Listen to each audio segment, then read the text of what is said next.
Alrighty, welcome everybody back to another live stream here on the channel. Hopefully everyone is having a great Tuesday so far. Glad to see everyone in the chat. A lot of people here, so I'm just going to welcome all of you. Welcome to the stream. If I individually name y'all, we will be here for probably an hour. So let's go ahead and dive on into this. I'm going to just give things a double check. We are good to go. We are at a level 4 out of 5 for today. So this is the coverage part of our live stream. Of course, we're going to be talking about this event until storms fire, then we'll cover it. But earlier briefing, that was a 30-minute briefing. Barely had enough time to fit that in. This is going to be the real deal.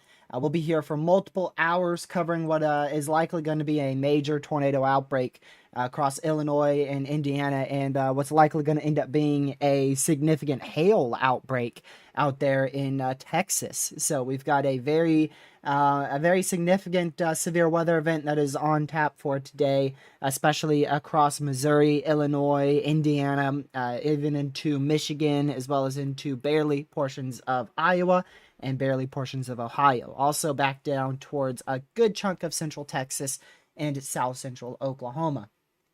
So what are we seeing right now? Well, this is the radar. There's really not a whole lot happening out here. We are watching an area for potential convection to start up. Storms may fire across west central Illinois. We're watching that currently as the lake breeze is shifting to the south. It's colliding with a warm front, and that could allow for storms to fire here within the next hour, hour and a half across Illinois. Either way, we're going to see storms fire here eventually later on today. Really, there's no good scenario. If we see storms fire now, they're in a prime environment to produce all significant hazards. And if they don't fire now, then that environment gets even more prime later on for this evening. And then those storms will be in an even more prime environment. So really not a good scenario either way. So let's go and take a look at our visible satellite imagery here, do a little analysis on this. So we have our lake effect or our lake breeze boundary shifting to the south as expected. We have our main forcing mechanism that is overlaying the area, and that is why we have this area of disturbed CU across Illinois into eastern Iowa. So we are expecting storms to fire, most likely roughly in this area, seems to be the most likely area. We were originally thinking maybe eastern Iowa at first, or eastern Illinois rather, eastern Illinois at first, but it looks like more of western Illinois seems to be the hot spot there, at least from where both of our boundaries are colliding. So if we go back, you could see there's your lake breeze boundary right in here. Your lake breeze is right in there, so that comes off from the lake and pushes to the south, and that's pushing all of our instability further and further to the south. Now, this has gone a little bit further south than what we may have seen forecasted on model runs, but it is not considerably far south to the point where we're going to be looking at a significant underperformance or anything like that. If anything, storms may simply just fire a little bit south, a little bit further south than what we were expecting. So that would definitely decrease the threat for severe weather if you live in Chicago. However, in the next 2 hours, we are expecting that boundary, that lake breeze, to completely vanish within the next hour or two, and that warm sector will begin to lift back up to the north. So anybody who's saying like this event is going to underperform due to lake breeze is just simply not realizing that lake breeze is going to retract back up to where it came from. So if we switch over to thermodynamics here, as you can see here, we do have a low pressure that is deepening across northwestern Missouri. We have our warm front that is right in here. Again, it is just a little bit further south than originally anticipated because of that lake breeze. But it is going to shift right back to the north here over the next hour, maybe hour and a half. It should begin to lift further to the north. Take a look at supercell composite. You can see our hot spot for our most favorable environment right now, and that's where we will most likely see storms initiate first. At least in the next 2 hours. There's a chance maybe it could be later than 2 hours, but it should be within the next 2 hours or so we see storms initiate up there. Surface really looks pretty good. Definitely temps have risen very, very high. So I am curious to see if temperature dew point spread could end up underperforming this risk. That is a very real possibility, especially areas further south where we've seen no cloud cover at all.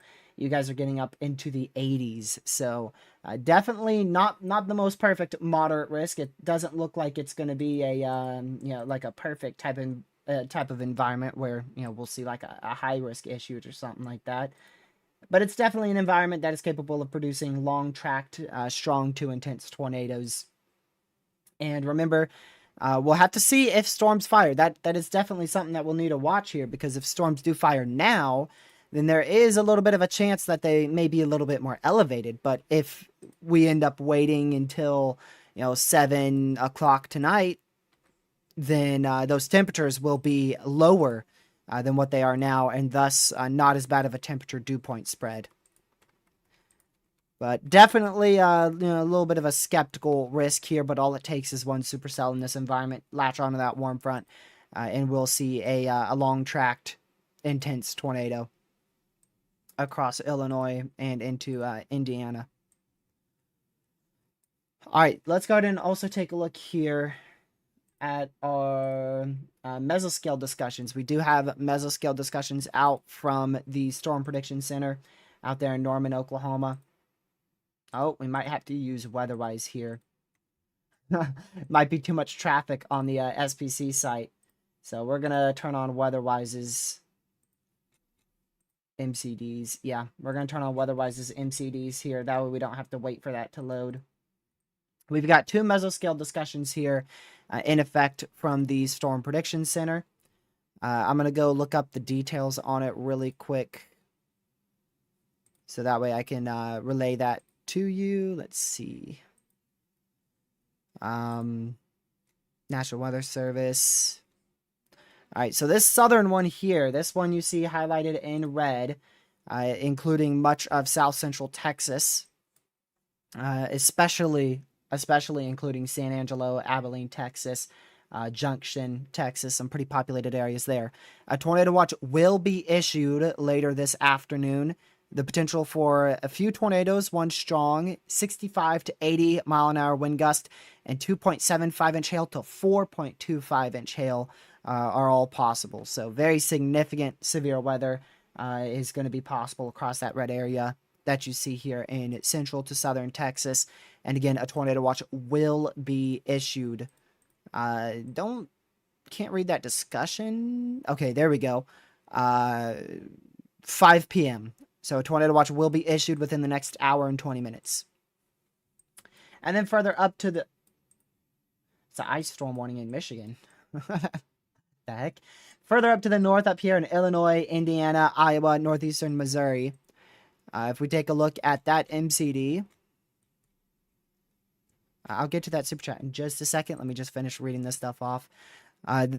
Scattered supercell development is expected this afternoon with multiple strong to intense tornadoes possible. A tornado watch will be needed within the next couple of hours. Let's read when that should be issued. A tornado watch will likely be needed around or before 5:50 p.m. Eastern. The timing of consecutive initiation remains uncertain, but a tornado watch will be needed within the next hour and 20 minutes. Or no, this one's actually the next hour and 50 minutes. So within the next hour, 20 minutes for the southern one, we'll see a tornado watch. And within the next hour and 50 minutes, we'll see a tornado watch for the northern one. Let's see, 2+ inch hail possible, multiple strong to intense EF2 to EF3 plus tornadoes, and 55 to 70 mile an hour wind gust. Appreciate the $10 super chat, Gravity. Oh, English. Gravity. Appreciate the $10 super chat. Keep up the great work. When you can, what does it look like for McKinney, Texas, just north of Dallas? Going to the Dallas Star game tonight and looking at the travel. Ooh. McKinney, Texas. We have a viewer, a longtime viewer who's I think he's right in this area, right where you are. So, let's see here. Let's go ahead and look up that. So, starts at roughly 7 p.m. Central. And it is indeed tonight. I think travel there will be perfect. I don't think you will encounter any issues going to the game. Your problem is going to be coming back from the game. So let's go ahead and pull up this. So this is the simulated radar here. Definitely some isolated heavy rain across the southeastern side, southeast of Dallas. 4 o'clock, 5 o'clock, 6 o'clock, 7 o'clock. So like I said, probably no issue around the Dallas area, even up until 9 o'clock. But once you get to 9 o'clock, going home is going to be the issue. There's going to be a very strong to severe line moving through the area from roughly 9 p.m. all the way until at least 1 a.m., maybe even later than that. So definitely big time travel issues coming back. The good news is I don't think we'll see much of a tornado threat with the line, but you are looking at 1 to 2 inch hail and 60 to 75 mile an hour wind gusts being possible and blinding heavy rainfall. So no problem going to the game, but coming back, especially if you leave after 9 p.m., which there's an extremely high chance that you will, definitely going to be seeing some travel issues for sure. I wonder if there may be like a little break in that convection. This is a different model run. This model run has it stalling out a little bit longer, so it doesn't get to Dallas and north of Dallas until 11 o'clock. So at least that would give you a little bit more time to get out. But either way, definitely going to have a problem coming back for sure. So make sure you stay safe out there. But the good news is the highest threat, where we'll see likely the biggest hail, it will stay southwest of Dallas. Bad news is definitely going to be seeing some travel delays out there. Thank you for the $5 donation, Forrest. Appreciate it. Let me see. Up here in Illinois. Ooh, not good. Definitely in the main risk area today. So, unfortunately, your friend is in the 4 out of 5, which is our highest risk area for today.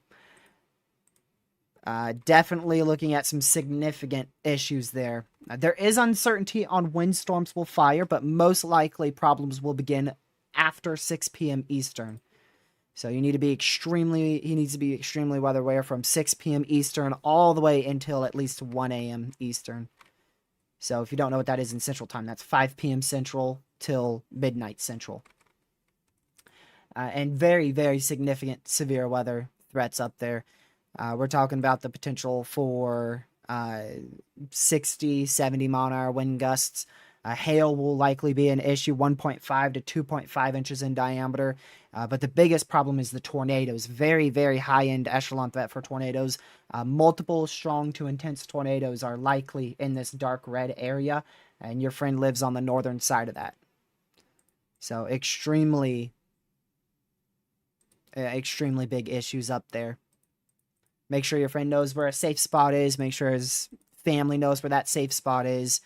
And, you can get there very quickly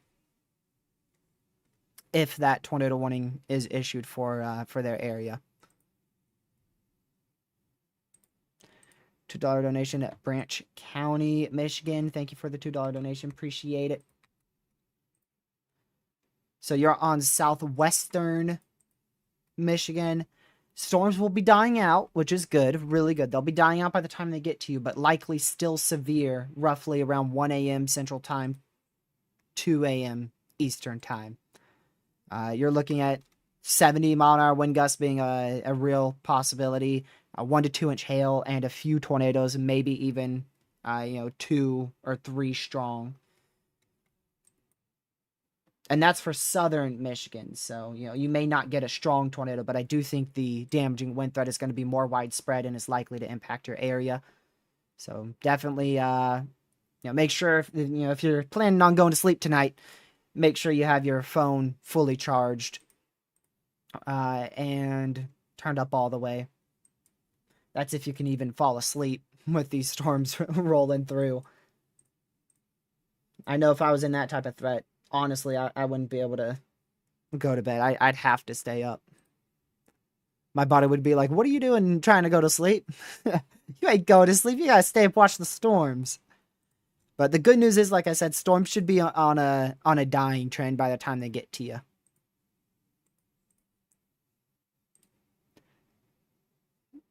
Is that V? V, thank you for the $10 donation. Is that V? I swear that's V. Yeah, I'm pretty confident that's, you're, I think you moved.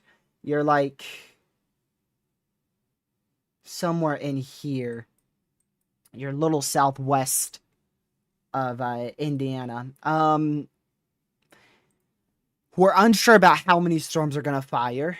I don't think you will be in the main risk. You could see a brief tornado, but that tornado risk is low. But the main threat is 50 to 60 mile-an-hour wind gusts, as well as 1 inch hail.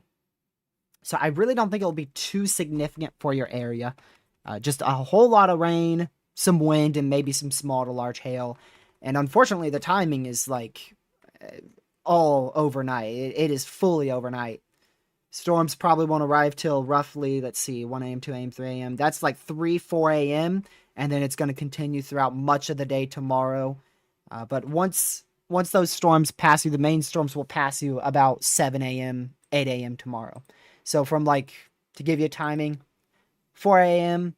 to 9 a.m., main area to watch. Unfortunately, dead in the middle of the night. But the good news is the main significant tornado threat is definitely off to your north. You are still in a significant tornado threat. They still have you in a Sig 1 risk, but I don't think tornadoes will be a big issue in central and southern Indiana. The more south you are in Indiana, likely the lesser risk you have for tornadoes. Closer you are to northwestern Indiana, the higher your risk will be. Thank you, Jefferson, for the 1 gifted membership. Really appreciate that. And that went to World, who is a very consistent viewer on the channel. Thank you, Jefferson, for the 1 gifted membership. Appreciate that. I greatly appreciate that. You've been here for a long time, so I really appreciate that membership. And I think you upgraded too. Apologies, I think I missed that. I swear I saw. Yes, welcome to EF2 membership. Really appreciate that too, Jefferson. Thank you. I remember catching that out in the corner of my eye. So let's go back to our radar here. So not much happening right now. If anybody's worried about what's happening in the present, there's really not much happening at the moment. We're waiting to see if storms fire. It's kind of a 50-50 shot if any storms will fire right now. If they do fire, they'll be significant. If they don't fire, the later round might end up being even more significant than originally thought. So either way, it's a bad thing. If they don't fire, that's bad. If they do fire, that's bad. Because if they don't fire, once again, that means the later round will be likely even worse. Thank you for the $5 super chat. Let me go ahead and read that city. Okay, we'll go right over here.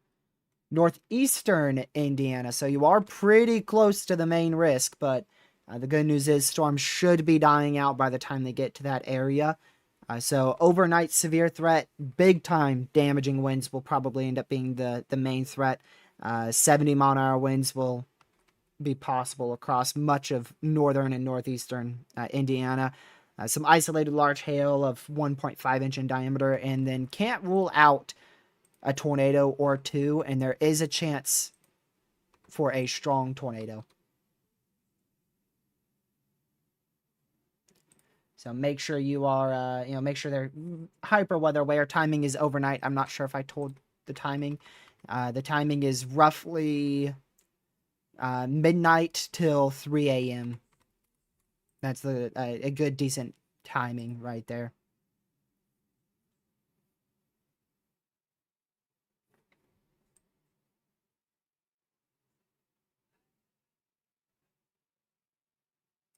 Let's see here. Use our meso floater. Now, so if storms do fire, let me go to satellite here. If storms do fire, again, we've got a boundary that's set up right in here. So if storms do fire, likely going to be where that boundary ends on the northwest side. Bentley, thank you for the $2 donation. Appreciate it. And Kaylee, thank you for continuing your membership. EF1 member for 2 months now. Your channel is going to grow more today. I feel it. I believe you are correct. Thank you for continuing your membership. So that's the northern risk. Now, I know we've had quite a bit of people talking about that southern risk. So here is our risk area to the south. Now, real quick, everybody in the middle of that, it's really boom or bust for you. You could see absolutely nothing, or you could end up seeing a supercell with the potential of 2-inch hail, 60 to 70 mile an hour winds, and even a tornado, possibly a strong one. So you just need to be weather aware if you're in between that risk. Just stay weather aware there. It's really 50-50 on what happens in the middle. A lot of uncertainty on who's going to get storms and who won't, and it's really just split. We really won't know until storms fire for that middle area. But towards the south, the main risk area by far is barely to the southwest of Fort Worth. That is where your risk is the absolute highest for all significant hazards. However, Dallas and Fort Worth both have a risk for significant damaging winds upwards of 70 miles per hour. But if you're back down in here where I've kind of circled there in white, that's where we're looking at multiple tornadoes being possible, potentially 1 or 2 strong. Large hail up to 4.25 inch in diameter. So big, huge hail being possible, especially if you're close to Del Rio and near or south of San Angelo. That's where that hail risk should be the highest. And damaging winds also 70 to 80 miles per hour possible. So southern risk has a higher hail threat, higher wind threat, but a little lower tornado threat. The big differences between the northern one and the southern one is the northern one has a chance for intense to even violent tornadoes. The southern one has a chance for still multiple tornadoes, maybe 1 or 2 strong. However, most likely we won't see intense or violent tornadoes on the southern end. Could the enhanced be connected? No. No, there's not enough confidence to connect that. I'd be very shocked if we see that enhanced risk connected by the SPC, which we get an update in 5 minutes from them. And they actually just released the update. They actually just put out that update. And the moderate might have shrunk just a little. Really can't tell. No huge changes. Let me see if they said it. The majority of the forecast remains on track and is unchanged.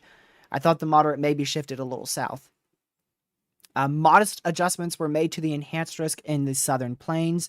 Surface heating is gradually eroding into more of the I-35 corridor as clouds continue to gradually erode from west to east. As mid-level ascent increases into the evening, there will be the potential for more organized linear structures to move through central Oklahoma into northern Texas. So did that wind risk possibly shift? Wind risk looks relatively the same. Here is your new outlook from the Storm Prediction Center. Zoom in on that. You see, it doesn't look a whole different. I really can't spot the difference. Whenever they update this thing and it's so small, it's like a spot the difference challenge here. I really can't tell anything that has changed significantly.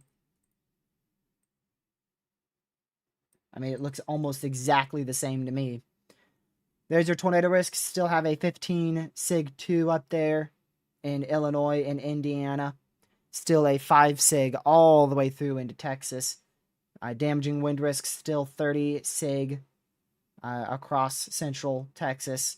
Actually, southern Texas all the way until southern Oklahoma. Large hail still relatively the same, with the largest hail threat you could see in that hatched diagonal area back towards even into southern Oklahoma, but mainly back into Texas. And again, I think our highest threat for hail in Texas is going to be down in there. And that's as high as the SIG threat goes for hail. It doesn't go to a SIG 3, so SIG 2 is as high as it gets. Enhance was slightly shifted east. If we can minimize this.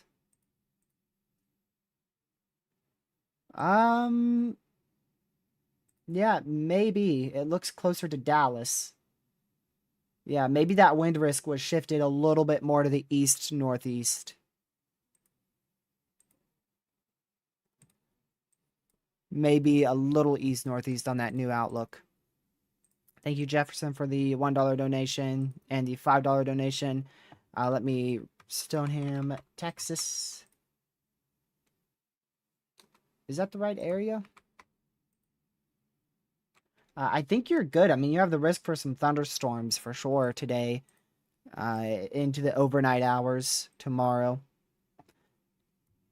Maybe, yeah, tomorrow is going to be the day to watch more, but thankfully doesn't look too bad for you. Main threat, 60-mile-an-hour winds, 1 to 2 inch hail, and a spin-up tornado, all possible. Tomorrow's definitely the better day to watch, especially as you go towards the early afternoon. Late morning, early afternoon. Also, thank you for the $1 donation as well. So, $7. Proxy! Thank you for the $20 donation. Gracious. Appreciate that. That is the highest dono so far today. Appreciate the $20 donation, Proxy. Let's go over here again. What the heck? That slight risk is huge. What the heck? When did they add that? When did they add that? 30% wind risk for tomorrow.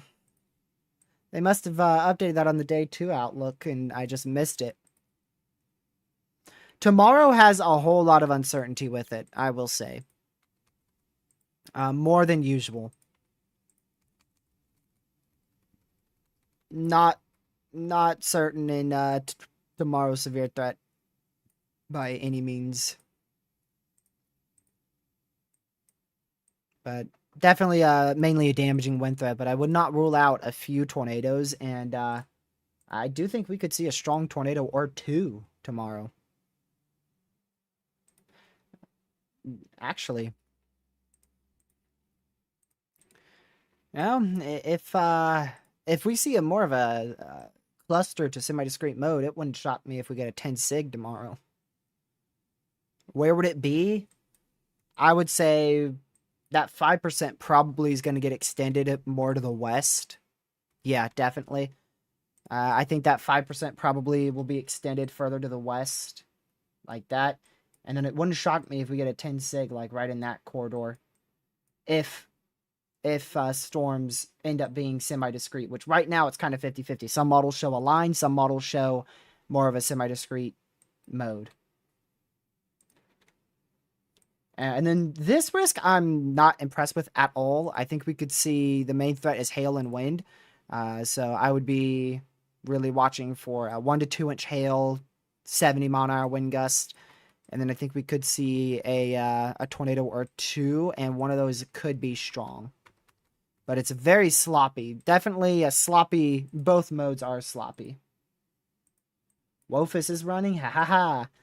I love Wophus. Let's go see some Wophus. Wophus. Gotta find the site. Ain't used that in a long time.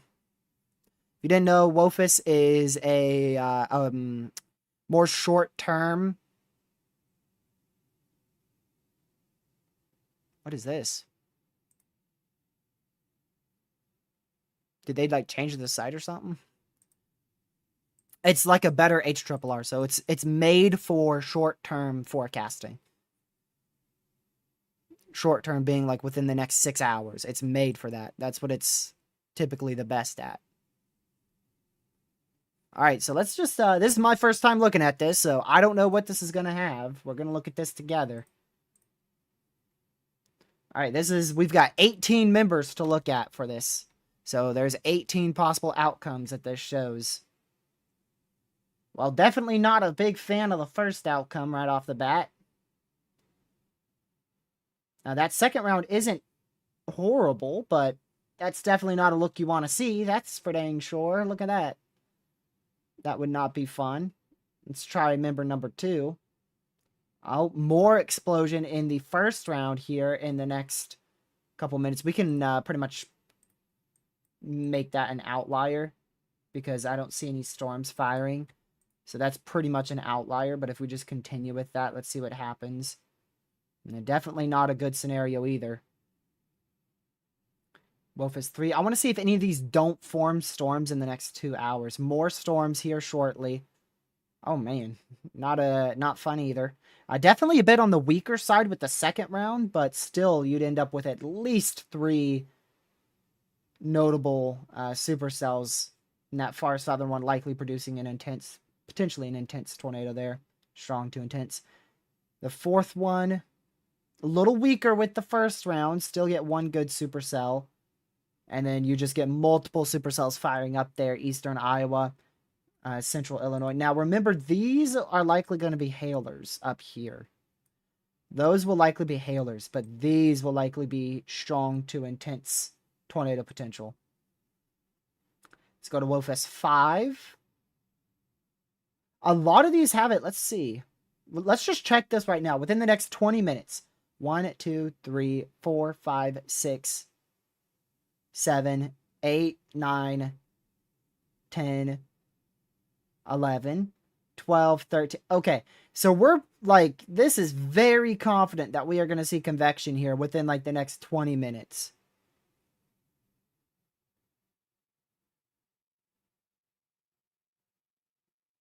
Definitely confident in convection in the next 20 minutes. According to this. What number were we at? Like 5? Okay, more messy for that second round. That's good.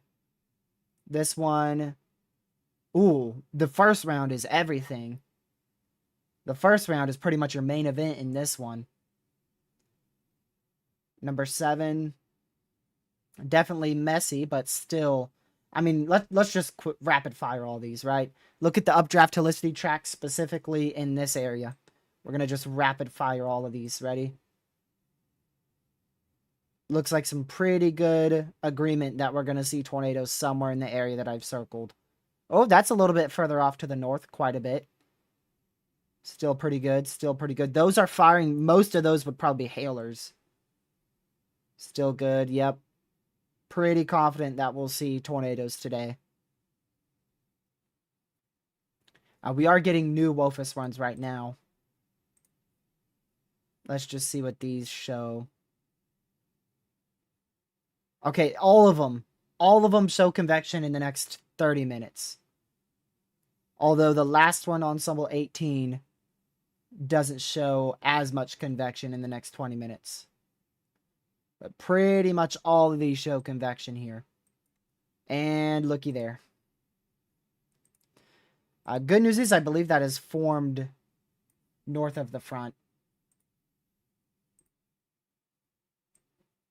Bad news is that is actually fired on the front. We'll have to see if that goes towards like Chicago. It's not going to be much of an issue for tornadoes, but if it parallels, like if it goes due east, that's going to be an issue. Is that another one, or okay? That's just contamination. WOFS is WOFS. I just looked up WOFS and WS, and it was the first link. And that's what I was just using right there. So now, it is roughly 20Z. We have a storm firing here. So you know what we're going to do? We're going to go back to WOFS. We're going to go to just about 4 minutes in the future. Oh, well, that one, too far south. Not bad. Oh, that one doesn't look horrible. Too far east, though. WOFS 10. None of the... Oh, that one's not bad at all for that northern storm. It just shows it dying out. So we'll have to wait for a new full set of WOFS runs, which should be in here in the next 20 minutes. Those should be able to pick up on the storm actively firing, but it looks like probably the best one right now is maybe WOFS 2. Even though it is a little bit it's one county to the south, which could be all the difference.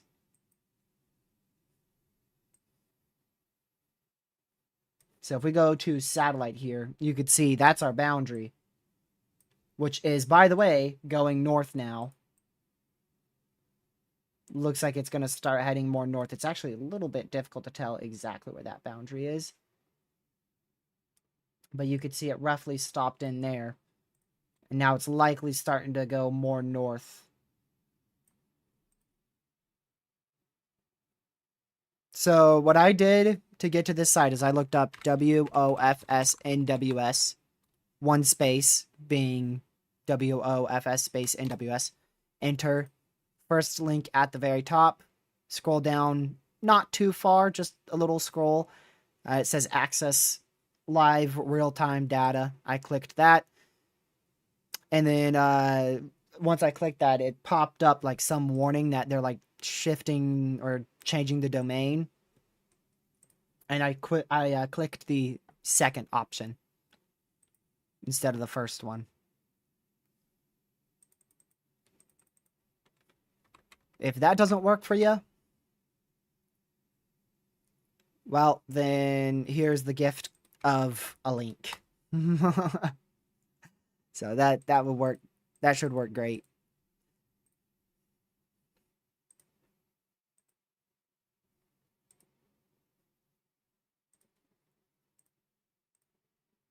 Yeah, that storm is starting to fire up.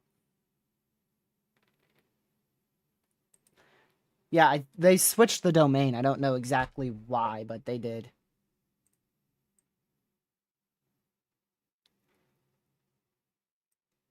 It's hard to tell if those are on the boundary, but that is everything. If they are on the boundary... Oh, well, we're probably going to get a tornado watch here in the next 20 minutes for both of these areas. Both of these areas. Today is not a quantity type of day in Illinois. It's not multiple week spin up tornadoes. It's if supercells get established and are on that front, they will likely produce strong to intense tornadoes. So it's not like we're going to see like 50 tornadoes. We may see 8 to 10 tornadoes or something like that today. Just using an example, I'm not saying we are going to, but we may see like 8, 10 tornadoes today. And most likely half or maybe even more of those, more than half, could be strong or greater. So it's a quality and strength day, not a quantity day. Because if tornadoes do form, that means they are in that favorable environment, either on the boundary or south of the boundary, and thus they will have an all hazards threat. Springfield, you are a bit too far south, so you're in the risk for all hazards, but the main tornado threat is just north of you. So if you go to the very top, there's this. That's the runs that they've done so far. So if we refresh that, still 1930 is our run. And what we can do is, let's see, what's this?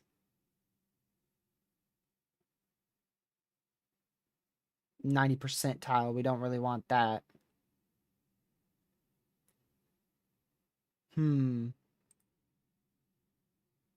Okay, there's your updraft helicity tracks.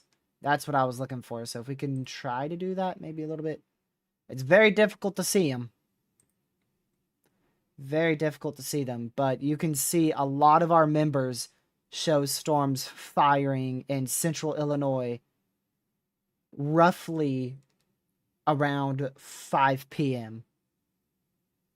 And none of them showed a storm. I mean, this is up here in this county, so it's got, okay. Yeah, that's up here. So we have a storm ongoing right now. Most of them show the worst storms being down in here. In the next 30 to 40 minutes, those start get going.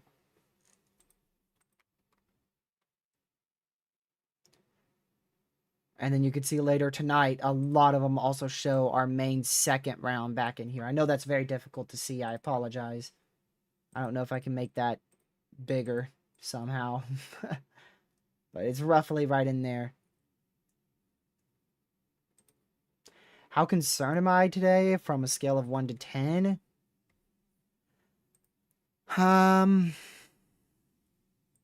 That's difficult. Because I'm not extremely confident. I'm not extremely confident that we'll see discrete supercells on the warm front or south of the warm front.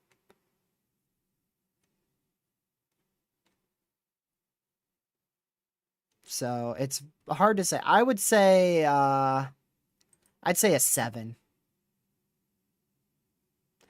I'd say a 7 because we also, I got to take into account the risk down in Texas, and I think that's going to be extremely impactful. Which, by the way, softball size tail. Oh my word. A few tornadoes likely, softball size tail likely, 80 mile an hour winds likely. That is a dang high-end tornado watch right there for just severe weather hazards.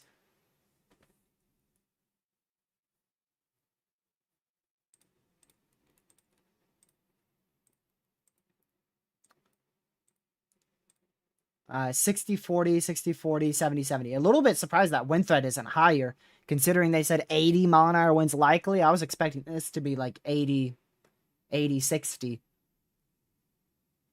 Honestly, not as high end as I thought it would be with the wording that I just saw. The wording on that is higher. 4-inch hail likely, 80 mile an hour winds. Oh, this says 80 mile an hour winds possible. Well, I hate when they do this because on this, clearly looking at it from the National Weather Service themselves, scattered gust up to 80 miles an hour likely. And this says scattered damaging winds likely with isolated gust up to 80 miles per hour possible. That makes a lot more sense. This wording is not as high end for damaging winds. Difference between possible and likely. A few tornadoes likely with a couple. Wow, that's actually also pretty high end wording. A couple intense being EF3 plus tornadoes possible. That's actually shockingly strong wording. I really wasn't expecting that strong of wording. Till 11 p.m. Eastern, 10 p.m. Central. So a few tornadoes likely with a couple EF3 plus tornadoes possible. Scattered large hail and isolated very large hail up to 4 inches in diameter likely. Scattered damaging winds likely with isolated significant damaging winds up to 80 miles per hour possible. So definitely hail is the main threat, followed by tornadoes, and then damaging winds is the last most the least concern. Damaging winds is the least concern. However, it is still going to be an issue. Just the hail threat is by far the highest, followed by tornadoes and then damaging winds. Which makes sense. Damaging winds will probably become a bigger issue on the northeast side of this. I think winds will probably become a big issue up in here. Also along this down in here. But hail will be an issue across the whole watch. Those are the main two areas I see for damaging winds. Let me go ahead and get rid of... I keep clicking that. Get rid of those MCDs now. So you can see that tornado watch clear.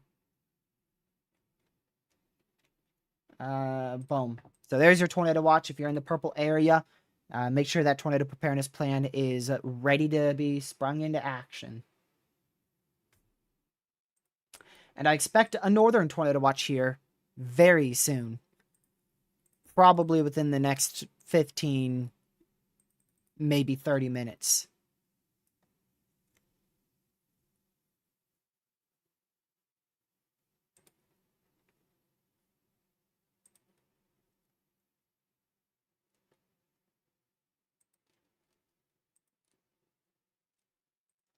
Let's go back to here. I want to see if our front is still shifting south. Okay, it's nearly stalled now. So it should start to move more north. I will say that has definitely gone further south than I expected. I don't think the northern one will be PDS. That's my opinion. Not with that boundary going further south than most models depicted. I don't think so. What's PDS again? 8080, I think is PDS. Pretty sure 8080 is PDS. We'll probably get like 8060.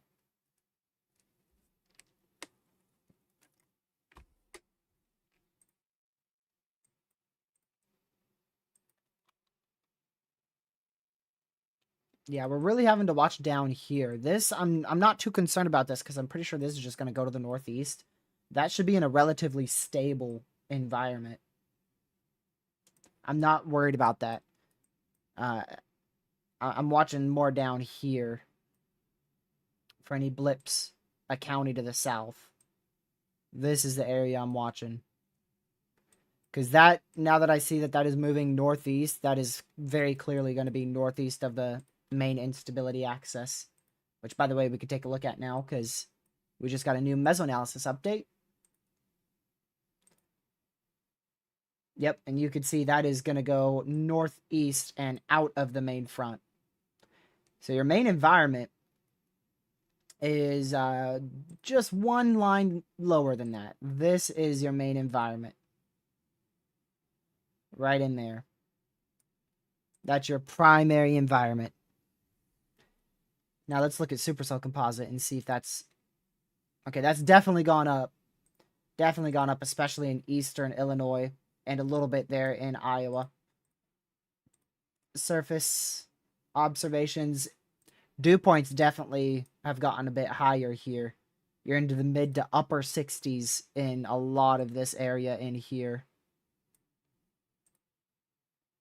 And you could see that boundary clearly is not clearly where it is, but roughly like right in there because your dew points go to 46, 48, 51. That boundary is definitely considerably further south than I was expecting.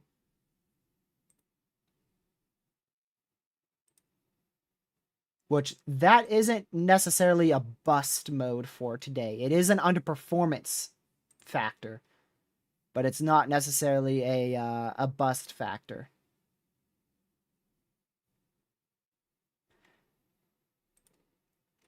But it could help prevent storms from being significant north of that boundary. And the further south that goes, the more over that area it's going to prevent storms from being significant from until it lifts back north here, which it's stalled out. It's pretty much stalled out right now, and it should lift back north. But it should take a while, too. I mean, I don't expect it to go north until, well, maybe 6 o'clock. Maybe even a little later than that.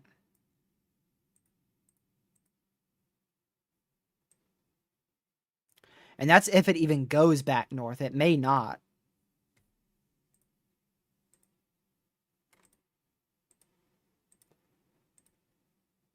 But I mean, it's not too far off from what we were expecting, so I'm not I'm not understanding why the whole community is like, wow, we never expected this. We didn't see this coming, when the HRRR yesterday, 22 hours ago, pretty much showed the exact same thing. If anything, it's a little bit more north than yesterday's model runs. So I don't know why people are like, oh, wow, huge shocker, it's going to bust. It's almost exactly where the HRRR was saying it would be yesterday. So I find that funny. I find that funny how everyone's so shocked about it, and it's pretty much the same. But I will say, yes, it is a little bit further south than what I personally expected. All the chasers are freaking out, and honestly, it's hilarious. It's like, it really is. It's truly like pretty much exactly what we were thinking. Compared to this model run, like I said, it's actually a bit more north. Here's your model run from like 26 hours ago. If we just pull that out, you could see there's your boundary. 6 o'clock. There's your boundary, 6 o'clock. Here's our new model run for 6 o'clock. And it's actually a little north. Yeah, there's many chasers are freaking out about this underperforming and not doing anything because of the boundary.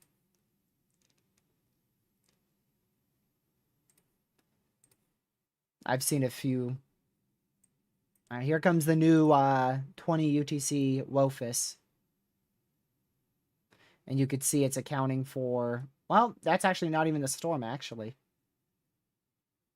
Okay, at least I think Wofus 16 might be our most accurate here.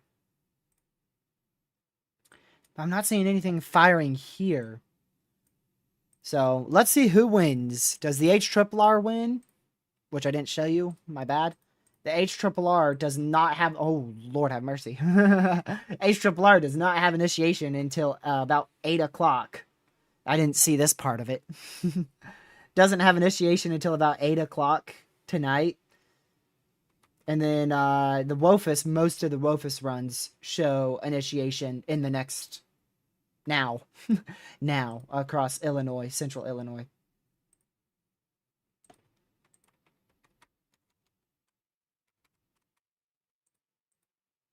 Right on that boundary. Extremely favorable, that is for sure. Which scenario is worse? I almost want to say the worst scenario may be if we don't see storms fire in the next 30 minutes. But the problem is both of them are bad. Neither of them are good scenarios or bust scenarios or underperformance scenarios. Because I would say if storms fire now, they're not in as potent of an environment. If they fire in central Illinois, they're not in an insane environment. But if storms don't fire, that gives enough time for the environment to continue to destabilize and continue to improve. And then you could have a significantly worse second round. But let's just draw out that boundary again so we can kind of see. This is the main environment. Any storms in this area would be big problems for tornadoes.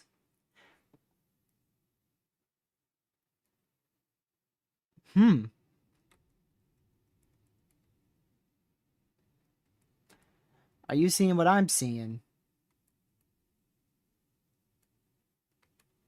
That is all hail. Next to none of that is going to be tornadic. Yeah, that is all hail. And damaging winds. Maybe, we could still see a tornado or two up there, but that would definitely be a significantly better scenario.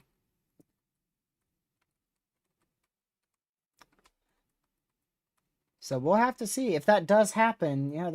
That would definitely be an underperformance for sure.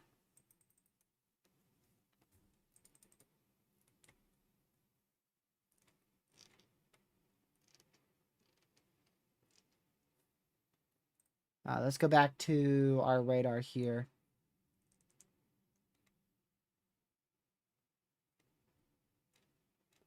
Let's see. Pack it up. Now remember, the last few times you guys have said that it is not verified well. First time we said that we ended up with multiple strong tornadoes in northern Oklahoma. The second time we started saying that we ended up with a high-end intense tornado, borderline violent tornado in southern Michigan, and then multiple tornadoes in Oklahoma. Third time you guys are starting to say that.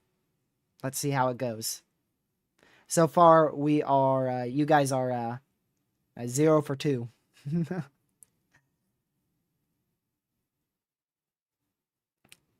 We'll see if you make it 0 for 3.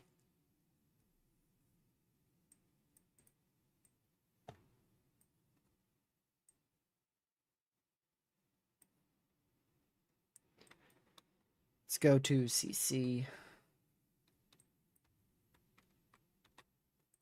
Is that a little, oh, might be a little tiny storm starting up southwest of Bloomington.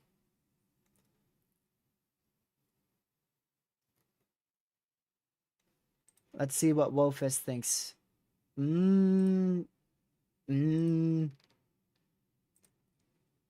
Is that the right county? So that's the one with the squiggly steps. There's the squiggly steps. And it's firing on, ooh, 2 of them on the west side of that. So let's see which one looks most accurate to that at 4:30. Okay, Wofus 12's pretty dang good. Wofus 12 might actually be the best one. Wofus, oh no, because that's wrong with that one for Wofus 17. Wofus 12 actually might be pretty good. That's not entirely off from what we're seeing. It is definitely a little bit too strong, but it's not entirely off.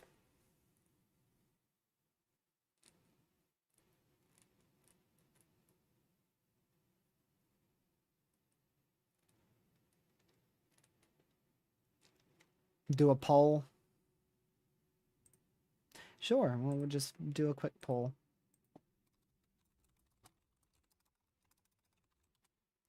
How do you think today will perform? We'll do this. See here.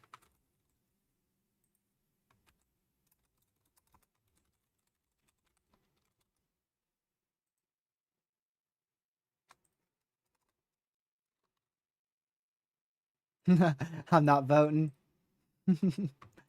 Fair.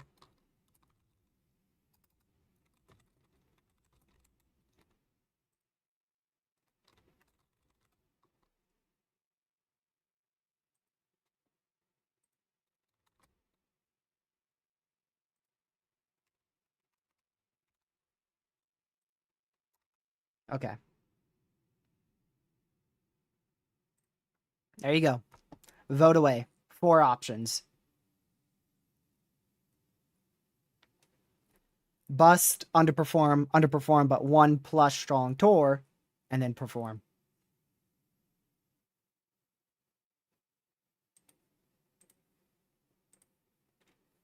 So for it to perform, we're going to have multiple tornadoes and at least 2 strong and at least 1 intense. For it to bust, that's nothing. That means no tornadoes. It's a complete bust. You know, no tornadoes, maybe a few severes, but just really overall, no tornadoes, no strong tornadoes, no intense tornadoes. Underperform means, you know, almost a bust, but maybe a few tornadoes. Why did that autocorrect misspelled underperform? I hate autocorrect. Is that not misspelled?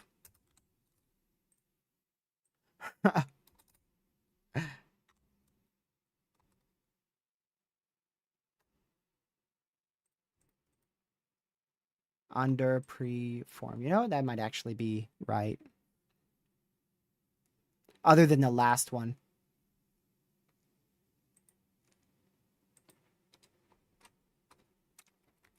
I misspelled that. I'm not gonna lie, I misspelled that. That was an autocorrect.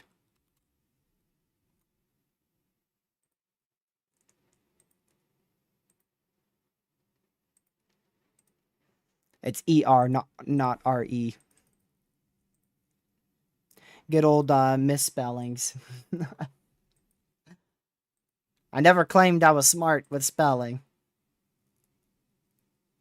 Looks like most of you guys are thinking it's gonna preform instead of perform. Preform.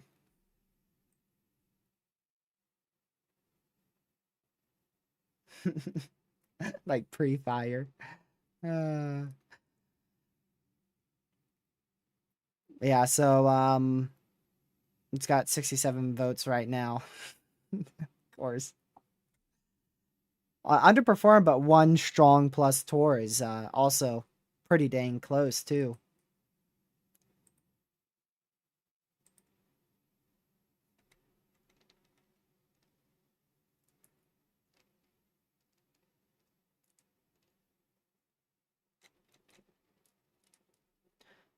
Yeah, it looks like that's starting to explode pretty well.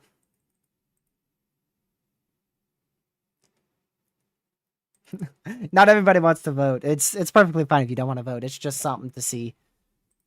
You know, what's your take? My take is underperform, but one strong plus tour. And maybe, maybe I should put more to that.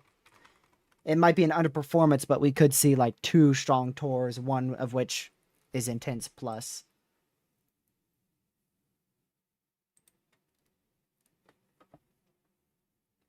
I don't think it will bust. I don't think it will severely underperform, and I don't think it will perform.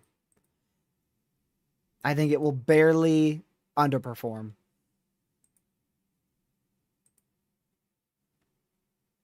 Tornado wise. Severe wise, I expect it to perform. I think we'll have plenty of severes, plenty of large hail events, likely multiple 2-inch hailstones back up here. How's Texas looking? We got a severe down there yet? Nope. But we ought to be getting close.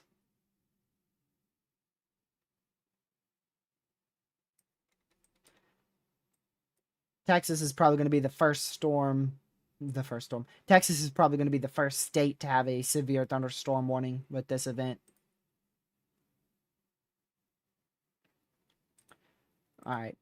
Let's go. Sorry, I'm clicking everywhere. Let's try to find a Wofus run where there is just one storm in Bloomington. Oh. Oh. Wofus 9. Wofus 9 is not doing that bad at all. Maybe a little bit more intense, but Wofus 9 is not doing bad whatsoever. I like Wofus 9 for this one. I have the two little beeps, but I didn't get the program that has the siren.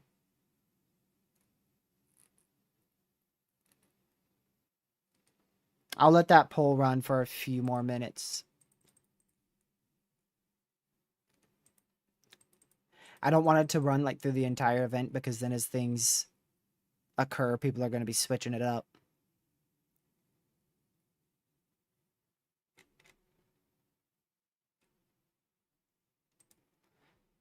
Let's see. All right, so yeah, we're going to be watching this storm firing near Bloomington, Illinois for the next few minutes, and it looks like it's going to be our first problem of the day. Make sure we got a radar on that. Most likely this is going to be our first problem of the day. So early heads up. It is moving to the northeast. So we can roughly expect this to start being a problem as it moves up towards this area up in here. Right along I-55 near Let's see. It's probably going to go northwest of Chatsworth. Question is, does it turn east and ride the boundary, or is it going to pass the boundary? But generally, we're going to be watching out in front of it. Let's go ahead and do this. So that's where we're thinking it's moving. Roughly to the east-northeast. And I don't know how quick this is moving. I have it set for 30 miles per hour, but that's likely too slow. But there you go. Moving to the northeast. That's where we're thinking it can go. Now, there's no hazard with it right now other than heavy rain. There is a new mesoscale discussion.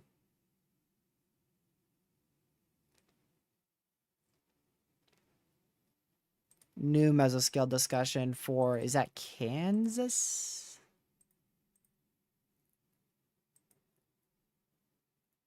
Um, 60% chance of a severe or a tornado watch being issued in south central Kansas, western Oklahoma, and the extreme northeast panhandle of Texas. 65 to 80 mile an hour winds and 1.5 to 2.5 inch hail will be the main hazard. However, a tornado or two will also be possible. So I think if that does get issued, it's likely going to end up being a severe watch because the tornado threat not very high down there. And there's that MCD. 60% chance that we get a watch down there. And like I said, likely going to end up being a severe watch if it gets issued.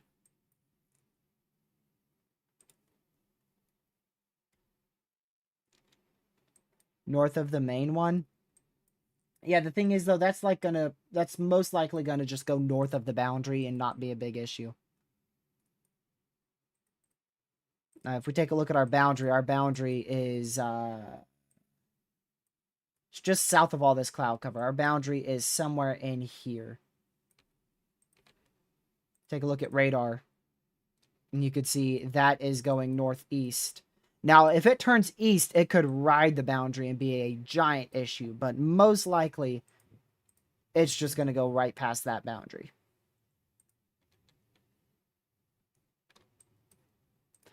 In that poll with 100 votes. Take a screenshot of that and save it. Put that in there. So most of y'all think it's going to preform, because I spelled it wrong. Most of you guys think it's going to preform. And then the majority after that think that it's going to be a barely an underperformance, but one strong plus tornado. And then 20% of you guys think it's going to be a bust. And then 14% of you guys think it's going to be a pretty good underperformance. So most think it's going to perform. I mean, preform.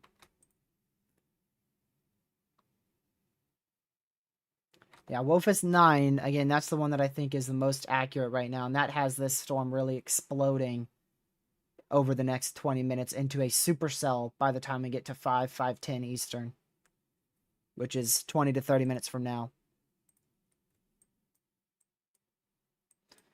Unfortunately, that radar's still out. I'm guessing it's just going to be out the whole time. Yeah, we're going to be watching that storm as it moves to the northeast, close to El Dorado. Or actually, it's moving due north. My bad. This one's moving due north.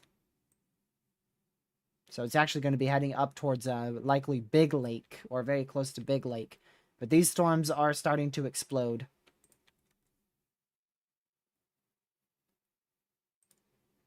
Refresh this.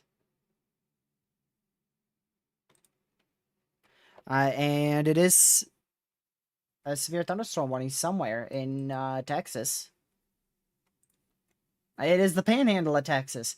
So I was right with the first severe thunderstorm warning being in Texas, but I was wrong about where. It's actually in the panhandle of Texas. And that is a low-end severe. So if you happen to be in that, not a very populated severe, but if you are in that, make sure you're away from doors and windows. and you'll be fine. Yeah, so this stuff is just going to be elevated. There's a chance it poses a severe storm later down the line. But most likely that stuff's just going to be rain.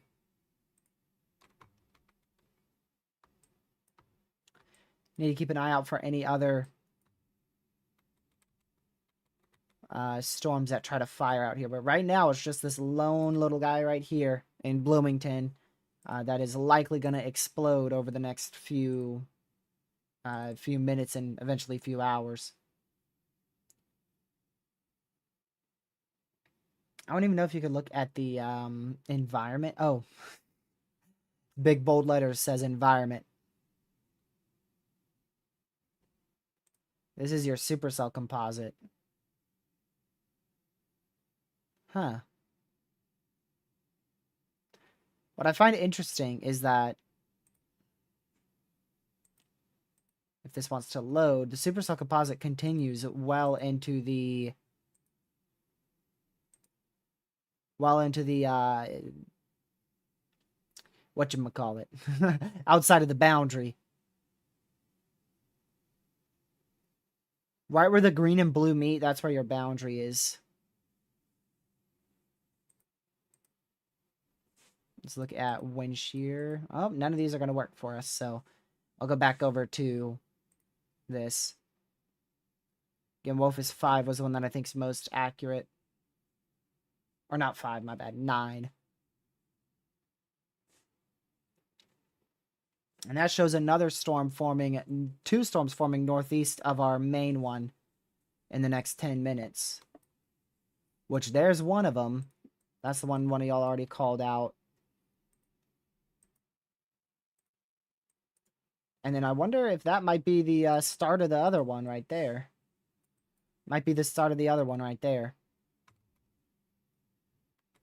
Or it could just be some radar contamination. And it looks like that very first one just goes, dies off, and then the second one tries to explode too.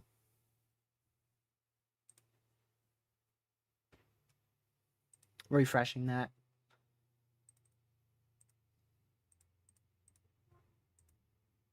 Okay, Wolfus is very slow. I'm going to move that over to this screen. There we go. So 2 storms we're watching here in Illinois right now.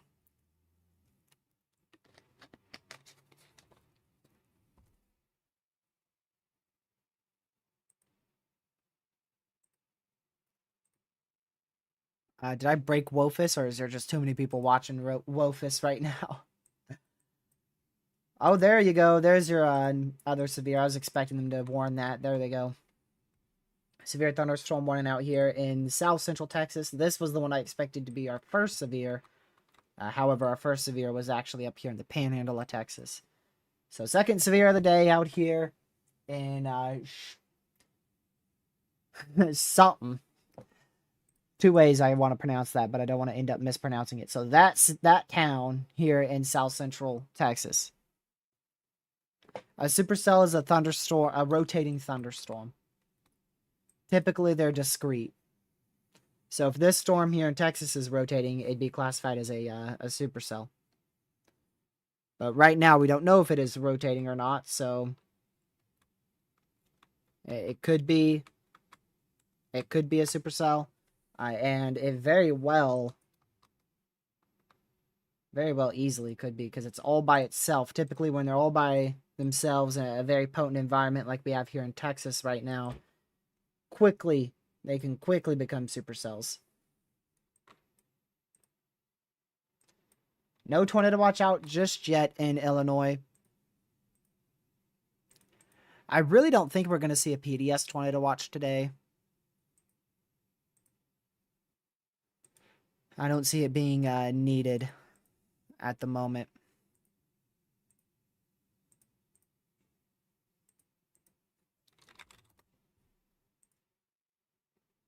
I'm going to refresh Wolfus.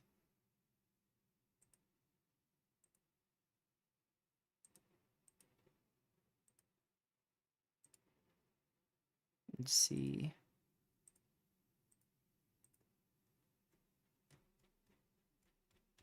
Give me just a moment.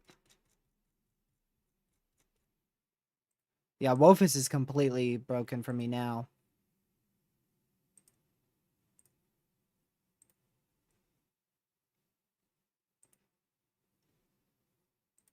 No. Well, at least we used it while we had it, right? At least we were able to use it for a little bit.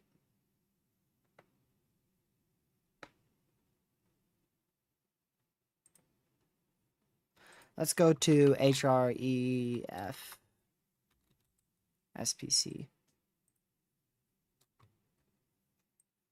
Is the SPC's ensemble viewer here. And one of the most useful things here is your updraft. How this tracks.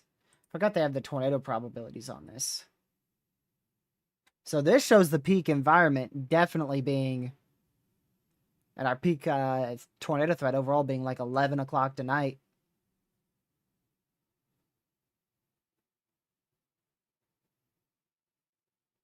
All right, I haven't used this in a while, so it's going to be a minute before I can figure out where the updraft tracks are.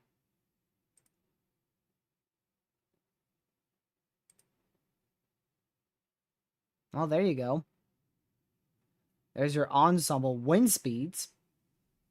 Now let's try this.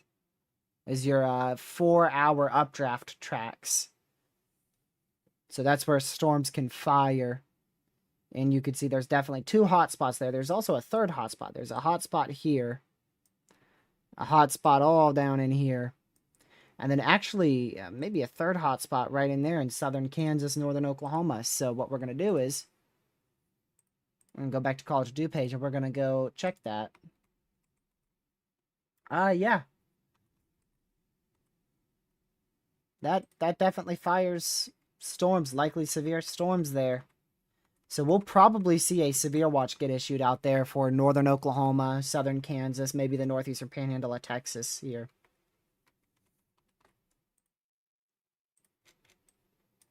If you remember that MCD that was issued, 60% chance of a severe or tornado watch. Wouldn't surprise me if a severe watch is issued here in the next hour or two out here.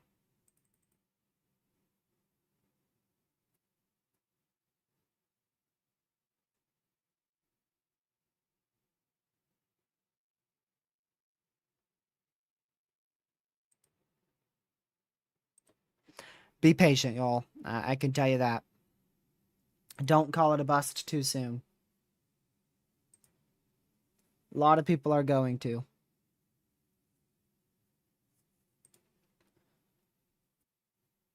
Even if these storms do nothing, we easily could see a more significant event later tonight.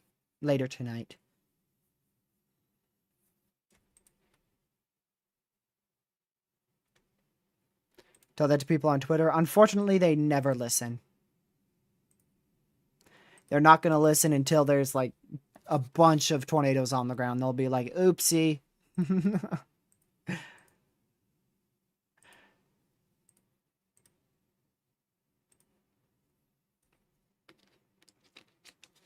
But I hope it underperforms. I'd love to see that.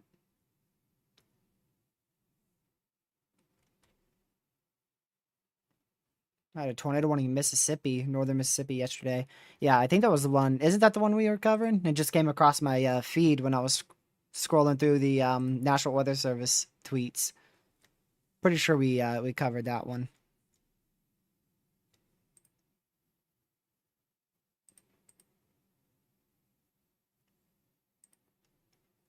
Yeah, they're not going to listen unless it's April 27th, 2011.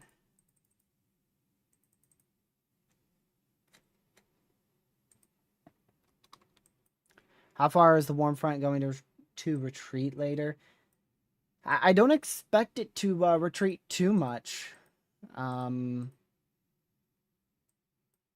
SPC, they have their 2% into almost what some may consider southern Chicago.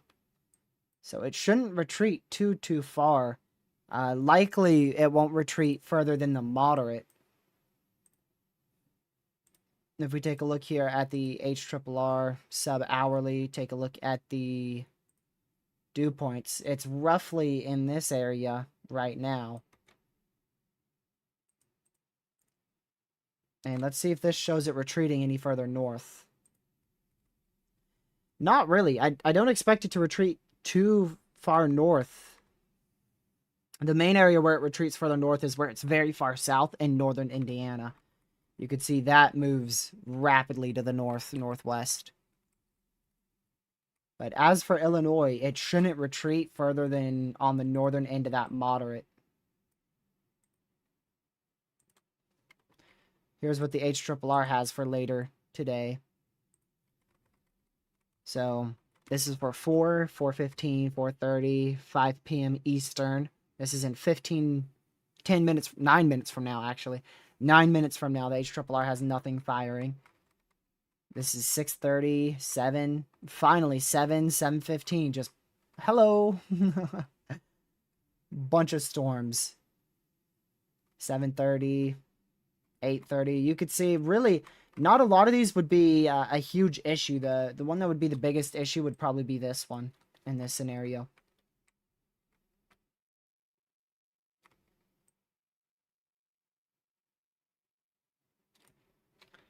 However, I'm pretty confident the HRRR is wrong. It's already wrong about our storm trying to explode here north of Bloomington. And then we got a few more storms firing up in here too. We're just going to have to see if any of them stay south of the boundary or latch to the boundary. That's going to be the big thing. Right now, I'm really only interested in the far southern one north of Bloomington. Oh no, Texas storms are starting to go, yeah.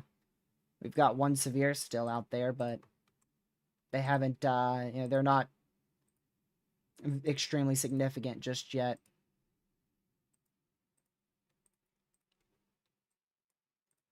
We're really just paying attention to Illinois right now because there's a lot of uncertainty on if those storms will fire in the next few minutes, which again, it seems like they are. And what happens in the next few minutes up here is going to matter a lot for the future. Because if this stuff just dies out, then we'll have a worse event later tonight.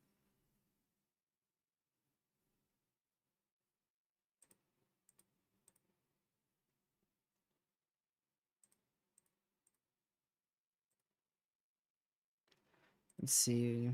But yeah, see, I have a radar down here in Texas still. And this storm is losing a bit of its hail spike, so these storms are gonna take a little while before they really get going, but when they really get going, they ain't gonna stop.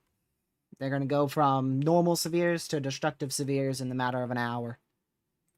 Whereas these storms in Illinois, these storms are gonna be very slow to form, but the key is, do any of them sustain?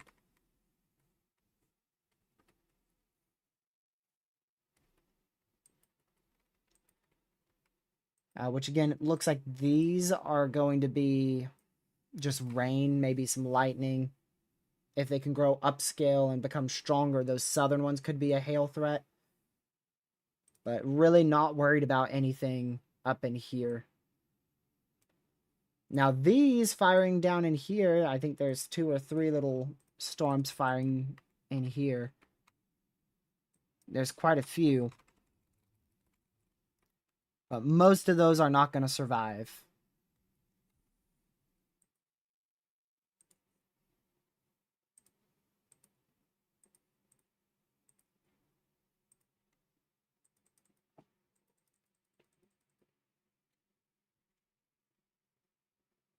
Oh, let me see if Wophus is alive again. Let's go check if Wophus is back.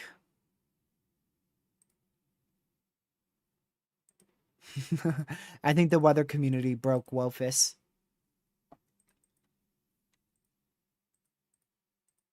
Again, if you don't know what Wophus is, basically it's a very short-term ensemble site. So there's roughly 18 ensemble members that you could look at for composite reflectivity. And most of the time they go out about 6 or so hours, maybe a little more than that. So it's basically something that the SPC is going to initiate on higher end days, typically enhanced or greater, specifically enhanced or greater for tornadoes. And it's like a better HRRR. It's something you can forecast with in real time.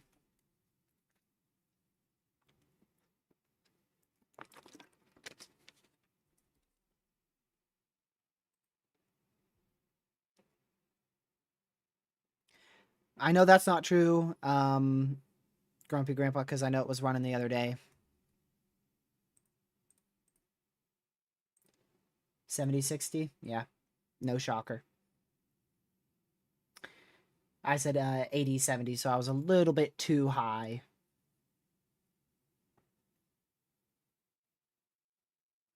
Hail threat is 70-70. That's shockingly high.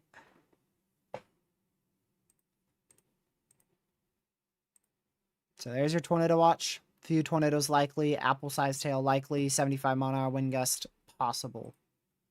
Until midnight Eastern. We'll have to read the... Actually, can we read it right here? Oh, yeah, we can. A few tornadoes and a couple intense tornadoes likely.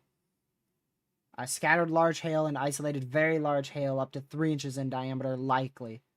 Scattered damaging winds and isolated significant wind gusts of 75 miles per hour possible. Supercell thunderstorms should quickly develop this afternoon and evening while posing a threat for large to very large hail upwards of 2 to 3 inches in diameter. The tornado threat will likely increase through the evening with any supercells that can remain along or south of the surface boundary draped across southeastern Iowa into north central Illinois and northwestern Indiana. A couple of strong to intense tornadoes appear possible. Scattered severe damaging winds may also occur. So there you go. There is your tornado watch.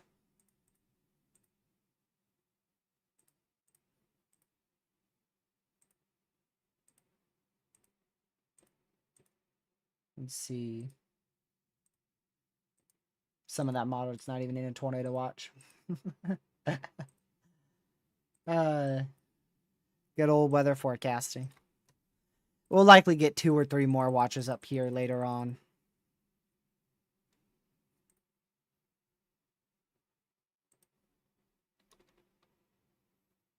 We'll probably end up with either a tornado watch or a severe watch up here.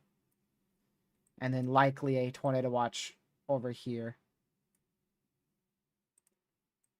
So if you're in this area, we'll probably end up with a tornado watch late tonight. And if you're back up in here north of that main surface front, we'll likely end up with either a severe or tornado watch. Continuation of that severe. First significant severe in the day. 1.75 inch hail, 60 mile an hour winds for the next hour or so. It always says an hour, but it's not. 6 o'clock Eastern. That is an hour and 2 minutes.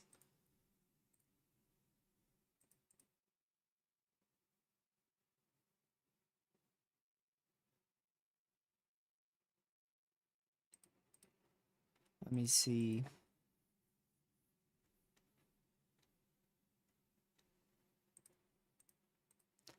New meso analysis here in 15 minutes as well. So again, we're really... Ooh. That looks like it's gotten quite a bit stronger. Yep, definitely has. Also that northern one too.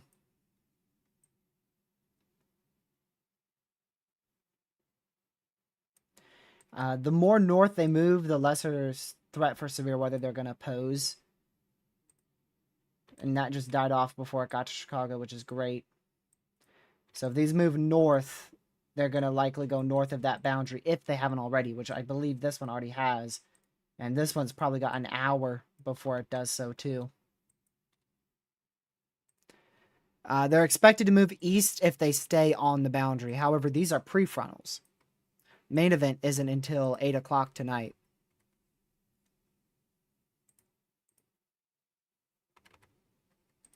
So the main event storms will move due east.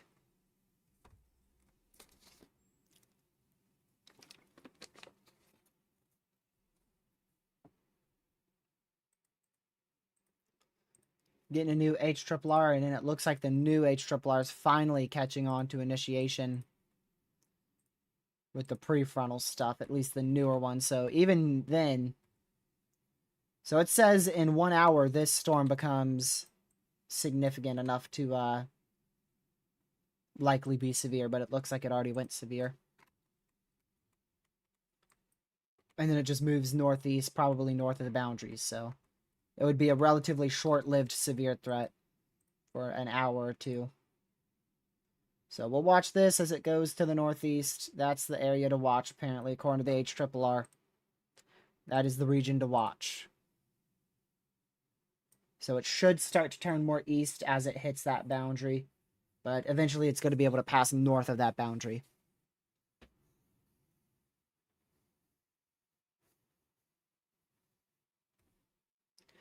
I try to say both central and eastern. The thing is, I'm not familiar exactly where the line is for eastern and central, so sometimes I get confused, but I know that this area is in central. But that's why I also said basically like the next 2 hours, you know. Anybody can learn that. If I say from 6 p.m. to 8 p.m., you guys may not know what time zone I'm talking about. But if I say in the next 2 hours, then you look at your clock, it's 5 o'clock here on the East Coast, 4 o'clock over there. You'll know 4 to 6 Central, 5 to 7 Eastern. So roughly 5 to 7 Eastern, 4 to 6 Central for this storm. And it's going to track up to the northeast. And it should, according to the models, it's probably not going to last long once it gets northeast or north of Morris, Illinois.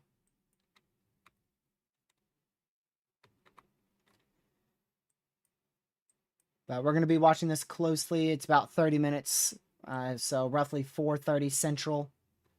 Once this gets up towards Cornell and Odell and Emmington. Long Point, it should be shifting to the east-northeast. So instead of it going due north, should be going this way. And actually, now that we got a severe, we can look at the 40 miles per hour. So actually, 35 wasn't that far off. Looks like it's already starting to move more northeast, too. So we can take a track here. We can do this. I wish, I wish the tracks were bigger because, you know, this really doesn't... I hate to say this, but I'm going to open Radar Omega. Because their storm track allows you to do a much larger vicinity.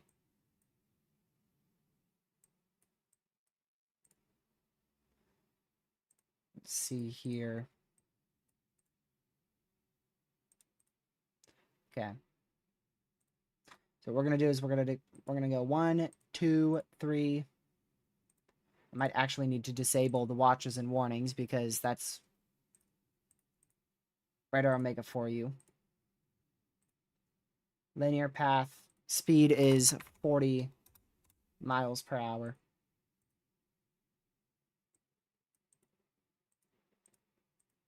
This is actually not wanting to work. Here we go. So it's moving roughly to the northeast like this. So there you go. Says 4:32 locally for this time. 5:32 Eastern, 4:32 local. We'll do cities local time. There you go. 4:32 Central. That is roughly the direction it is moving.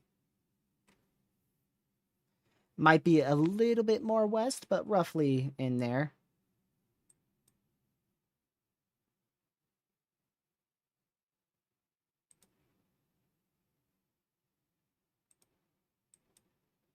Not a whole lot of population in front, so that is good. But once it gets more...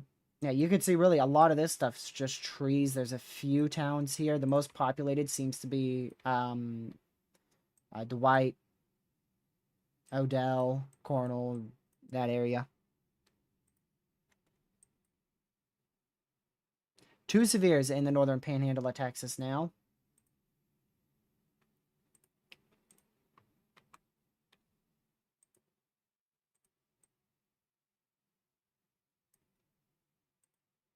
Am I?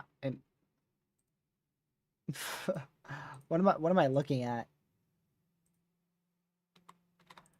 That's a severe thunderstorm? Shoot. Very confused on how that thing's severe, but alright. Alright. I guess I'll roll with it. Yeah, you can already see this is getting a supercell structure to it. But I mean it's already not that far from the boundary. Like that boundary is not far at all.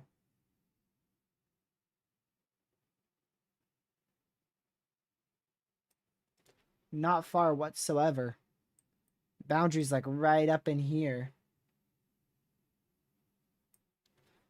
So once it gets north of Dwight, really, it's got no longer than about an hour, hour and a half. What happens when it hits the boundary? It's likely going to die. It could ride the boundary. If it rides the boundary to the east-northeast, it's a huge issue. But when it goes north of that boundary, it should just die like the rest of these storms.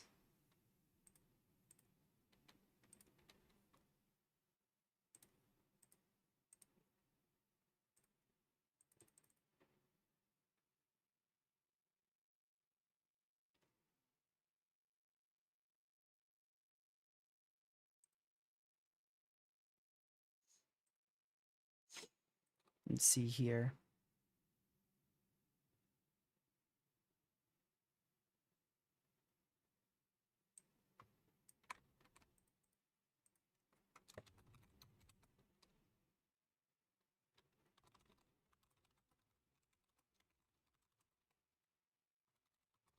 Give me just a moment, y'all.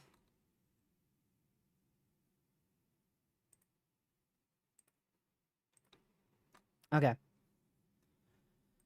Let's go back down to Texas again.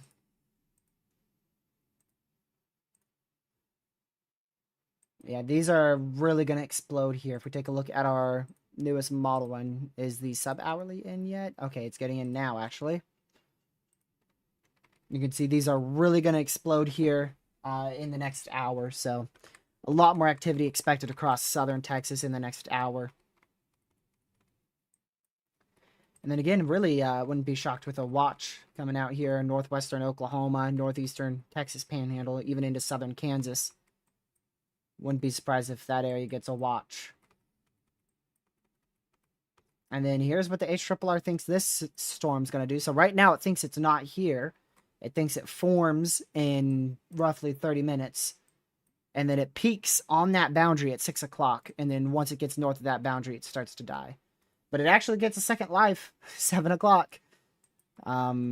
Eastern, it gets a second life there, but that would probably be mainly hail.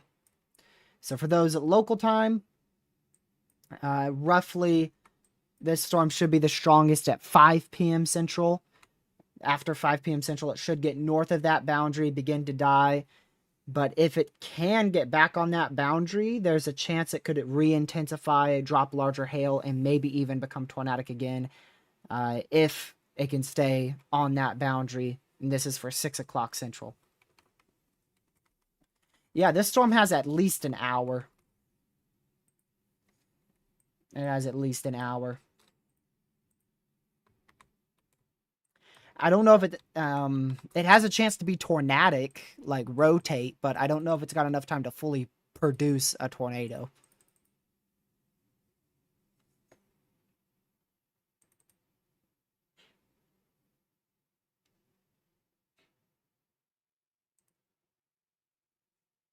So we'll see. I'm in Cool, Texas. What time do you think it's starting? Let's see. Cool.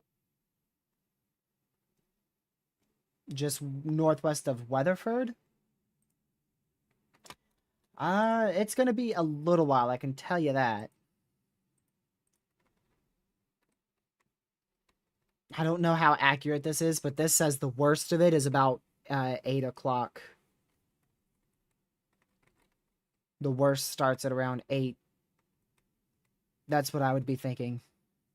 Because I feel like this might be too slow. So I would say 8 o'clock is when I would expect the start to be very close. Could be as late as 9. It could be as late as 9, but I would say closer to 8 o'clock is a good window.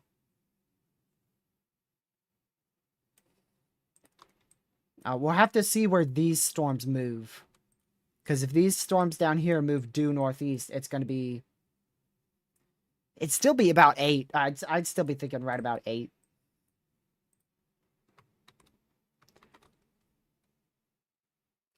All right, y'all. Real quick, I'm going to go take a break before this stuff starts popping off. Give me literally just 1 minute. I'm just going to take a quick break to stretch. I will be right back. Don't go anywhere. And if you do, go get you a snack. Make sure you're taking care of yourself.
I am back. Apologies for that. I take just a quick break there. Let's see. Cap over the DFW. Even if there is a cap, storms, if storms won't fire if there is. Even if there isn't, storms still won't fire. Because the main forcing doesn't arrive for at least another 3 hours.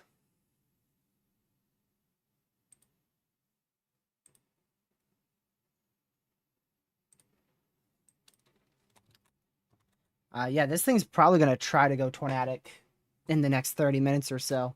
Just before it gets north of that boundary.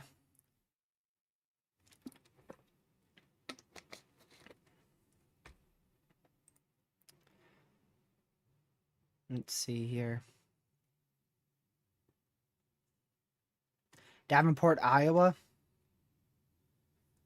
Main threat is definitely tonight. Uncertainty if storms will form before or after they get to Davenport, but I would definitely be watching towards roughly 8 o'clock. 7, 8 o'clock Central is when I'd be watching for storms to begin around there.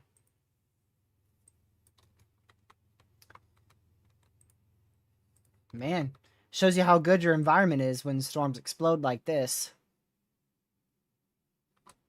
Be nice if Wofus was running. Let's go check back on that.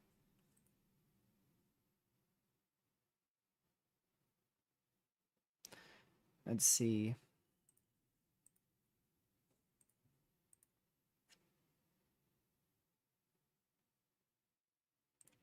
Wofus.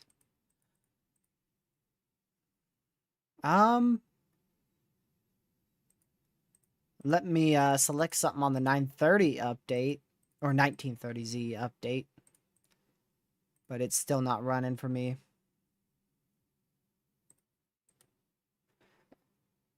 I don't think DFW will get a watch soon, no. You could get a severe or a tornado watch eventually, but I doubt it will be soon.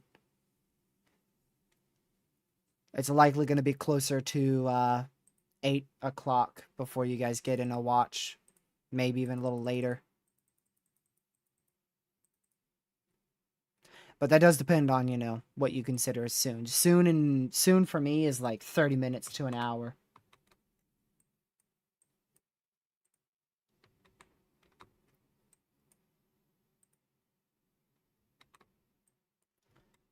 Huh. Hmm. We'll have to watch that storm in Ottawa because it is on the boundary. This is going to be a cool little experiment here. Can the storm survive? It has fired on the boundary, but it is about to move past the boundary. So this is going to be a good little experiment to see how our environment is north of the boundary, which I think it is atrocious. So I think this will just die out in about 15 minutes. But who knows? Maybe it can ride the boundary.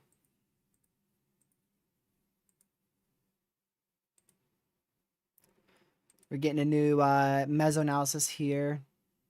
Actually, we already got it. Lord have mercy. Y'all ain't ready for this one.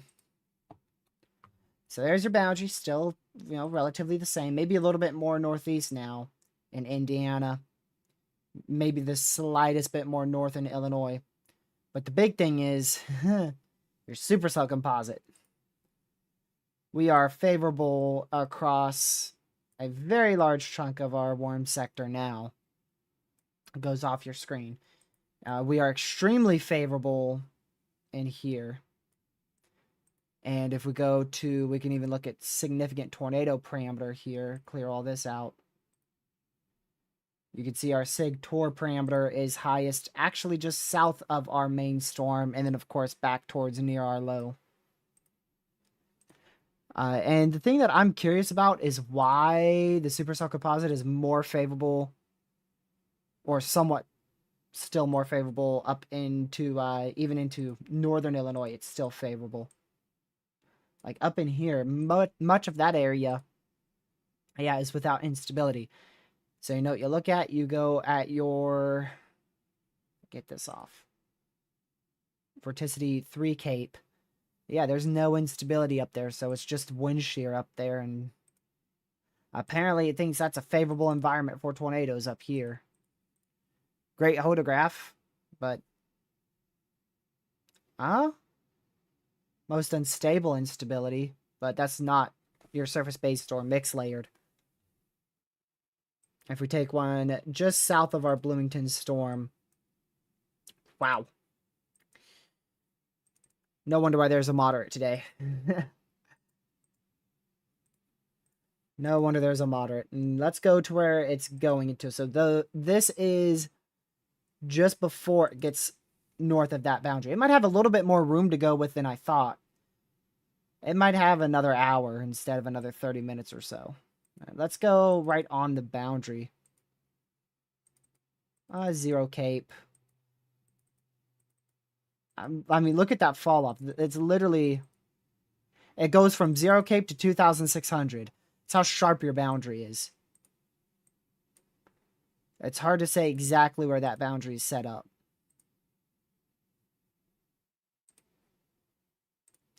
Very favorable environment, though. That's probably why this storm was able to explode for a bit, because the boundary is a little bit more north than I just realized. But it should be.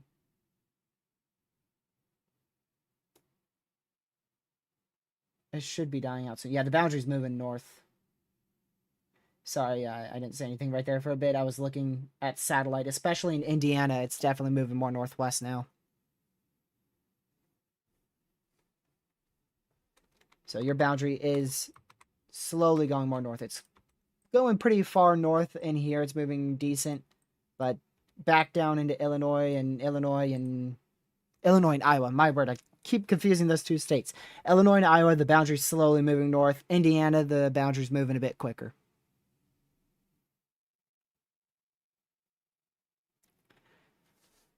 English.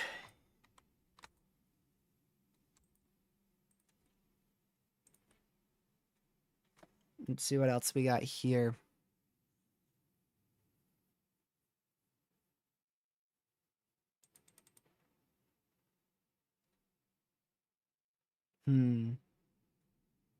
I don't think this is going to be latching onto the boundary down here.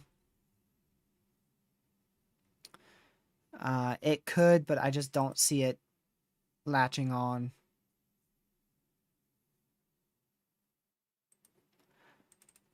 Yeah, eastern Iowa, western Illinois, y'all's main threat isn't until another 2 hours from now. Hour and a half, 2 hours.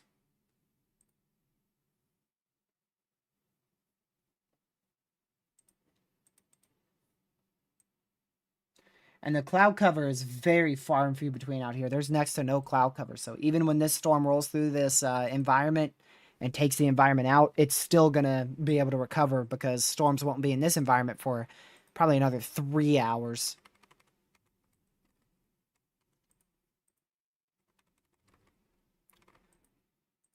So I expect this environment will recover perfectly.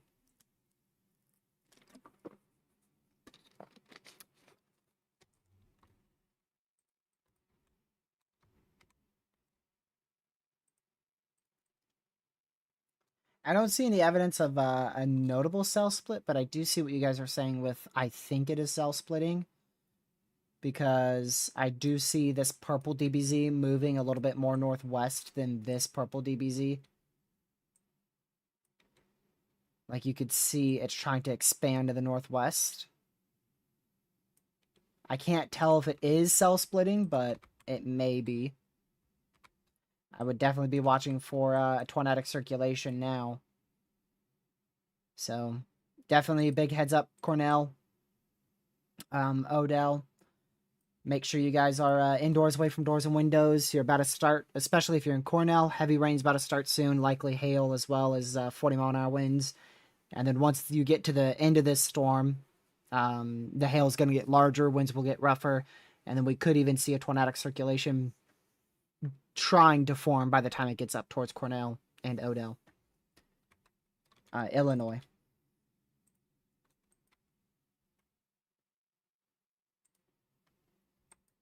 Still one severe out here now in Texas. We should get a severe on this guy, though, pretty soon.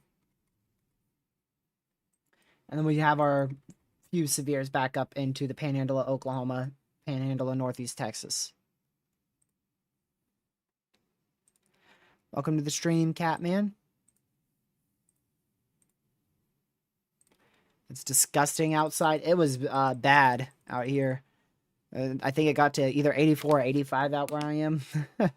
So I imagine it's way worse over there because you're in a severe risk.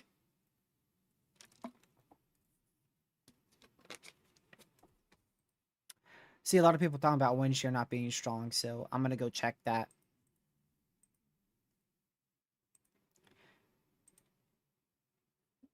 I don't imagine we'd have a huge issue. Yeah. Yeah. This thing ain't gonna be tornadic anytime soon.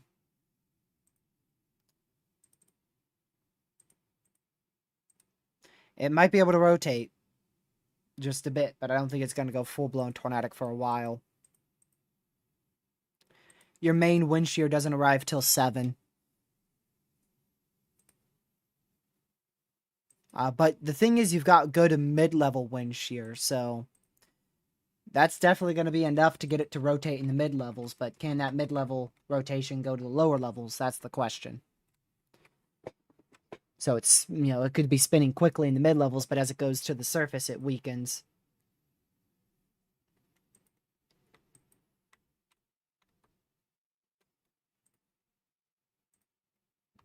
Storm's hanging on pretty well. Even though it's going north of the front. It's hanging on pretty well.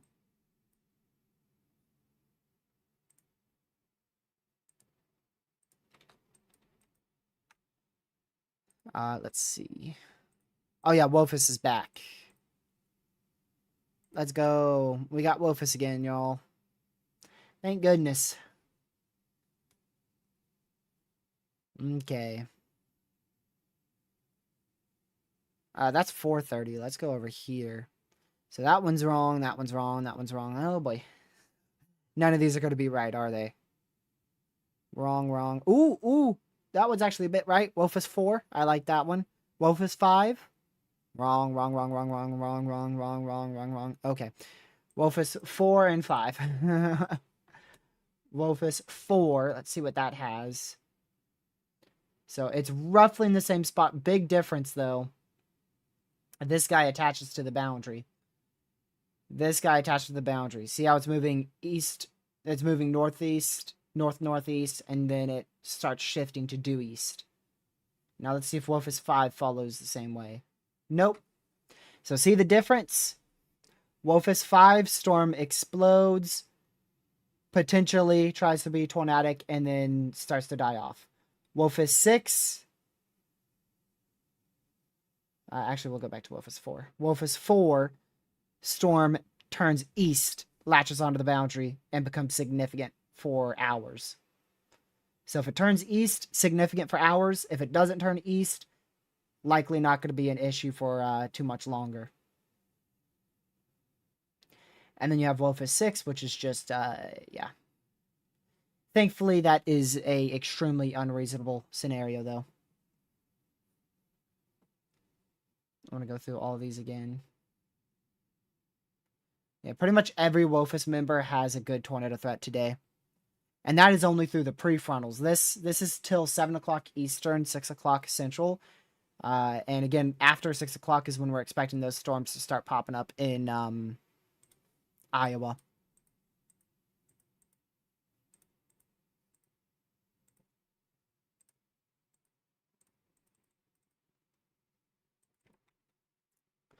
Let's see. Oh. 2 1-inch hail reports out here on this storm in Illinois.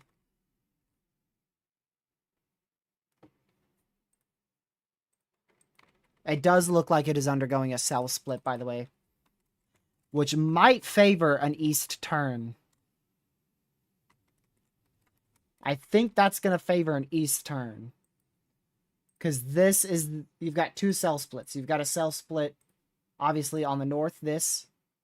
That's probably going to just go northeast and die off. But this has a better chance to turn either more to the northeast or maybe even due east.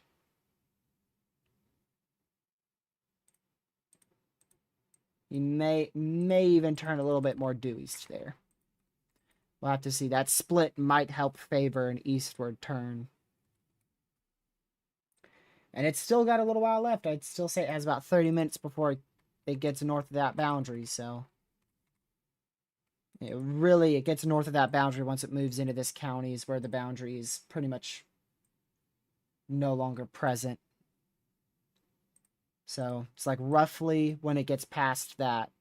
So again, that's just going to go north of the boundary in about 30 minutes. This might have enough time to turn and stay on the boundary.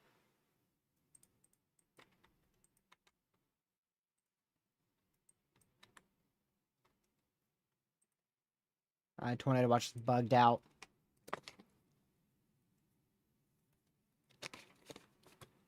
A lot of chaser convergence? Yeah. Of course there's going to be. It's a moderate.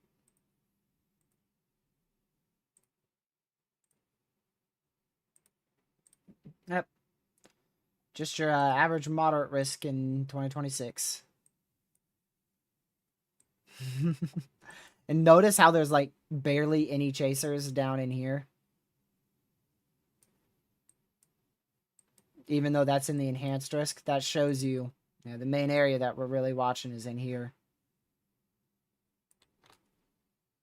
Just a few chasers.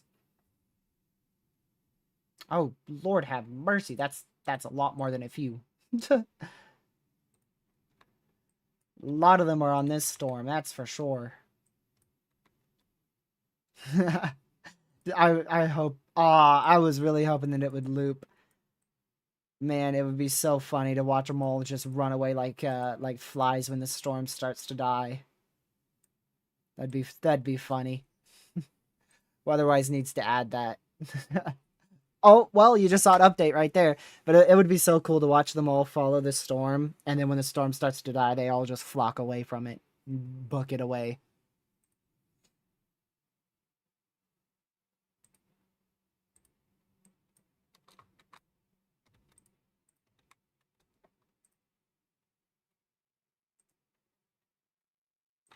Severe warned the storm for Abilene, Texas. I believe one of our viewers were asking about that.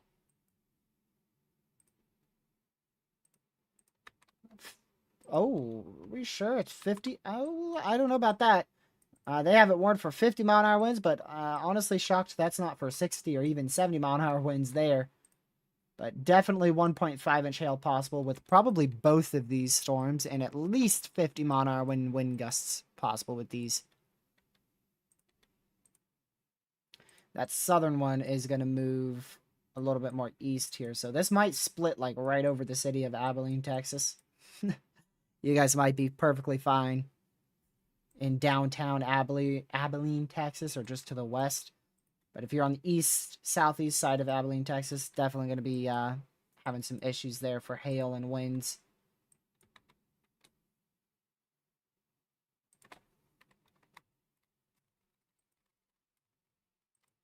It's got to turn due east. That motion is still northeast. It's got to turn like this. That's what it's got to do in order for it to be a solid tornado threat in the next few hours. If it just goes due northeast like it's going right now, then it's going to get north of that boundary and not be as big of a tornado threat.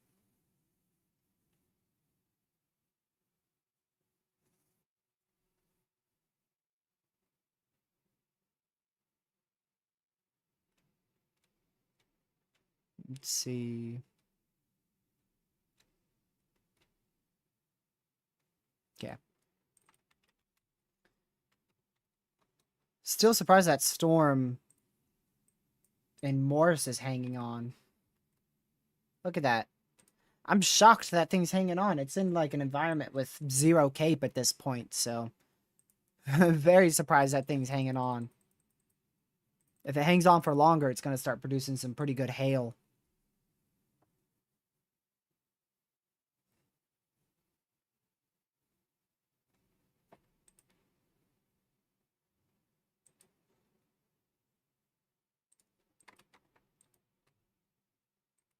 Um,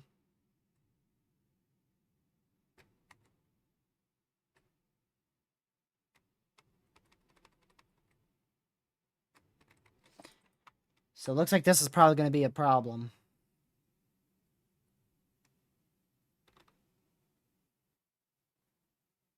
That is 100% turning east.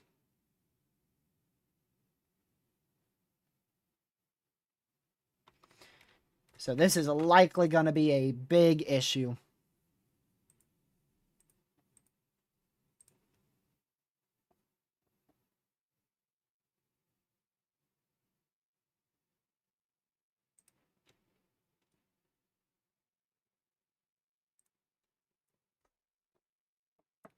Man. Let me go to... it seems like we just got a new MCD. Oh, they just severe warned that northern storm. Not too shocked with this MCD here. Let me see what it is. 120 to 150, a little bit higher on that tornado threat than the last one. Now, where is it at?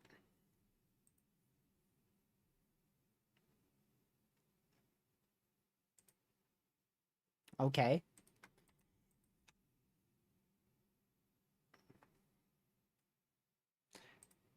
Okay, Oklahoma City is gonna be going crazy over the next 30 minutes. Let's go ahead and turn that on real quick.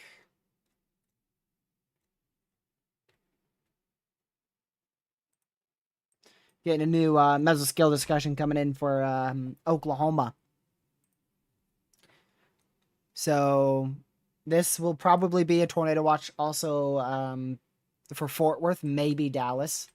But we're most likely going to see a tornado watch issued in this entire area here. Roughly in that entire area. Dallas could be one county in it or one county out of it. I don't know how far north that goes. I think that actually goes all the way up into Enid, Oklahoma. or very close to Enid. I think it goes all the way up into, like, up in here. Yeah, no, that does go all the way up into, it's like split on Enid. It's all the way up into there. That is a very far north MCD. Tornado watch will be issued. Let's see. Tornado watch will be issued within the next. I was on the wrong one. Within the next 2.5 hours. Damaging, hail, destructive winds, and tornadoes will be possible. Even a strong tornado or two will be possible. Destructive winds is what they really highlight the most with that. Can it please pop up? Okay, whatever. I'll just show you guys the actual site since it doesn't want to pop up. Otherwise, a little bit slow here. There you go.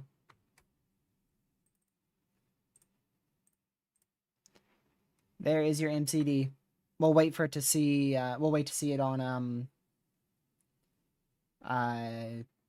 weather-wise as well, so I could show you the locations. But there you go. Yeah, Oklahoma City, I think, is in the enhanced. Part of Oklahoma is in the enhanced. You can see in the orange, not OKC. But there's your MCD, and it does go up into Enid. So I don't think Dallas would be put in that watch. I think it's going to be one county to the west of Dallas. So Fort Worth will probably be put into that watch.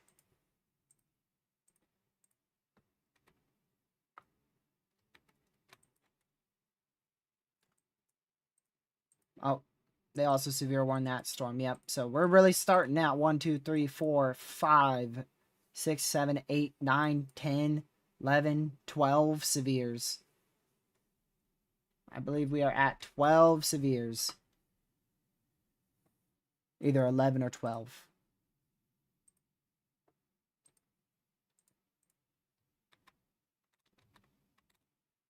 Looks like that's starting to rotate. Still a severe thunderstorm warning up here. This turned a little bit more east, which is why it's been able to stay alive for a little bit longer. You see it turned a bit east, so that's why it's been severe for a little longer than I originally thought.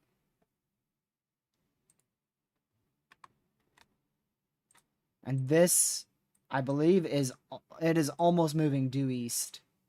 So this is going to be latched onto the boundary. Big problems with that one. Especially in about 30 minutes to an hour from now as wind shear increases with time.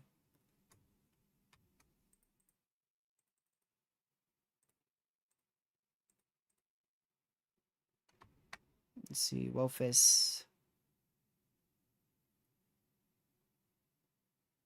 So, Wofus 4 is going to be the most accurate then for this storm. Just for those who are paying attention to Wofus, Wofus 4 will be the most accurate.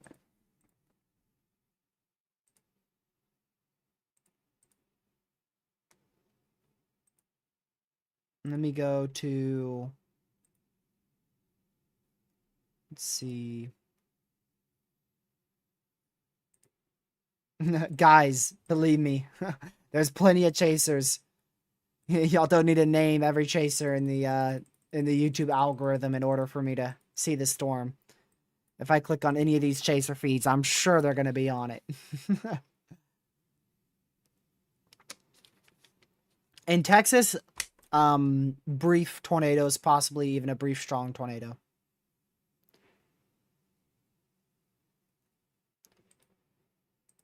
But up in Illinois, yeah, long-tracked intense to potentially even a violent tornado will be possible. Multiple long-tracked intense tornadoes will be possible, one of which could be violent.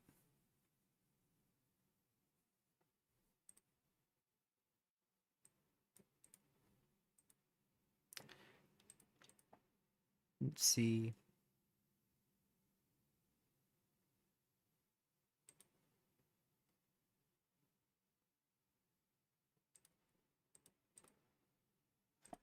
All right, so Yeah, this storm is becoming tornadic now at this point.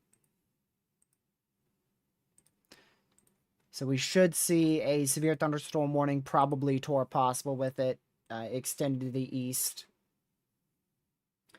And if that rotation ramps up any further, we'll likely end up with a tornado warning here in the next 10 minutes. If that continues to ramp up. You got to remember, our environment is not perfect right now. It gets better with time, so the longer this holds off on producing a tornado, the better chance it will be to be intense and long-tracked.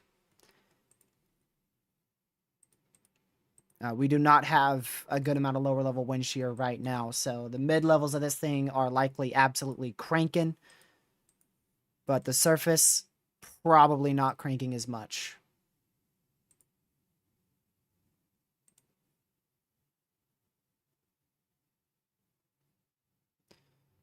Really, it won't be in a great sheared environment until like a county west of the Indiana border. So really, up until it gets into here. That's why I was saying 30 minutes to an hour.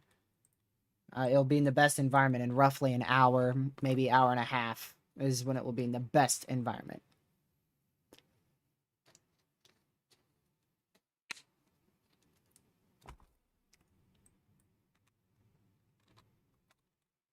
So just be careful with how you word this, because I know a few people are going to be like, violent tornado possible in the next 15 to 30 minutes out in here. Wind shear is extremely low for this type of risk. It's really low for a moderate.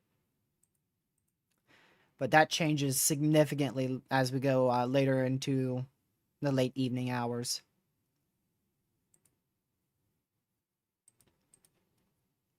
But again, the longer this takes to produce, the better environment it gets into. That's the big thing. It's not like it needs to produce now. Now that it's turned east, we know it's going to be riding that boundary. If it was moving northeast, this would start to already die out. But now that it's turned due east, we know that it's only a matter of time before it gets in the right environment to produce. Only a matter of time. I honestly, I'm way more impressed with the northern storm than the southern one. The southern one, if it turned east, it would continue to be severe. We knew that. But the northern one, this sucker's hanging on to dear life with a full-on zero instability. So I'm just as impressed with the northern storm as I am with the southern one. Because that's impressive. It is extremely difficult to get a severe storm to sustain in zero instability. However, I think our warm front has lifted more to the north, which means that this might not be in zero instability. It may be in like, maybe 500 to 1,000.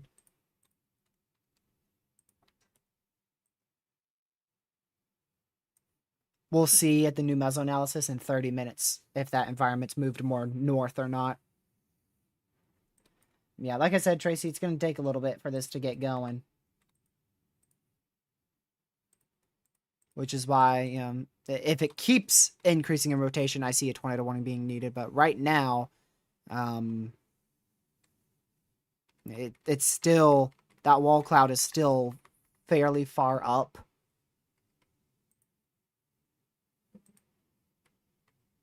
I don't know. That's turning into rapid motion now on a chaser feed I'm watching.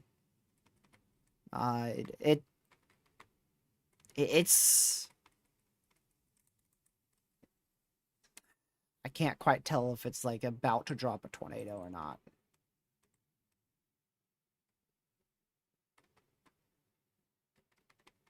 It's a gorgeous wall cloud, though. 10 out of 10 wall cloud. Nice scud round base, rapid rotation. It's absolutely gorgeous. It's an awesome photogenic wall cloud. Thank you, Hoops, for becoming an EF2 member. Appreciate it. Thank you for supporting the channel more than you already do. It's really appreciated. I can't tell if that's a funnel or not.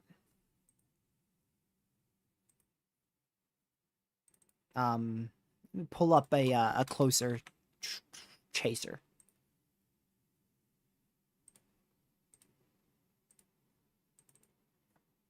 Okay, that's not a funnel. I had to switch angles on it.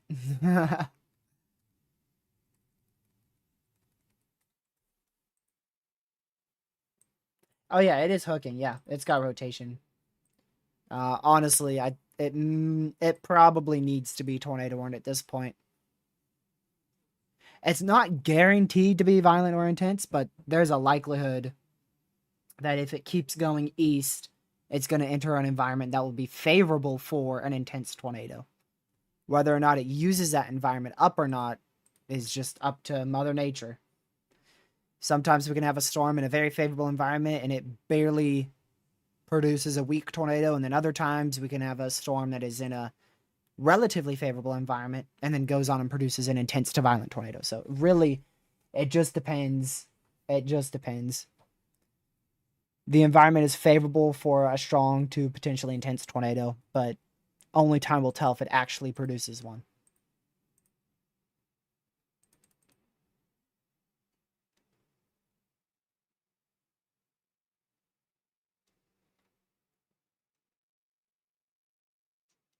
Let's see. Yeah, it seems like a lot of people in Oklahoma and Texas are shocked by that MCD. That was definitely, I didn't expect to see that high of wording from the SPC.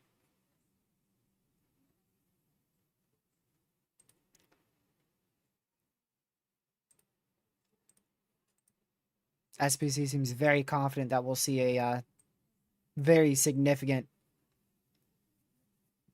line of damaging winds, likely damaging hail, and a few tornadoes form in northern Texas and southern Oklahoma, maybe even into central Oklahoma. That needs to be warned.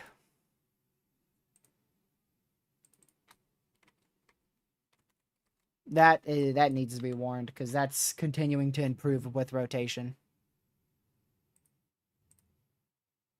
Is it really warned? Oh my word, it's warned. Wow. The timing of that. The timing of that. There you go, tornado warning. I didn't even get that notification. I literally said that before I even knew, I promise. Yep, there it is. 13 seconds ago, tornado warning. Over 16,000 people.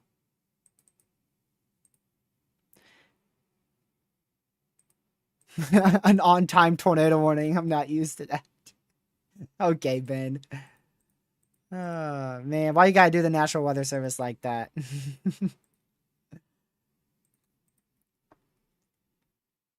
Very far from radar.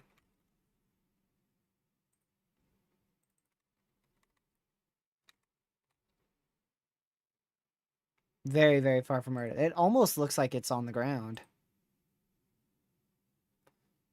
Am I muted over there? Okay, yeah. Let me turn this up.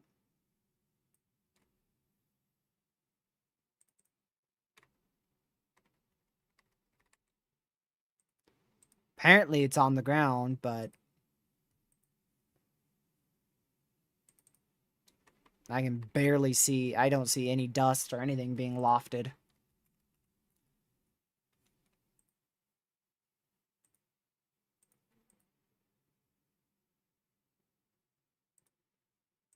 If it is on the ground right now, it's very weak. Again, this is going to enter a better environment, so you know, the longer this thing goes, the better chance it's going to have to produce a tornado, and a stronger tornado at that.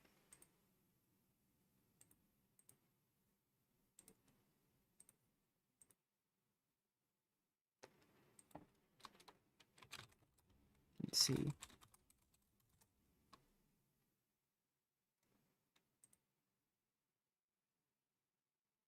I still don't see it on the ground, y'all.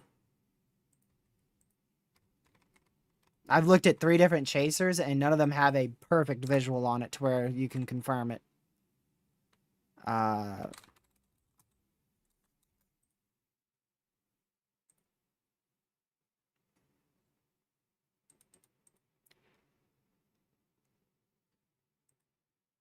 Oh, hold on.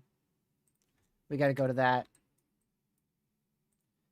We got a PDS severe for the city of Abilene, Texas. If you are in Abilene, Texas, pointing east towards Clyde and Morin in Texas, make sure you're in your safe spot. This is a dangerous situation with large hail upwards of 2.75 inch in diameter potentially occurring. So please be in your safe spot. That is a PDS severe thunderstorm warning. So it is a particularly dangerous situation, severe thunderstorm warning. Make sure you're in your safe spot. The first of what is likely going to be many PDS warnings. Many PDS severe warnings here in Texas. I'd imagine we're going to have a lot more than just this one. I know chasers are confirming it, but I don't see garbage. I still see just a low-hanging scuddy wall cloud right now.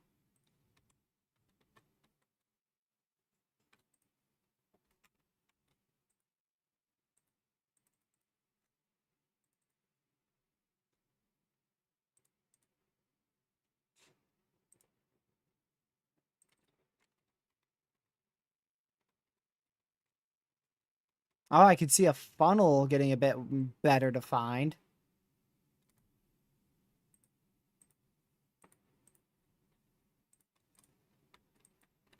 Rotation is still relatively on the weaker side on radar, so if it does drop, it's likely going to be a pretty weak, brief one until it gets into that better environment here over the next 30 or so minutes.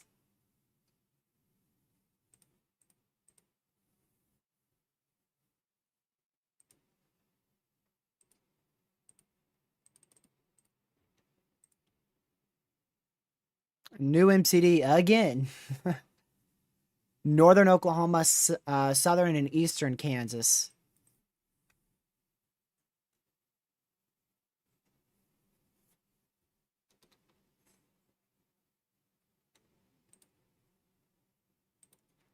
Oh, I mean, it was on the ground briefly. It may still be on the ground.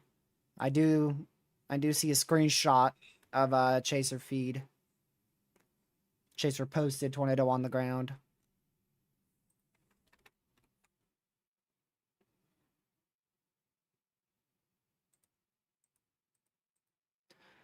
So this is a tornado ongoing.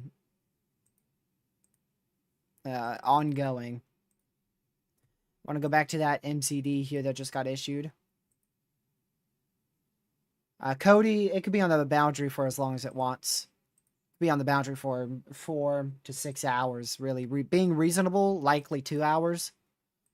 But really just as long as Mother Nature keeps it on the boundary. Reasonably 2 hours, but it could be all the way until it gets into Ohio for all I know.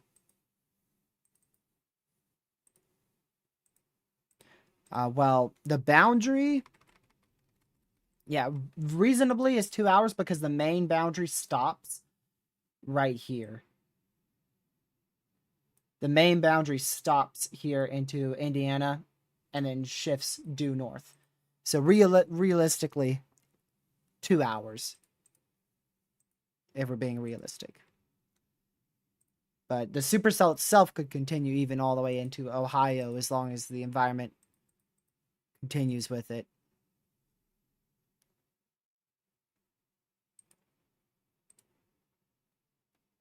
We just got 2 more MCDs. They are whipping out these MCDs like no tomorrow. We've gotten like 4 MCDs in the last hour.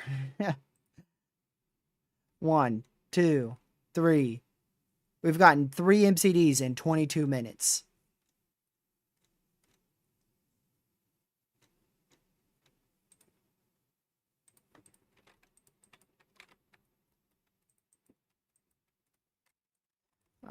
Let's go back over to Texas again. Again, PDS, severe thunderstorm warning for 2.75 inch hail for the city of Abilene, Texas. Make sure you're in your safe spot. It is a dangerous situation with extremely large hail likely. Elmdale, Clyde, and Albany also inside of that.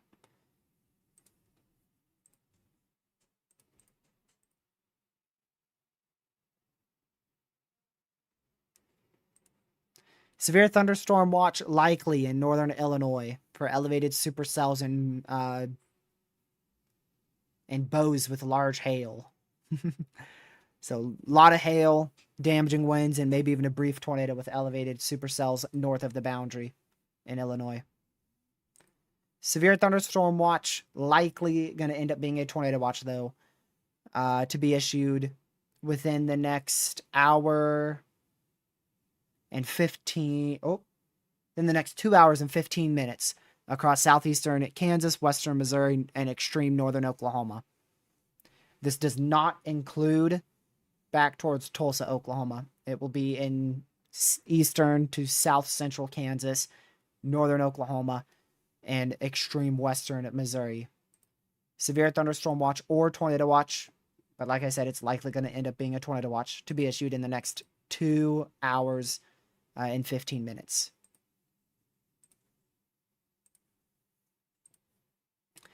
Another PDS severe just got issued down here in southern Texas this time. And it is for observed 80-mile-an-hour winds. So we have confirmed 80-mile-an-hour winds here in Del Rio, Texas. Lord have mercy, that's a beast. Dang. Man, I wish we had a radar site down there, but no, it's been down for a couple hours. Yeesh. That's probably destructive for hail too, but right now it's mainly, the PDS is only for damaging winds, but it's probably also producing destructive hail. So Del Rio, if you are in Del Rio, Texas, you need to be in your safe spot. That's a very destructive severe thunderstorm warning right there.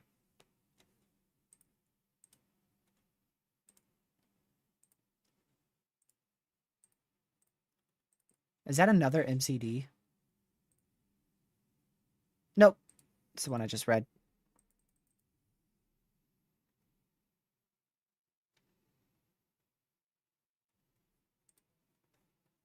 Let's see. Also going to be getting a new HRRR. We'll see if it accounts. Oh, it does account for that storm now in Illinois. Perfect.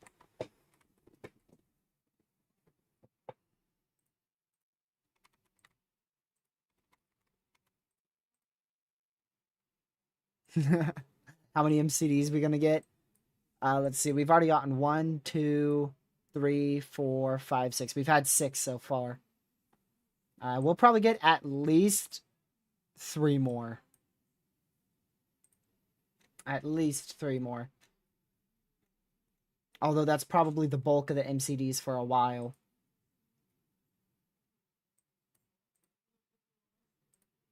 Yeah, so this is the one where they're going to eventually issue either a severe watch or a tornado watch. However, that tornado potential is pretty high, so I think they're going to go with tornado watch on that.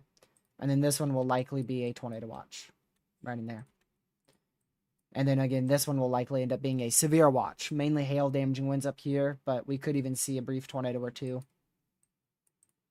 So right there on your screen right now is 4 MCDs.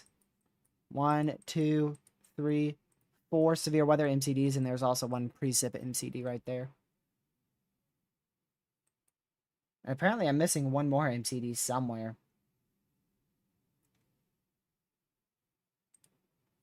Oh, up here, another one. So 6 MCDs, including precip MCDs, are out right now. Yeah, they never confirmed this warning. Probably because, honestly, the tornado was so brief, weak, that they didn't even have time to do it before the tornado lifted. It looks a whole lot less impressive right now on chaser feeds.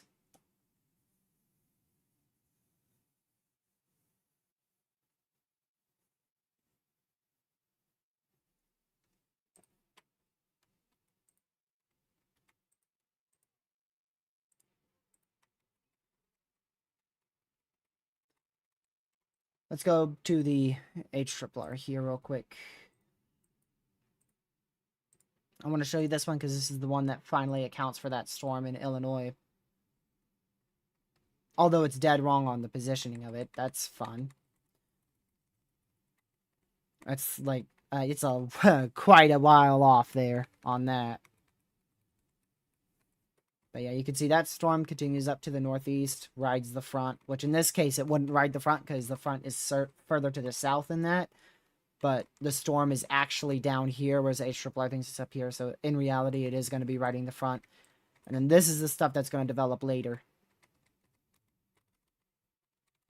And we're definitely going to have to watch Central Illinois for a long-tracked, intense tornado being possible late tonight.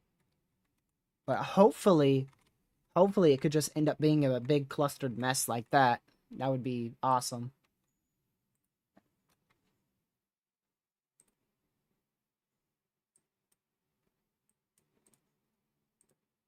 Okay, still PDS severe down there. Still PDS severe for Abilene, Texas. Oh, new tornado watch for OKC.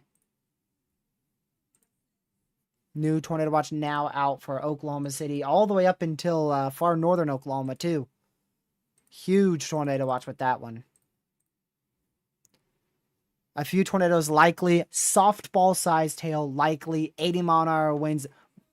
Widespread wind gusts of up to 80 miles per hour likely.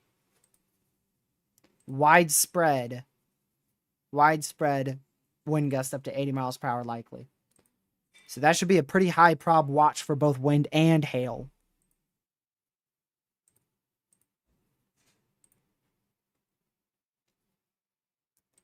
And that is coming in right now. So I don't know the probs yet, but we will in about 5 minutes or so.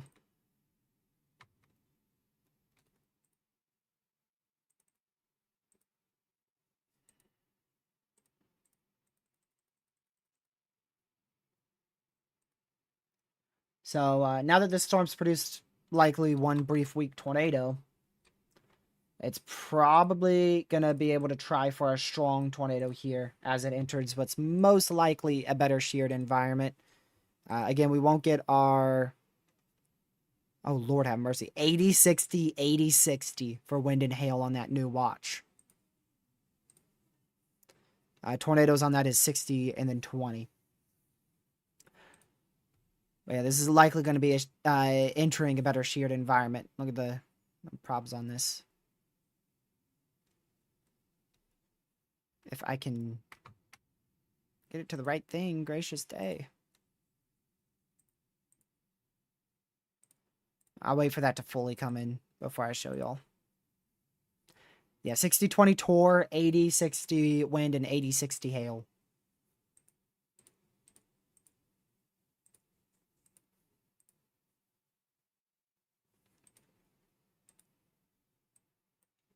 There you go. Moderate, low, high, moderate. And again, that is for northern Texas and even into Oklahoma. Where's the surface analysis? Mesoanalysis, Storm Prediction Center. You forgot what the SPC site was called? You sure? You sure you forgot about that?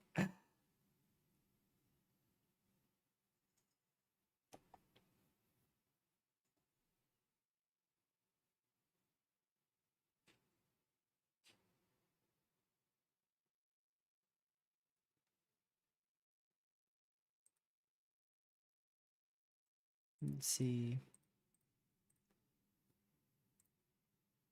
Yeah, Chaser, I'm watching it. It looks like a very elevated structure now, but that should change in 30 minutes or so.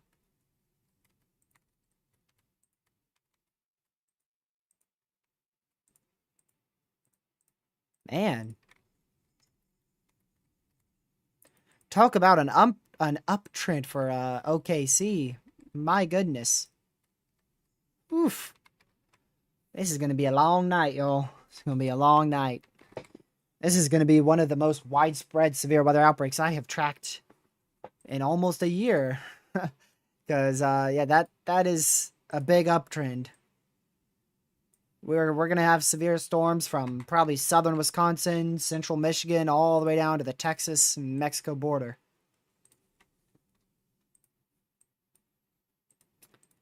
Honestly, that enhanced risk probably should have been expanded even into OKC.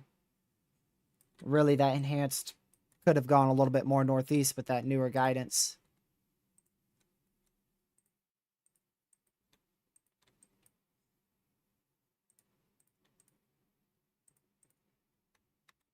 Severe thunderstorm moving into the southwest side of Chicago. It's not yet in downtown Chicago. It's out here for Boiling Brook, Crest Hill, Plainfield, Orlando Park. Make sure you guys are all indoors, away from doors and windows. Thankfully, not going to be tornadic.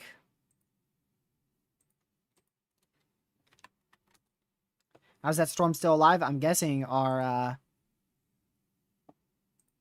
boundary is quite a bit further north than what it was, an hour or two ago.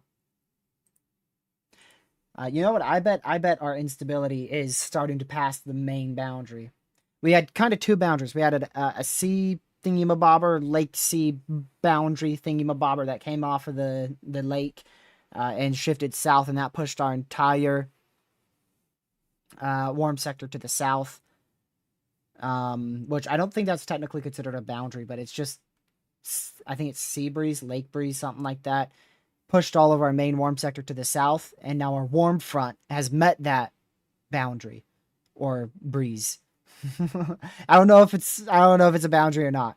I don't know exactly by definition what makes something a boundary and what doesn't make it a boundary. But it shifted our warm sector south. Our warm front pulled north, hit that boundary, and that's why these storms exploded. And now that warm front is passing the sea thingy-mabobber. So, really that sea thingy-mabobber is just going to be dead and not really do much at all.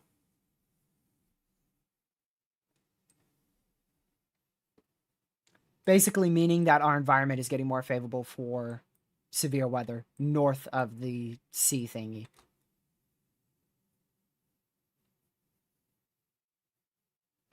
Yes, let's call it a bust. Freaking 14 hours before the outlook ends. Sure.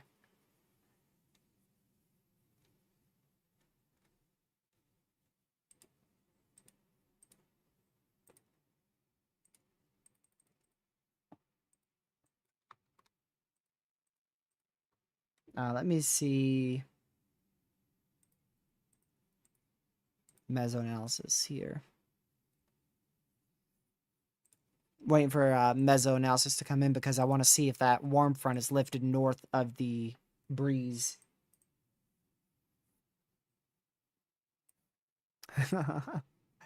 Thingy-mabobber thingy, yep. I don't know what it's called. I don't study the Great Lakes. I study the weather. I guess the Great Lakes can typically be part of the weather, so. I've heard of those, I think, in Florida before.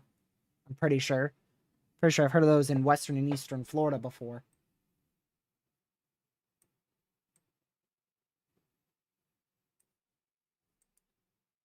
Sea breeze? I won't remember that. I'm just going to call it thingamabobber. Oh, yep. This is where your cold front's probably roughly at, somewhere in here, because we're starting to see initiation now in northern Missouri.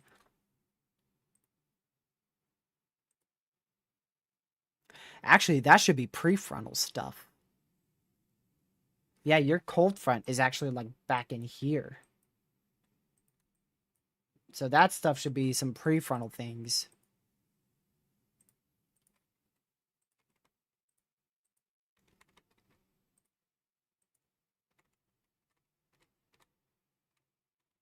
Yeah.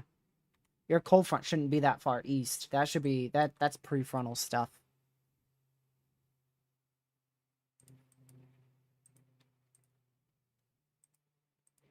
Updated the tornado warning to 2.5 inch hail now, which is very reasonable considering that man, that DBZ. If we had a higher wind shear, this would be dropping an intense to violent tornado.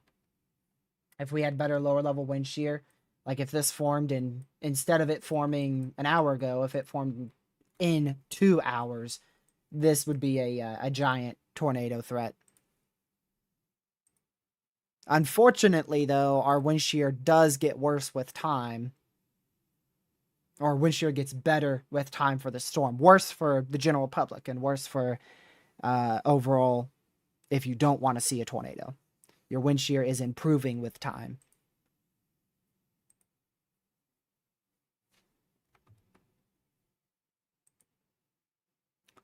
Looks like we got our new mesoanalysis in, and it does indeed confirm. It does confirm that our warm front has lifted further north than the sea breeze. And it also confirms that wind shear is increasing with this supercell. It only gets better in a better environment from here. So it went from 90 wind shear to now 180. So it literally doubled in wind shear in the last hour. Literally doubled in wind shear. So I expect this to become a huge problem within the next 15 minutes at this point because it's in such a better environment now.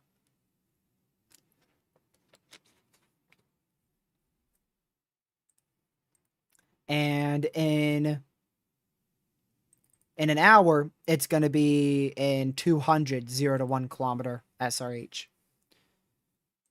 So it's going to be in a way more favorable environment here. Man, if that is producing 70-mile-an-hour winds, I wouldn't rule out 90 later today. We might be able to get upwards of 90-mile-an-hour winds in Oklahoma and Texas if this thing's producing 70. What's your D cape, your downdraft cape out here? Holy crap! 1,500, heck yeah. No wonder why they are very strongly worded for the damaging wind part of this.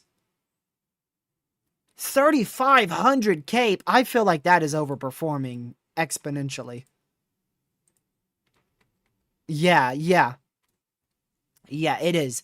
The HRRR from last night had about 2,000 cape, and we're observing over 3,500 in South Central Oklahoma.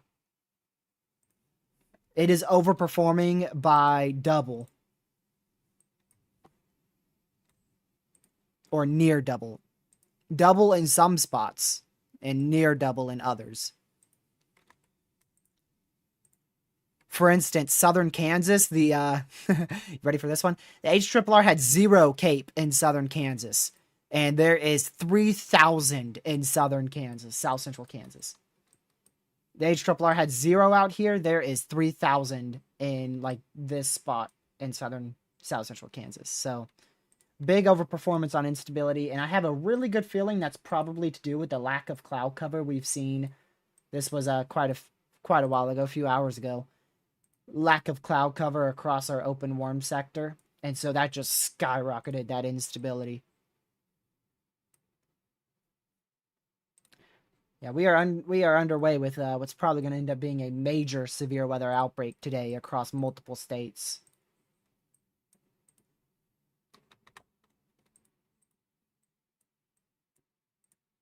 And we'll have to see how the tornado portion verifies down there, but mainly word for the tornado threat back up here. We have even more prefrontals firing. I don't think these are going to be able to sustain. They shouldn't. There's no amount of strong forcing out here unless there is... Go check the 700 millibar. Unless there is more rising... Yeah, no, there's not. No, there's not. The rising air doesn't arrive for at least another hour and a half.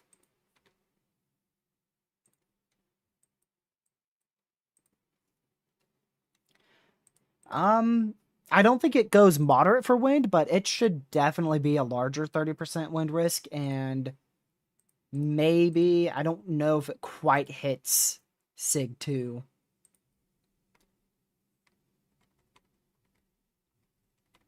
But it might barely hit like a SIG 2 requirement for this area. Considering how rapidly things have uptrended down here, it just might. But we won't get it. And the reason why I say that is our next outlook is at 9 o'clock.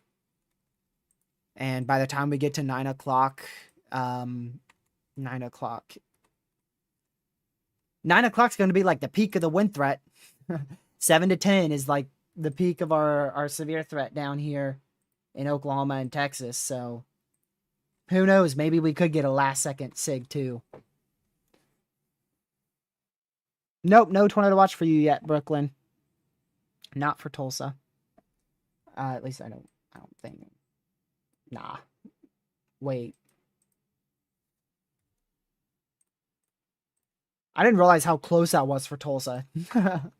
You are one county away. You are literally one county away from a tornado watch. It's going to be a close call for Tulsa. It's going to be a very close call. I would be hyper weather aware for sure. I'd be preparing for a nocturnal tornado threat. Yes, I think you'll get one.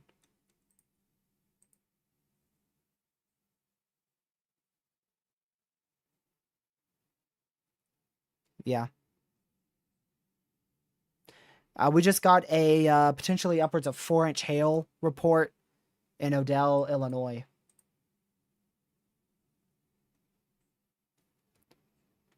3.75 to 4-inch hail reported in Odell, Illinois. 4-inch hail. There you go.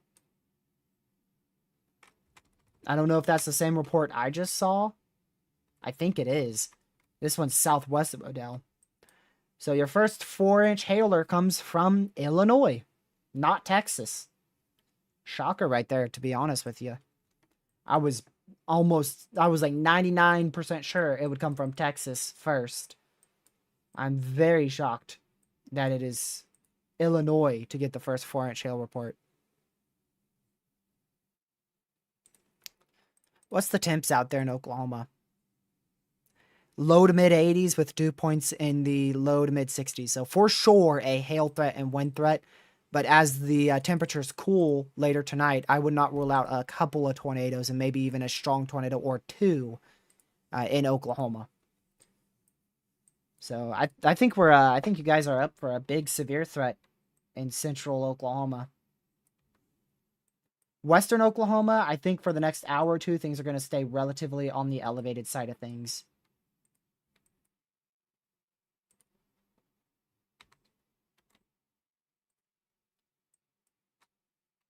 Oh, extension.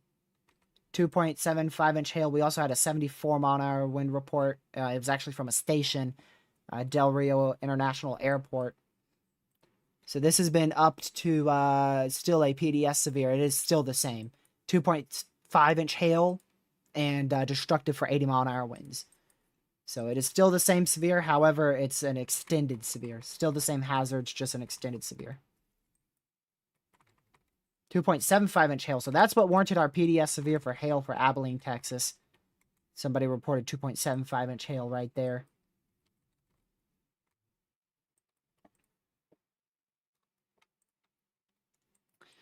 Let me get the Abilene, Texas radar site real quick.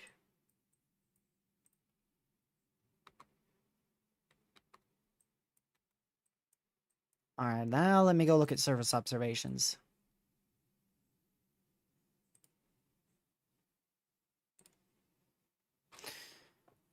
$77 and wow, that is ironic. 77 and 66. 77 over 66.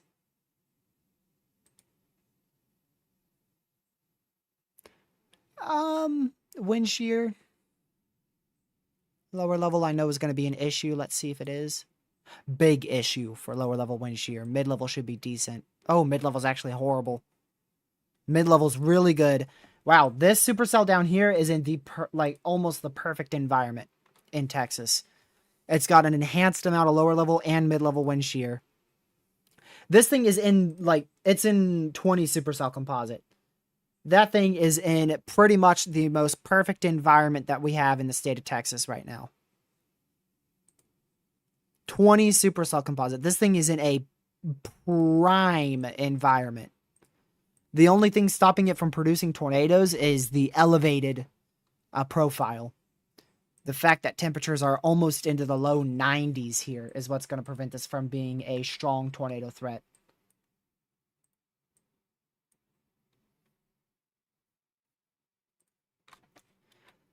Man, I really wish our radar wasn't down over here. Yeah, this thing, if anything produces 5-inch hail today, it's going to be this thing.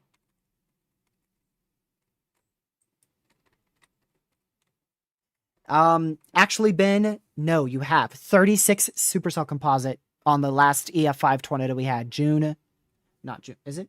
Was it June? July? Crap, I forgot the date. Last year. I think we had 36 supercell composite. Crap, I can't remember the date. I forgot the date. But yeah, we had 36 supercell composite on that day. I feel like it was June 20th, but I want to say July 20th. June 20th. Okay.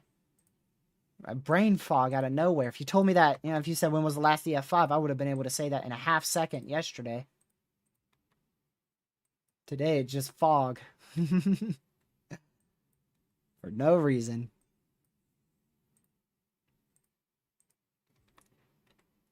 Yeah, this thing's turned more elevated, actually, which is really good. So this may be a long-tracked hail threat as opposed to a long-tracked tornado threat. I don't really see why it's not being more surface-based right now, though. There's really no reason for it not to be surface-based. It's riding the warm front.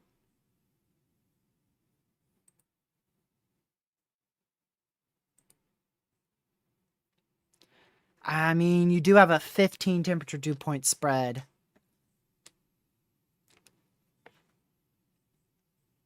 That could be doing it.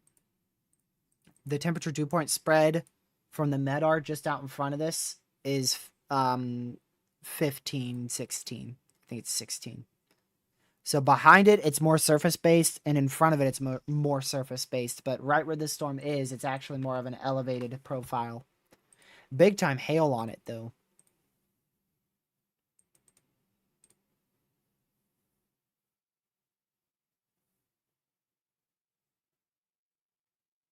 Yeah. Look at all the WOFUS. This is not WOFUS. It's mesoanalysis. Look at all the WOFUS members now that this storm's fired. Look at them all. Every single one has that updraft helicity track now. They all vary in location, but every last one has that prefrontal supercell. What is it right now? It is 2220 right here. So we can already mark off. Let's see.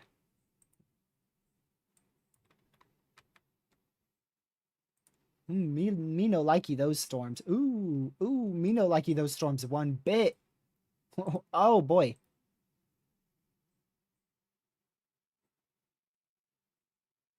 We better hope those storms in western Illinois do not mature. Because holy crap. If they're semi-discrete, yikes.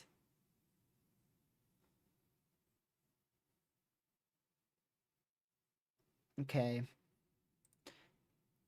So let's go for a WOFUS run that has about 3 showers on the border of southeast Iowa and west central Illinois. Oh. I don't hate WOFUS 13.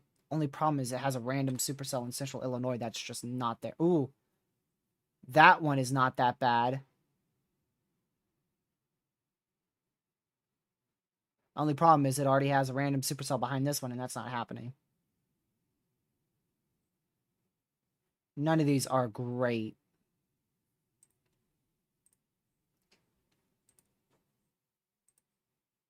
That one's not the best either. This one might be a little bit better, but it's a little bit too far west. But yeah, these could be a big issue if they do mature. These could be a really big issue. All of these. There's a lot of storms firing in here. Hopefully, they cluster up.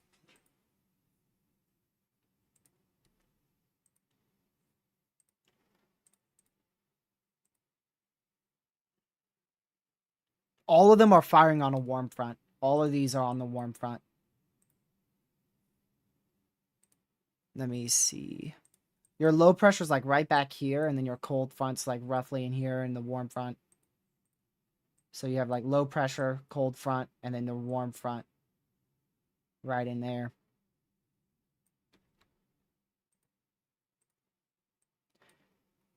And actually, I think that warm front might have lifted a little bit more north. No, it's roughly right in there. It's roughly right where I drew. Maybe a little bit more north into more of central Illinois. More into north central Illinois.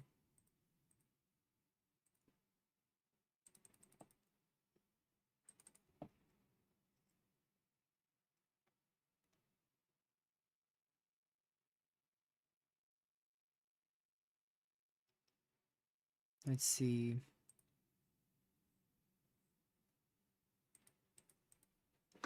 So, from what I can tell, those storms easily could be a huge issue firing in southeastern Iowa and west central. All three of these. We're going to have to watch all three of those spots.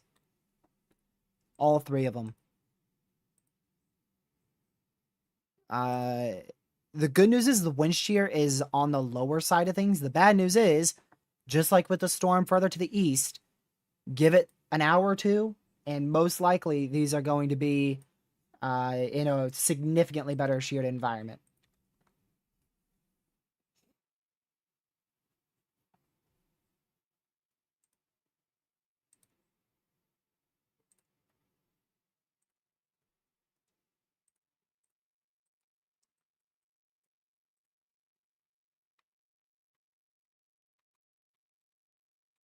Pour down in Abilene.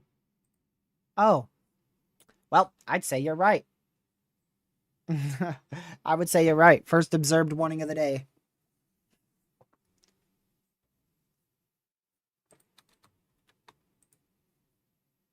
Was it visible on CC?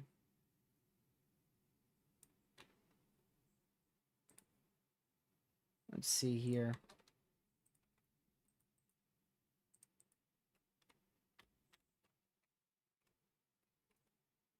Let's go to probability of debris. Okay, it wasn't on radar, so I didn't miss it. Gotcha.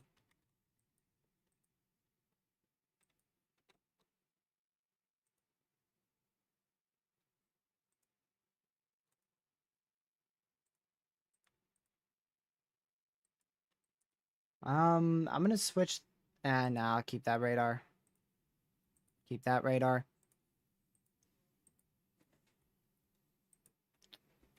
We'll keep this one up here since it's a confirmed tornado.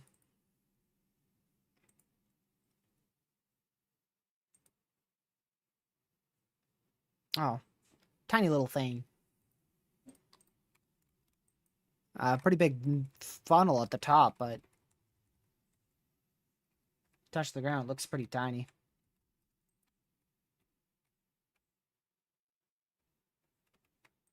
Yeah, so we did have a relatively small cone tornado here in Abilene, Texas.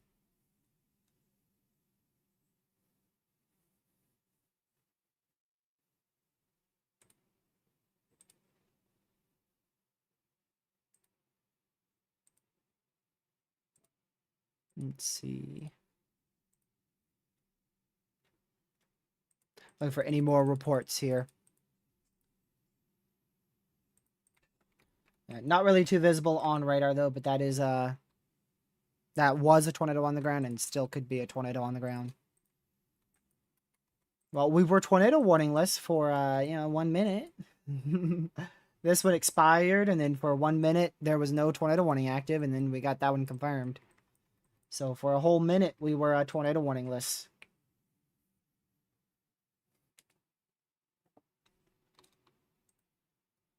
Might be the only time that happens tonight. Depending on if these storms get going or not. Really going to have to watch those in southeast Iowa. They're in a great environment. And again, that environment will only improve. One thing is the temps are definitely a little bit higher, so definitely a bit of a more elevated profile. But I mean, if those can form in the next hour or so, they really start to intensify, and then an hour after that, temps start to come down, and then before you know it, you have a very high-end tornado threat.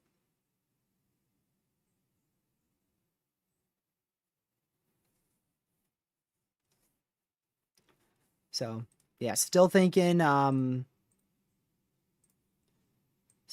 like 7 o'clock and after will be our main tornado threat, and our peak still should be after that. Still observed. They updated that warning.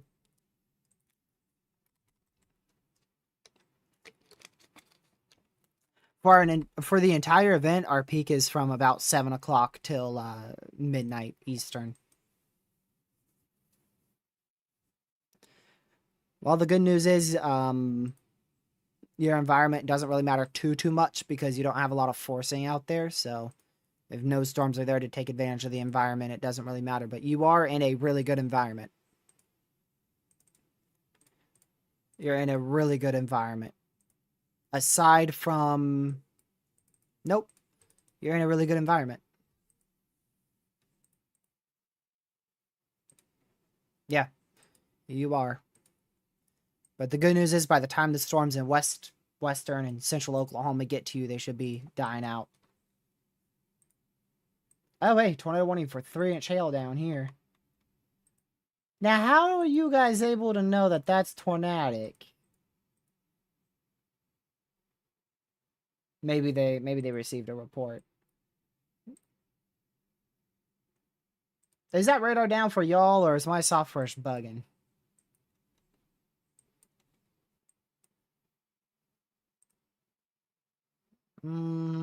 It's been, oh man, it's been down for 5 days. Golly, we ain't getting that back. Shoot. We ain't getting that back anytime soon.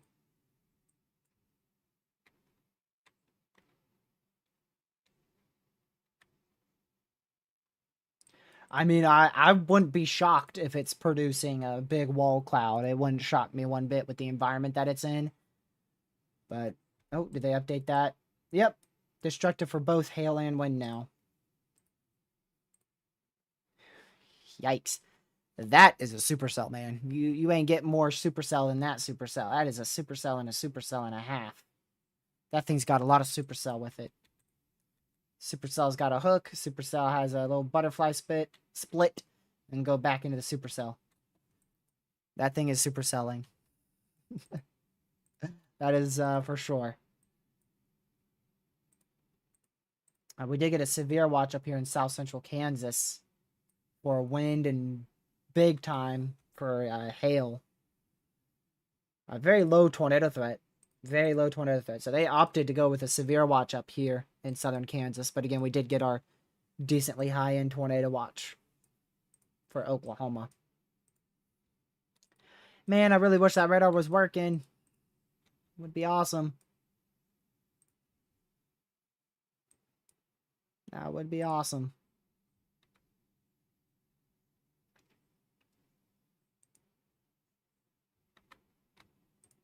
Big time hail with this one too. 2.5-inch hail. Now we might be getting too many of these, y'all. If we do get too many of these, they can really hurt that warm sector and really really go over each other's environment and hurt the environment. So there may be a chance that we're getting too many storms here. But that is also something we need to watch too. The thing is, much of this environment is more elevated. A significant amount of it is more elevated. A lot of these areas are at a 15 to 20 temperature dew point spread.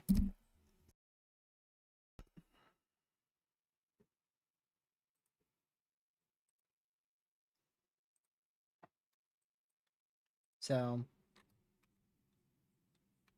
if that is the case, then we're not going to see a good significant threat until the sun sets at about 8 o'clock Eastern, another hour and a half. Which by then, I'm sure some of those storms are going to be a lot more mature. Yep, you can see a lot more severes coming out now. Plenty more. 1 severe here, 2, 3, 4, 5, 6, 7 on that, 8, 9, 10. Yep, 3 separate severes on that one. So along our main line here, you've got 10 severes already. And then, of course, you have this one down here, too. No longer an observed tornado warning, so that's good.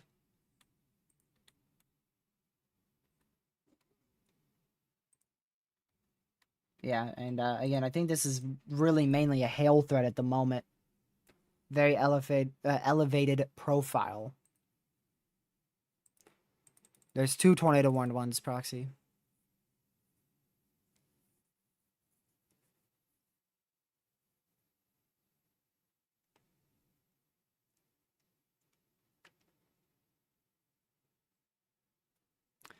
Yeah, this thing's relatively hail dominant right now, so the tornado threat is very low with it. But if it can get more surface based, that tornado threat will ramp up exponentially quick.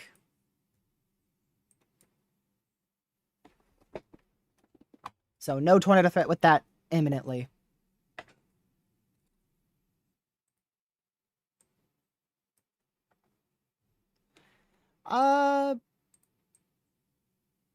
It could be, Caleb. It could be. The good news is I don't think we're at much of a tornado threat right now. A lot of these storms have fired quite a bit earlier than I was expecting. I really wasn't expecting all of these storms to fire right now. So your tornado threat shouldn't be ramped up much until after 8 Eastern, 7 Central.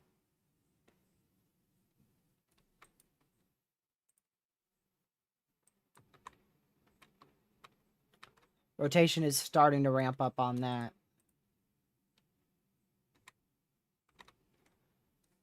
Crazy hook echo, but you've got a little bit more elevated profile here, and that's what helped stop it from forming a tornado in the past, but it's moved into a more surface-based environment, which is why it's really starting to crank.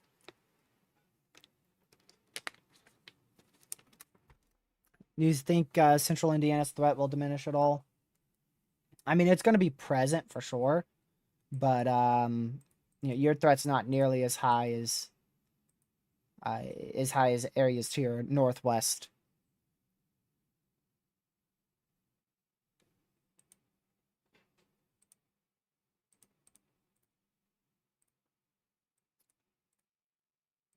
Man. If only we had a radar. If only we had a radar.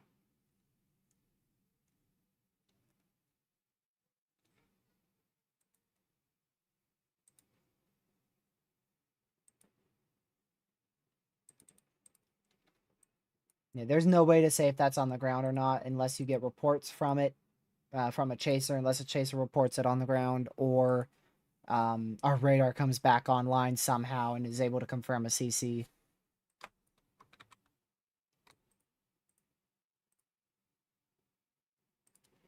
So we're really just going to have to wait to see if the NWS upgrades that warning to confirm if it is on the ground or not.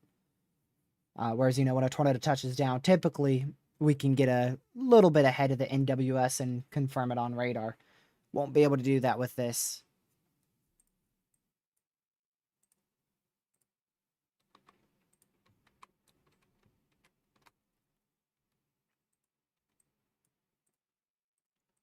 West of OKC, new severe thunderstorm warning, 1.25-inch hail, 60-mile-an-hour winds. We did just get a new severe watch. That includes Iowa, Wisconsin, Illinois, and Michigan. until 1 a.m. Eastern, midnight local, midnight central.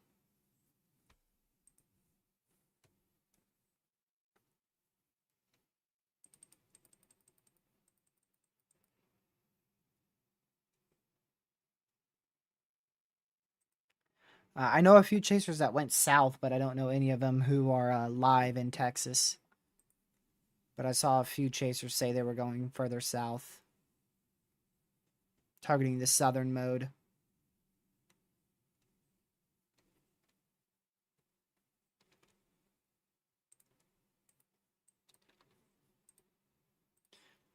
Severe watch, 10% tour, 2% strong tour, 40% wind, 30% significant wind, 60% wind, 40% significant hail. Yeah, I agree with that. I agree with the SBC on that. That's a good prob watch. Main threat is definitely hail followed by wind, and then can't rule out a brief tornado. Severe thunderstorm warning for downtown Chicago. 1.5-inch hail has been observed, as well as roughly 50-mile-an-hour winds will be possible. The winds have not been observed, but the hail has. That's going to be a populated one. NWS. Severe thunderstorm. Just under 3 million people in that severe. Just under 3 million people. It includes the entire city of Chicago. The entire city of Chicago included in that. Just under 3 million people need to be away from doors and windows. Yep, we did get a new MCD. Mesoanalysis will be out in 30 minutes. Still, we're halfway from the next one.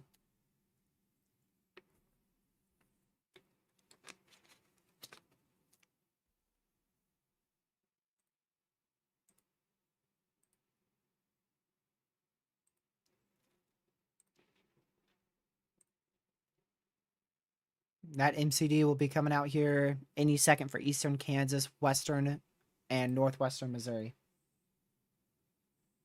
Tornado watch will be issued. Will likely be issued. So, yeah, Haley, if you're watching this, will include you. 80% chance. The risk for supercells and line segments increasing into this evening. All hazards possible. A tornado watch is likely.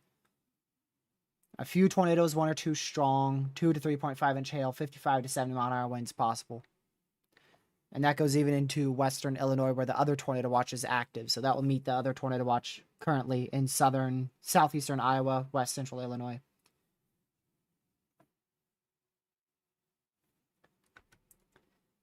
Development is probable in the next 1 to 2 hours. And so a tornado watch will likely be issued to cover that.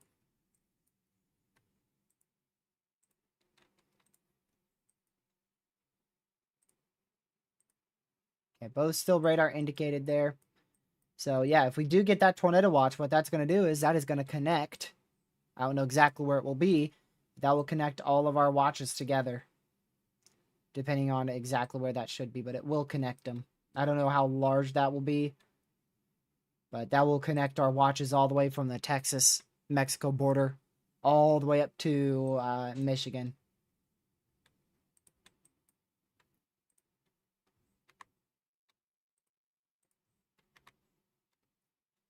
Can't tell if that's on the ground.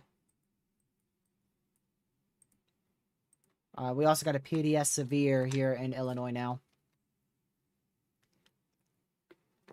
So if you are in Union Hill, Bondfield, Buckingham, make sure you are indoors, away from doors and windows, and preferably in your safe spot, as this is a particularly dangerous situation with 3-inch hail likely falling with this storm.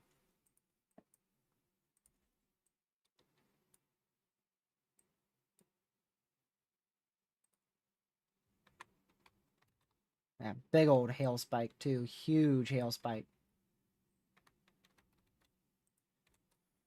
No shocker they went PDS for that.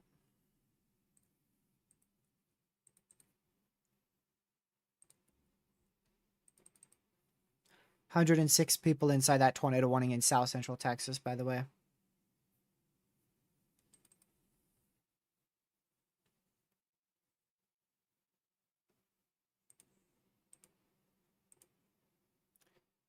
Let me see.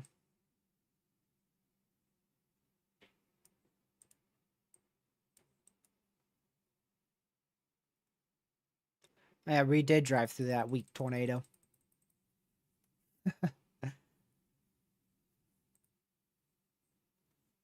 That's crazy. That's Reed for you.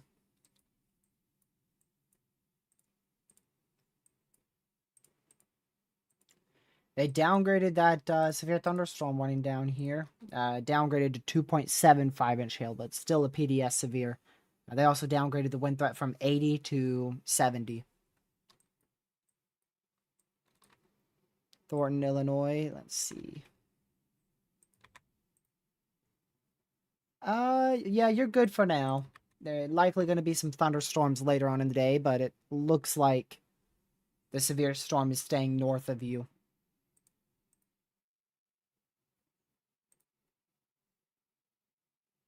Looks like it's staying north of you.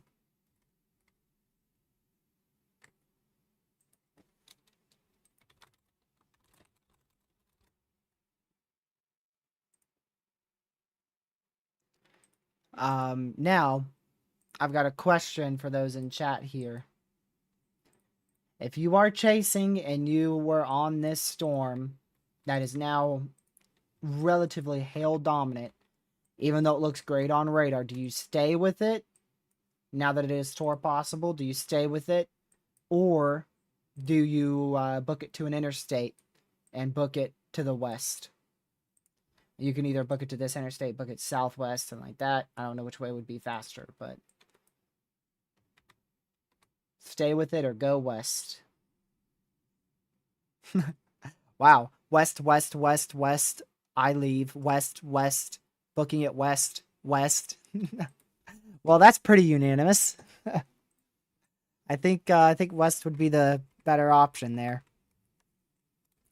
Yeah, I'd have to agree. There's a chance that produces a tornado in northwestern Indiana here in an hour. If it can get its act together, but really the better stuff is probably going to be focused along that warm front in far western Illinois. And by the time you get there, it's likely going to be severe. Let's check. Let's say we are concluding the chase out here. Let's just say Reddick, right? You'd be roughly in that. What in the world? That's a lot of spam voicemails. What did I miss? I'm glad I was on D&D on accident. I didn't even know I was on D&D on here. So let's say you go from Reddick, the NASCAR driver, Illinois. And let's just say, well, things are roughly moving east. So we'll say like Galesburg. Roughly Galesburg. 2 hours and 20 minutes. 2 hours and 20 minutes. So yeah, you're going to want to leave now. But honestly, it might be too late to leave because by the time you get back to that area, it's going to be dark. Because it's what, 5:50 over there plus 2 hours? Yeah. I don't know. I would probably just stick with this one and risk this one because it's day. Even though these are likely going to be an issue in 2 hours. I think that I would stick with this one because it's still daylight.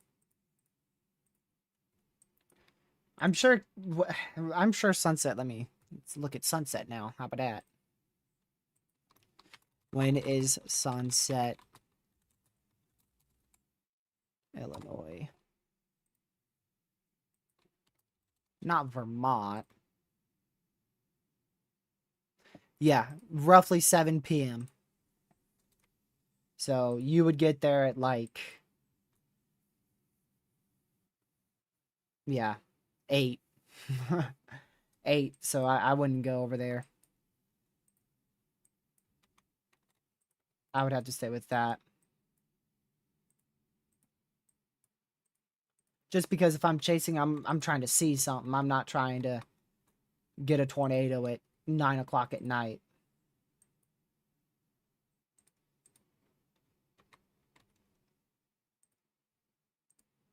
And one thing from a chaser's perspective, this is bad from a chaser's perspective, but from the general public, this is good. All these storms are clustered. They are all clustered up along that warm front.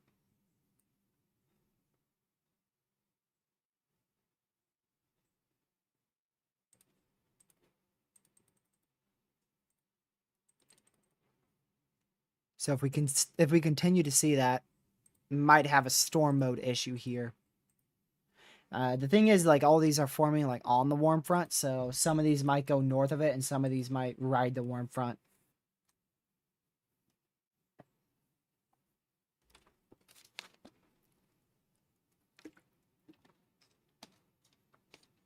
Yep, that's what we had, Matt. I think it's just simply the dew points are a little too low, the temps are a little too high, and our wind shear didn't get better until the storm got elevated.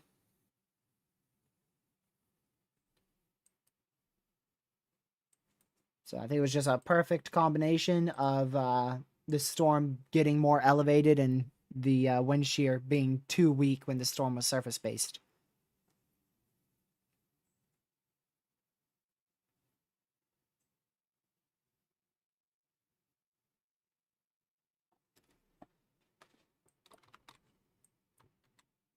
So we'll see.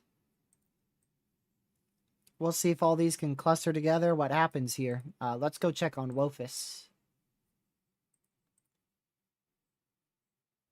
330 is rendering. We're going to go to the 22. I said 330. What I meant was 2230Z. So we're going to use an older one here. We're going to go to 23Z. We might as well round it up. And we're going to just look for a bunch of clustering in western Iowa on any of these. See, the thing is, none of these have a crazy amount of clustering like what we actually have. They're like a organized multiple storms.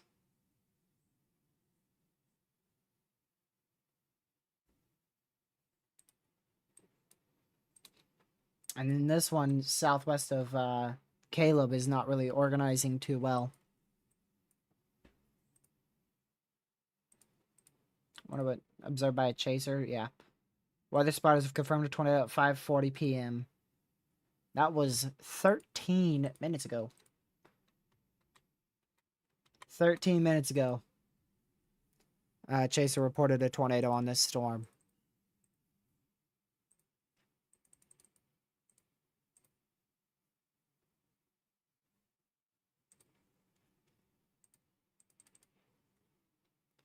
So, confirmed tornado there as well as a destructive storm in terms of destructive hail.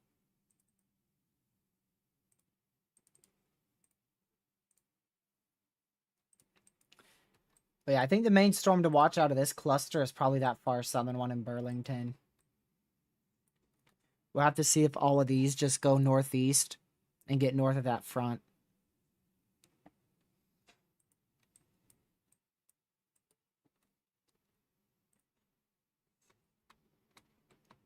Still a good hook here, southeast of, or east of Abilene. Well, east of Abilene, Texas. Why is my storm not organizing? Not a lot of forcing is the number one thing. It's out on its own. There's not a lot of forcing out there. You've got very little lift, which means that there's really nothing to get that storm to go into the mid to upper levels. Your temperature dew point spread's about 20, so definitely a more elevated profile, but still doesn't, as long as your dew points are good, which is, it's good enough, low 60s, low mid 60s, that storm would still be able to thrive. It's just the fact that there's not a lot of forcing. And you have really a plenty amount of lapse rate, so it's mainly just forcing's just not there.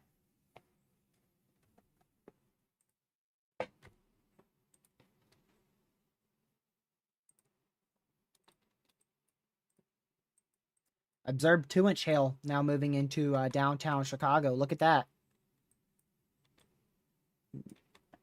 Almost a supercell. It probably has a supercell structure to it, just maybe not rotating as much as a tornadic supercell there.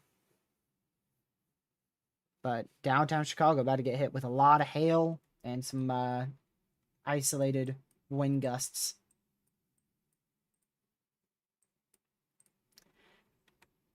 I tell you, this line is exploding very well right now. 1, 2, 3, 4, 5, 6, 7, 8, 9, 10, 11. Still 11 severes, 12 severes on that cold front. That line is exploding very, very well. Maybe a little bit of storms trying to initiate around Kansas City, Missouri.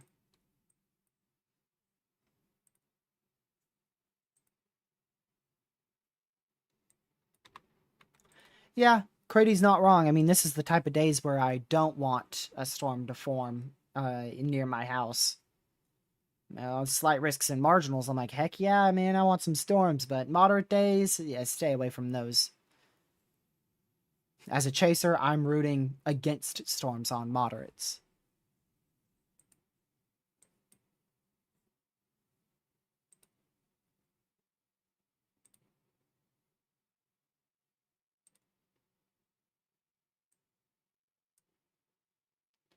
Let's go back over to this real quick. Tornado watch coming in now for Haley out in Kansas City, Missouri. That goes all the way down into Kansas. So our watches are now connected once that watch fully renders in.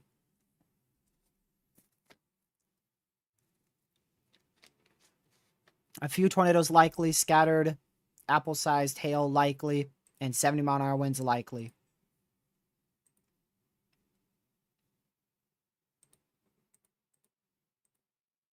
That's not the watch right there, I don't believe.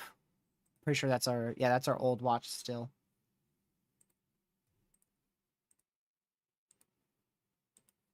Oops. It's right, our Mega.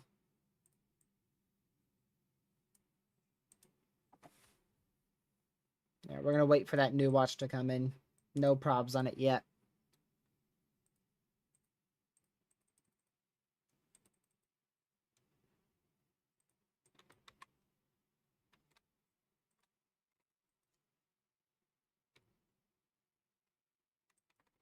Yeah, this storm does look like it's starting to die out, doesn't it?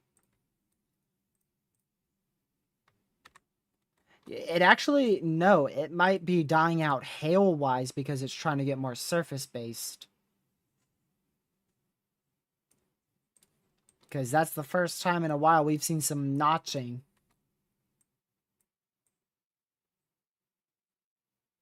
It turned very hail-dominant, and now it looks like that hail threat may be dying out. So this could start to rotate again.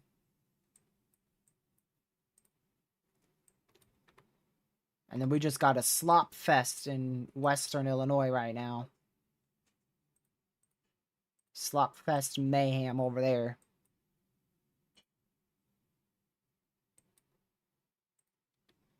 See if the new Wofus is picking up on slop fest.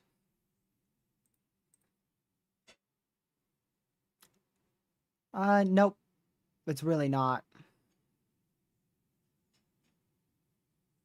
The new Wofus is not picking up on the slop fest.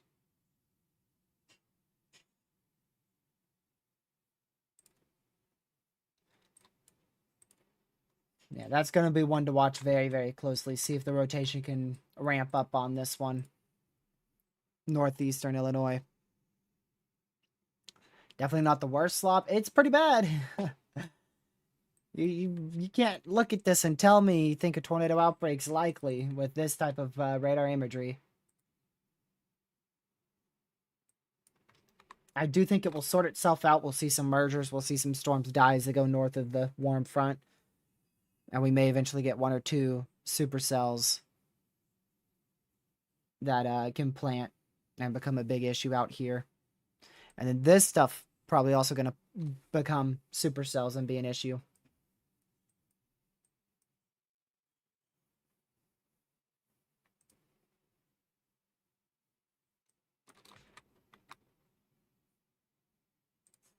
Okay, it is no longer severe. Alrighty then.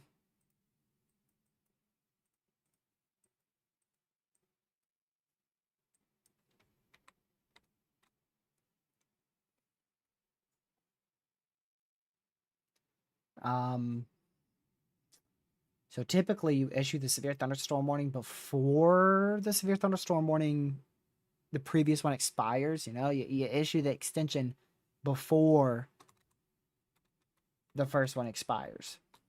That's normally how it goes. That way the storm doesn't go completely unsevere.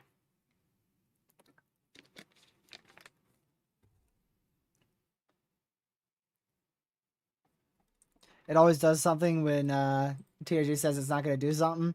You can't look at this and tell me there's going to be a strong tornado anytime soon. This needs at least an hour, maybe two. Okay, maybe two to sort itself out. I mean, it's severe, but it's not tornadic yet. Just what severe as I'm talking about it and saying how it looks horrible. It just goes severe. It's crazy.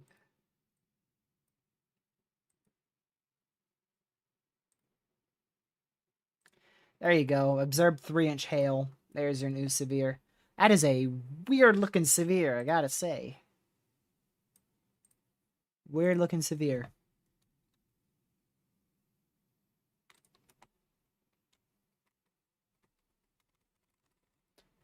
They're gonna need a new severe on that relatively shortly because it's gonna be leaving it in a bit. Destructive hail observed up here. Look at that. 2.75-inch hail observed. They have not issued the PDS severe for Chicago, but we indeed had a destructive hailstone reported. 3-inch hail actually reported just west of Chicago.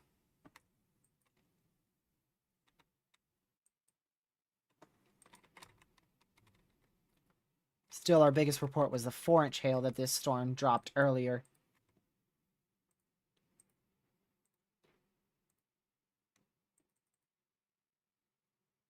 Oh yeah, that tornado watch. Still not in on weather-wise, at least. Not yet.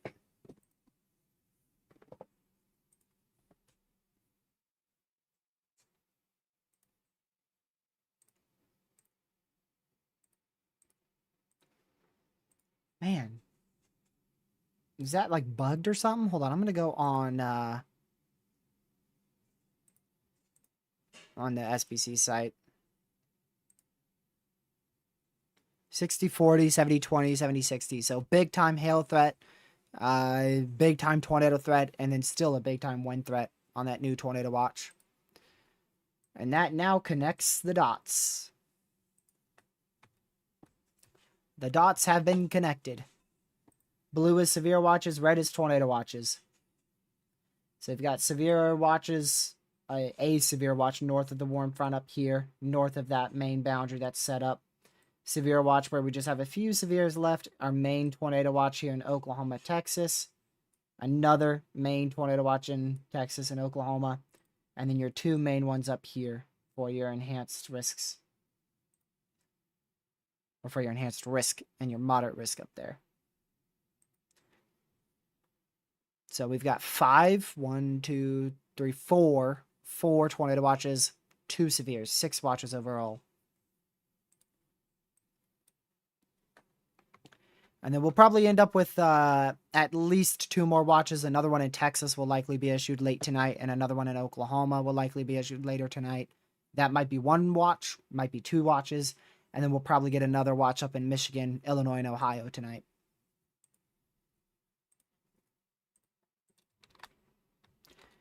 There you go. Tor possible severe. I'm going to refresh this again because I keep thinking I'm not getting all the warnings.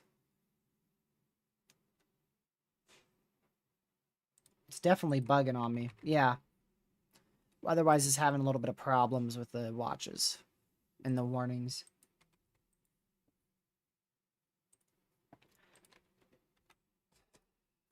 I didn't jinx it. Don't worry, y'all.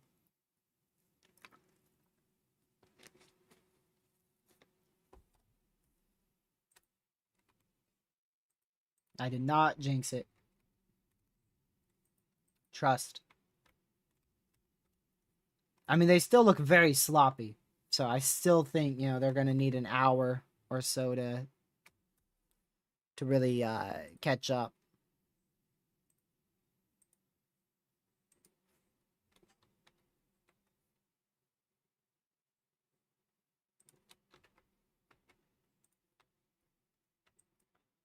And no rotation increasing significantly yet on this storm, but we'll watch it very closely in northeastern Illinois. Still a confirmed tornado warning way down here. Picture received of a brief tornado touchdown over Open County. And they just extended that tornado warning still, or now radar indicated. I didn't see what you tagged me in because it got flagged as spam, so I can't look at it. It won't show up.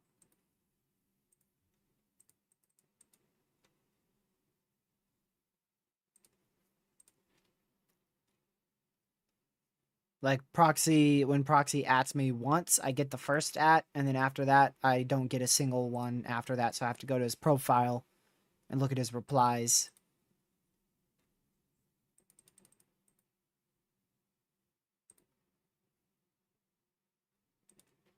I'm surprised that report hasn't gotten across my feed. I'm upset at my timeline.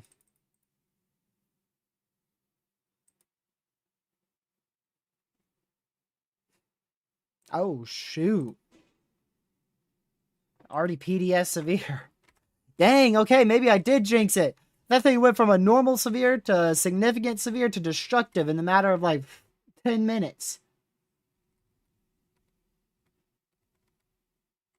Okay, 13 minutes. 13 minutes to go from completely unwarned. We'll just round it to 15 because that's roughly what it was. About 15 minutes to go from unwarned to destructive. But hey, still no tornado. Because I think this is a very elevated profile until these clusters work out what they're doing. But that is a PDS severe, so you need to be in your safe spot if you're in that orange polygon northwest of Galesburg in west central Illinois, and it is also for Oakville in southeastern Iowa.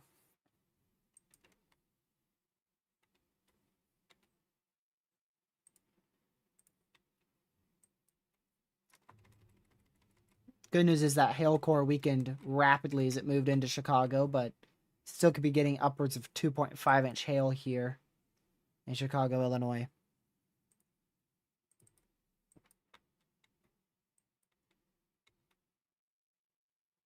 Also, 2 new significant severes here in south central Texas.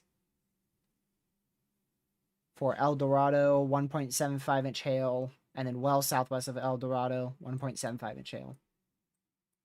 In Oklahoma City, just west of OKC, trying to join in on the action, 1.75-inch hail, significant severe there as well.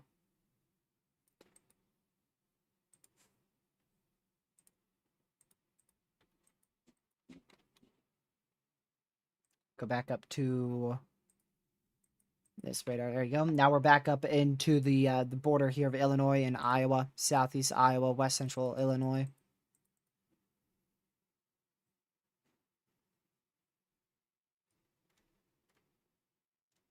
Mesoanalysis should be in the next 5 minutes. If not, it may already be in. Let's go check. Yep, it's coming in right now.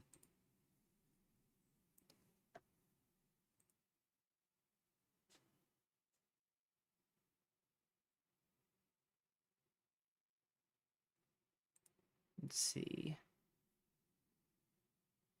Did wind shear improve? Yep. Wind shear improved drastically. Supercell composite went down, but the only reason why is because of that capping.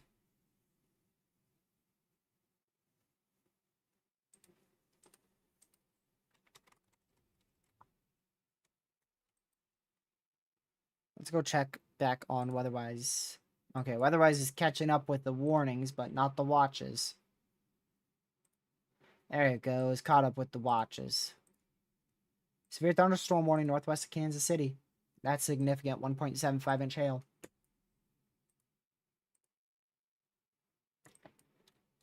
Yeah, so you can see these storms are probably going to be elevated and go northeast into the severe thunderstorm watch.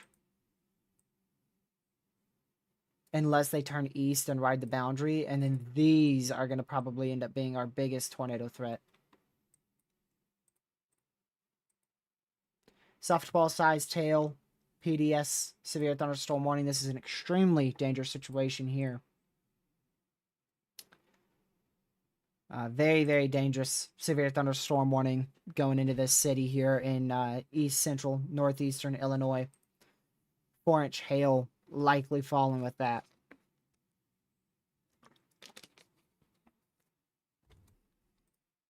Rotation still hasn't increased too much, but it's trying its best to increase. It's still a huge hailstorm. And that's the first softball-sized hail severe warning we have gotten.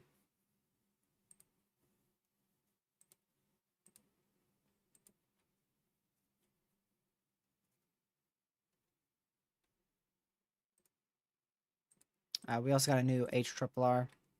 Like I said, I know it's not accurate with Storm's fire, but, you know, I gotta. It's in my blood. I have to.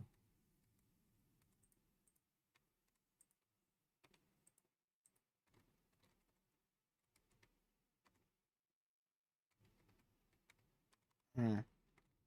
Interesting. New HRRR definitely acknowledges the very messy cluster that we're seeing. That is for sure.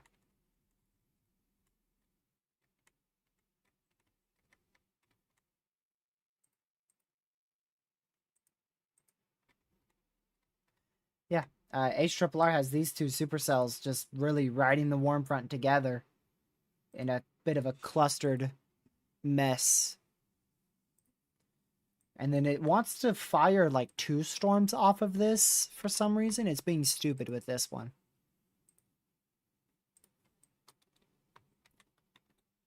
Being very stupid with this one. But this one's our biggest threat right now, which is again on the border of Illinois and Indiana.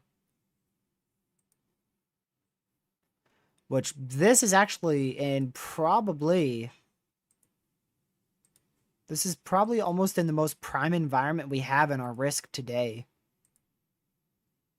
So if this doesn't produce a strong tornado, it's going to be quite a... it's going to be quite a miracle if it doesn't, to be honest with you. This should be a strong tornado threat here very, very soon.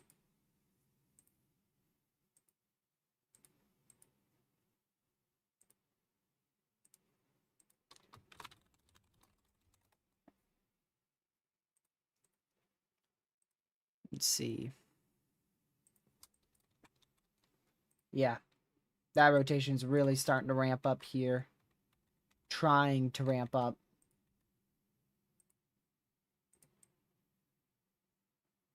Still moving east, so it is on that boundary.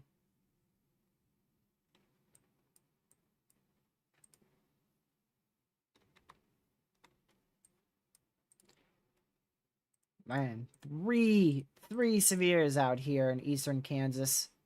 One of those on the border of Missouri and Kansas. New severe thunderstorm warning. This one's going to go towards OKC. OKC is about to get a probably a significant severe here in about an hour.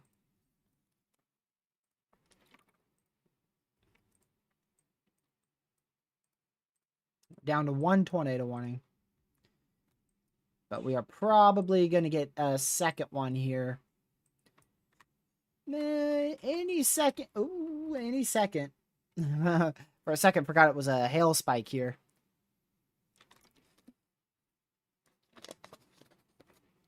But yeah, that's likely going to end up dropping a tornado very soon. Very, very soon.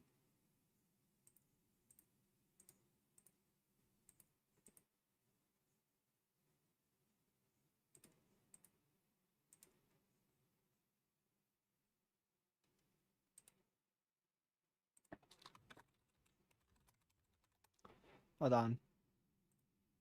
Need to pull this, need to pull a chaser up here. Wow, that is a That is a huge mezzo. And a lot of low-hanging scud.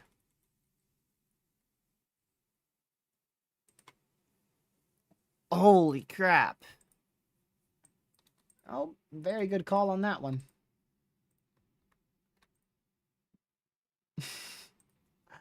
Although I extremely disagree with the hail put on that warning. We've got a severe warning for 4-inch hail and a tornado warning for 0.75-inch hail in the same area. Like, hello? I strongly disagree with the hail on that tornado warning. I at least think it's 2 to 3 inches.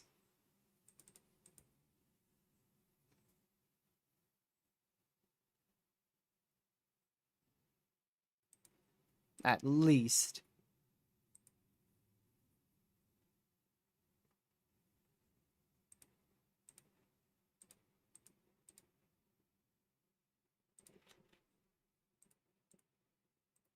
Let's see.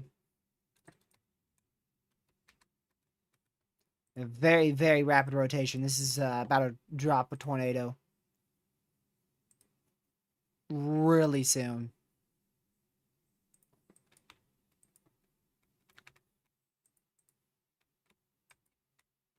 Yeah, see, now that looks like a debris signature, but we are scanning through what is likely 2 to 4-inch hail, so... we know it's not because we've got chaser feeds here. But man, this thing is about to drop a biggins. If it can get its... if it can get a little bit more condensed and tighter in there. But yeah, this is about to drop a big tornado.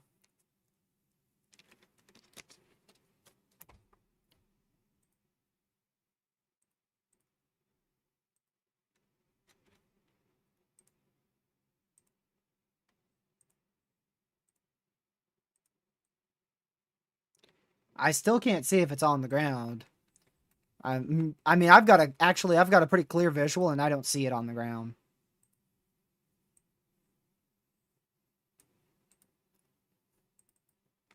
So this is gonna go towards Aerodome Park, Hopkins Park. So 2 parks in the direct path of this.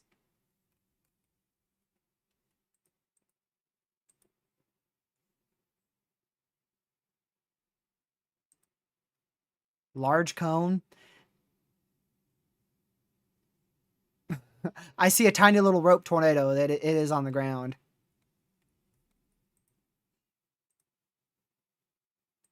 And there's a tiny little rope, if that's what you guys are calling a large stovepipe. It's already lifted. What the heck? Guys, you gotta work on your freaking wording. This rope tornado is no larger than like 0.2 miles wide. 0.2. More like 0.2. No, 0.02. Yeah. It's like 0.02 miles wide. You guys are saying a large cone tornado. But anyways, there is another tornado back on the ground that is now lifted again.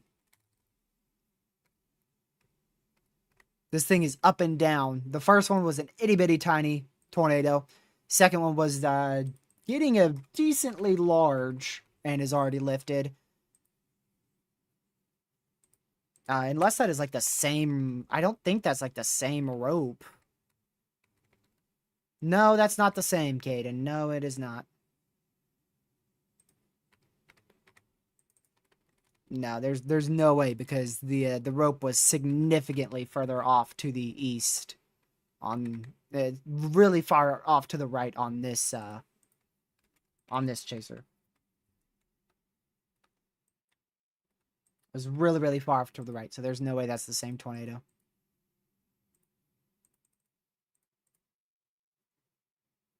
It's only a matter of time before it puts down one solid huge one.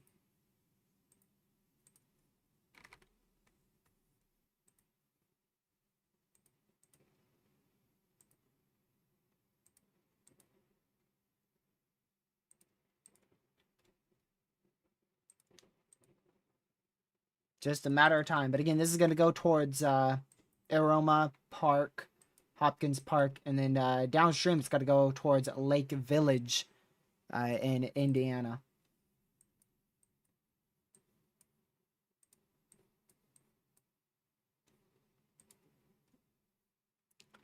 So we've had, it looks like 2 brief tornadoes so far on this storm.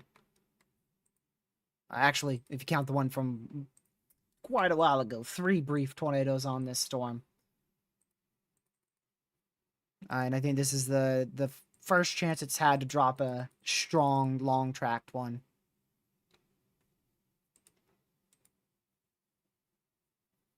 Just depends if it can tighten that rotation up, because it seems to be a large mezzo dropping a few weak tornadoes, but not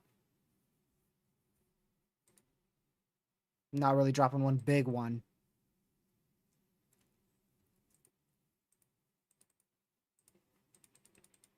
But crazy hook echo presentation there. Crazy hook presentation on that.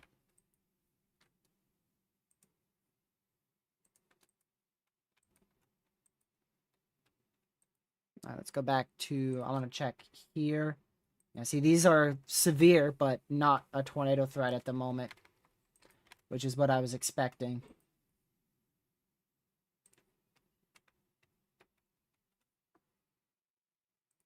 I don't know how this thing's not a big tornado on the ground right now.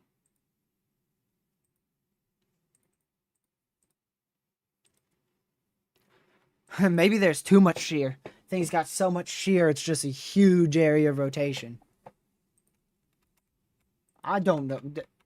Any chaser got a visual of that? I mean, like, come on. I am shocked that is not on the ground. That radar looks insane. I am blown away that it's not on the ground.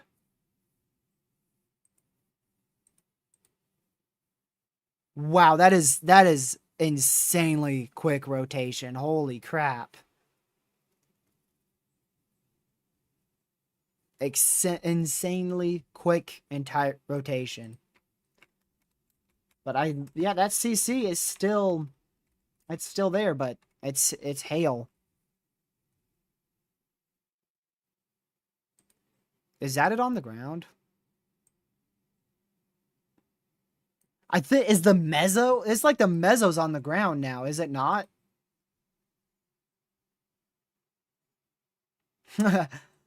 Like, the mezzo is so low and having so much rotation that it looks like the mezzo is literally on the ground right now.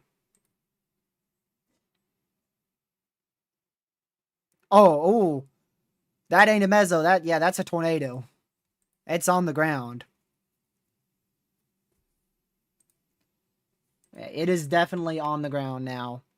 Not fully condensed, but a large tornado on the ground.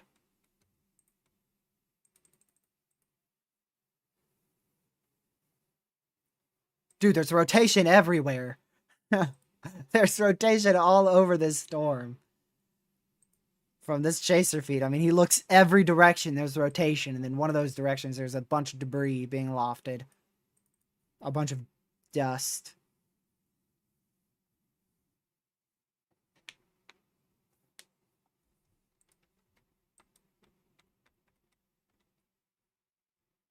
That looks like, so maybe that other debris was actually RFD, and this is the real tornado here. I've lost count. There's been so many circulations that I don't know which one's been a tornado and which one's been just RFD being picked up.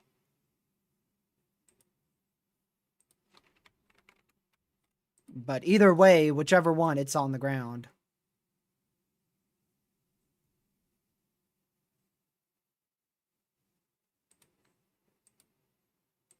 Let's see.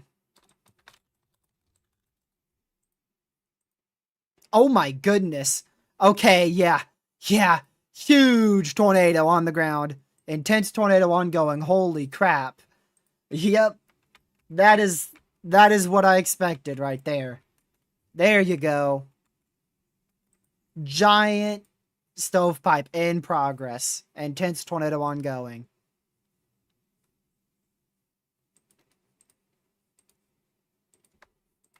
Wow.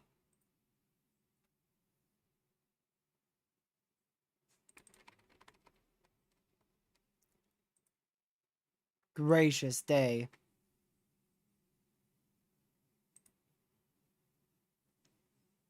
It's getting wrapped in there. I can barely even see it. But this is a large and extremely dangerous tornado on the ground now. Very, very dangerous tornado ongoing.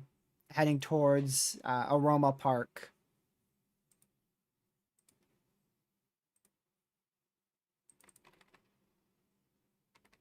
It looks like it's getting completely rain wrapped. Here comes the upgrade to PDS. So we are now at a PDS tornado warning. The National Weather Service had that trigger ready. They had that ready. They were just waiting to see it confirmed on the ground, and that's all they needed right there. Just need to see a chaser show a big tornado on the ground, then boop, there you go. Issued that quickly. This is like a huge rain-wrapped wedge tornado now. You can... It's not visual. It's not visible anymore. It is not visible anymore. It is a huge rain-wrapped intense tornado.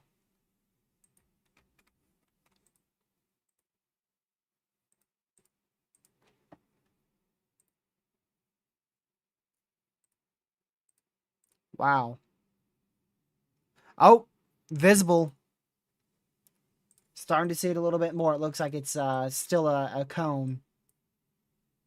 Also, OKC, Western OKC is inside of a tornado warning now.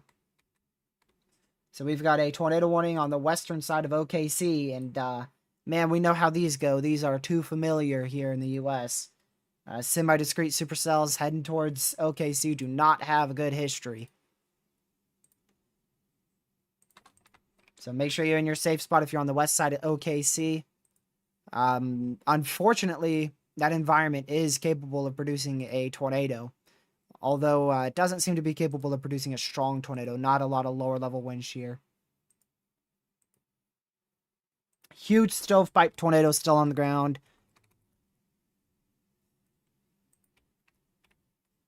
Huge stovepipe. Huge stovepipe. Oh my goodness, that thing is giant.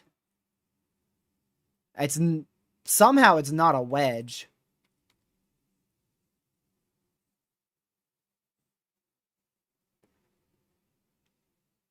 Gracious day. Wow. And we just got a special MCD. We just got a special MCD for this storm, I believe. Yep, violent tornado possible. An intense to violent tornado possible. Special MCD on this storm going into northern Indiana.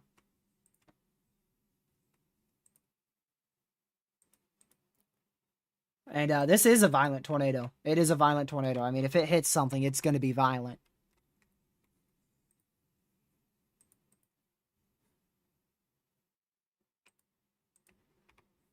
Wow.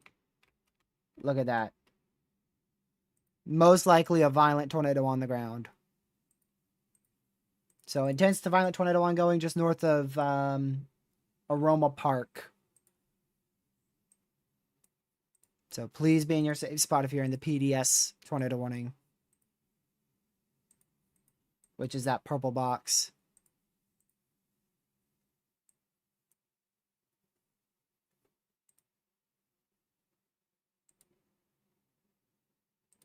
Man. There's a giant tornado, y'all. Not a lot of CC, so it's not hitting a lot at the moment. Let's see. Oh, it is starting to go into that more populated area, yeah. It may be hitting, yeah, it probably hit homes right there. Most likely hit homes. Ah, oh, crap. Got a tornado warning back up here in west central Illinois now. Off of that very messy cluster, but that is tornado warned. And we're also watching that tornado warning just on the western side of OKC. Nothing on the ground with that just yet. But we're going to stay with this PDS tornado warning up here in Illinois for Aroma Park, as it's likely damaging homes at this point, and is a very large, likely violent tornado. So again, that is a PDS tornado warning for Aroma Park, Hopkins Park, and some surrounding areas.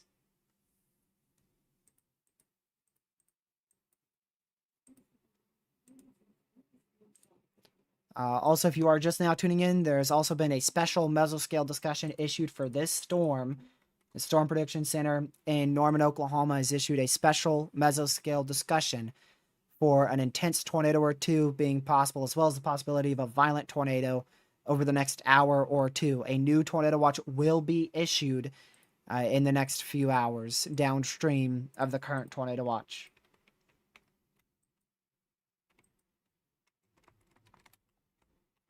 Still not any huge CC, so I'm hoping, fingers crossed, that this is avoiding most of the homes out here.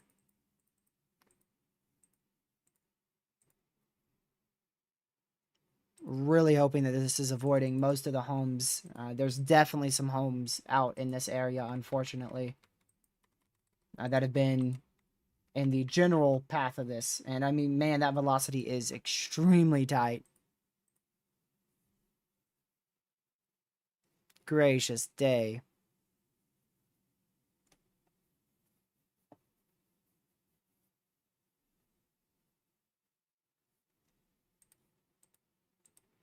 Wow.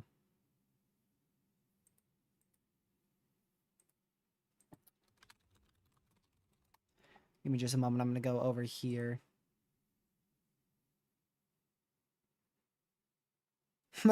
I just did. Oh my word. Proxy, that is insane.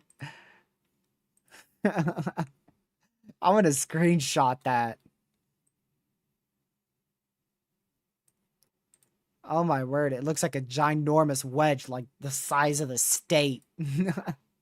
It looks giant on that Chaser's feed.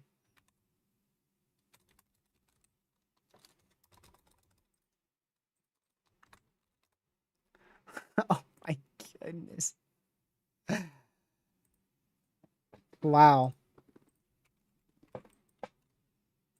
Can any of you guys tell if this is on the ground? I mean, I'm assuming it still is, because is that the right edge right there? Is it a wedge? Is it a wedge at this point? Based on that chaser, it almost looks like it.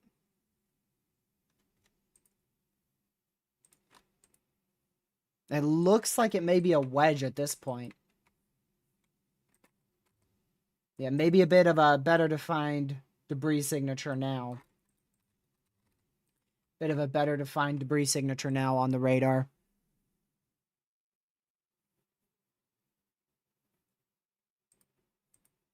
So this is likely a large wedge tornado producing an intense to violent tornado at this point.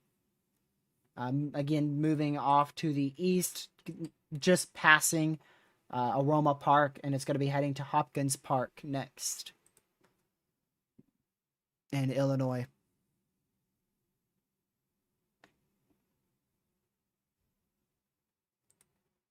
I still can't tell like where the tornado is, because it's just so rain wrapped and so large that I can't tell where the left and right edge of this thing is.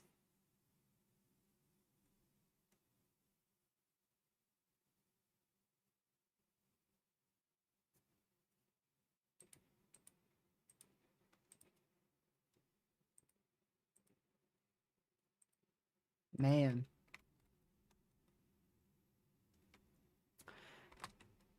Yeah, so still a PDS tornado warning, and unfortunately, it likely just hit a house right there. Most likely just hit a house with that new debris signature. That's going to be a reflectivity debris ball right there.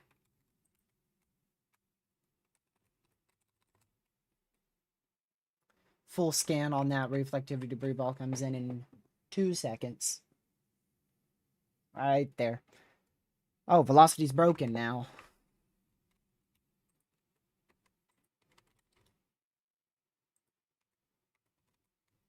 Look at that. Wow. Yeah, you could see the velocity went from this tighter signature stovepipe, and then it got larger here, and now it's extraordinarily large.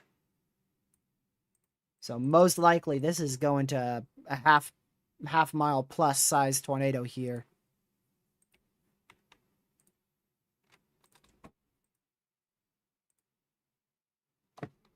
I can't even see it on any chasers. I don't know if you guys got any visual. I mean,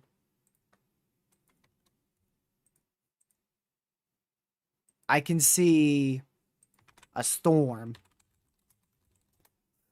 That's really about all I can make out here is that there's a storm and there's something embedded in it.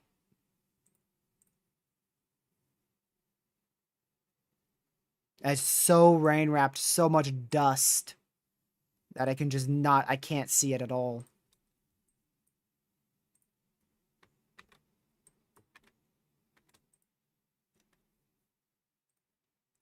Leave the WeatherWise app on the OKC storm, as that's likely going to be producing a tornado shortly.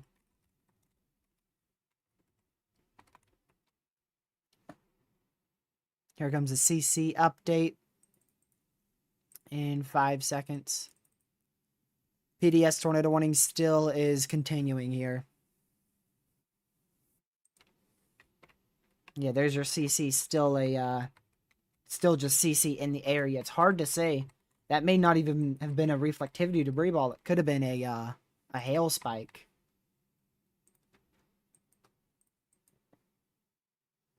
Oh my word, there's like tornado warnings going up every freaking second. I just got 3 beeps in a row. What the heck? I'm guessing that's tornado warnings back out into Iowa going out.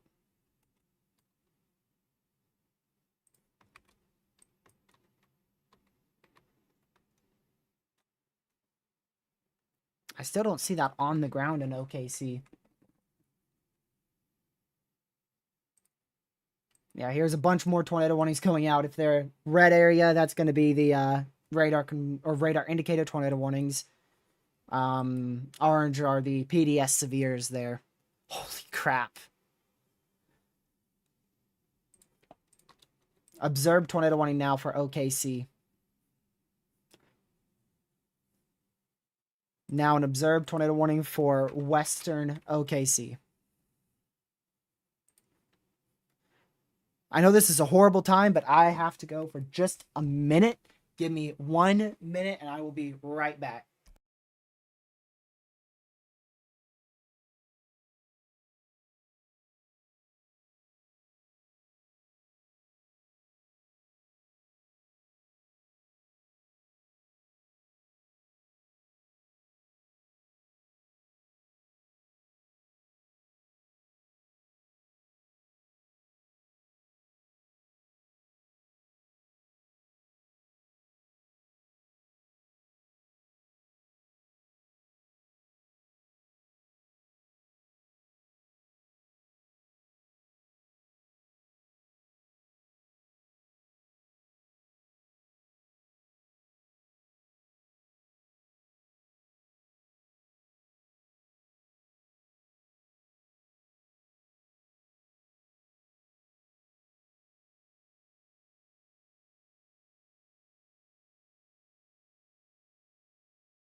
All right, apologies for what is possibly one of the worst timed breaks in history.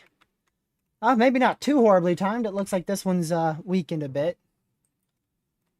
PDS tornado warning still in effect here, but definitely a lot broader and considerably weaker there.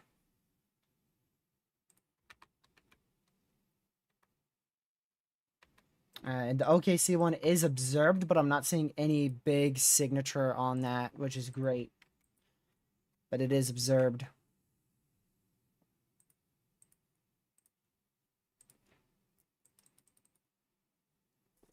Let's see here. Um,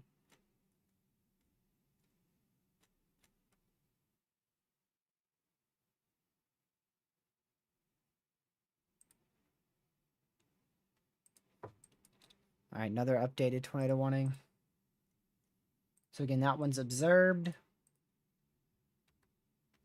Another tornado warning here. This one's in Texas, just northwest of Cross Plains. 2 tornado warnings still in south central Texas for Leakey. And then our new warnings up here. Tornado warning for Fairfield, Mount Pleasant, Iowa. Tornado warning also up here for I almost want to say it's like Sharefield in Illinois.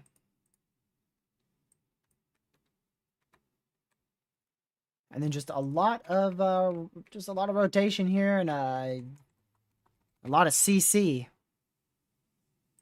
Can't correlate to how much of that is a tornado or not. Likely it is still a large tornado on the ground though.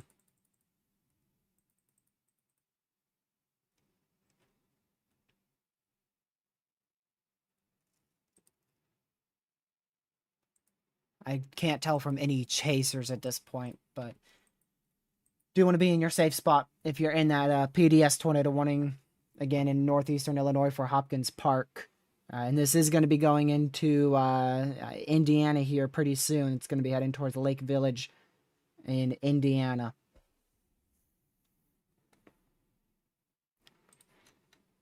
We still got... Is that a new watch? Oh, that just got issued.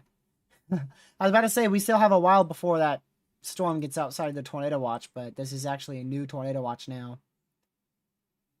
A few tornadoes and a couple intense tornadoes likely. 3-inch hail likely. 75-mile-an-hour winds possible.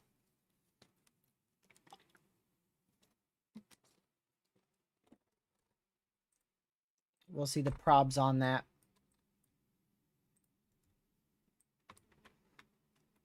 Yeah, there's not a lot of wind shear with this storm in Oklahoma, so likely if it continues to produce a tornado, it should be on the weaker side of things.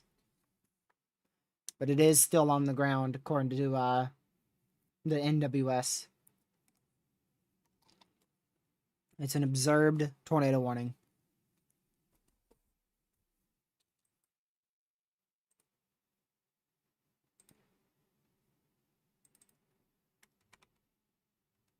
I don't see anything on the ground with our PDS tornado warning at the moment. From any chasers. But it doesn't mean that it's not completely rain wrapped and still on the ground. I think it is still on the ground. I'm pretty sure this is still on the ground. If it's not, then this is likely a new tornado about to be or already on the ground.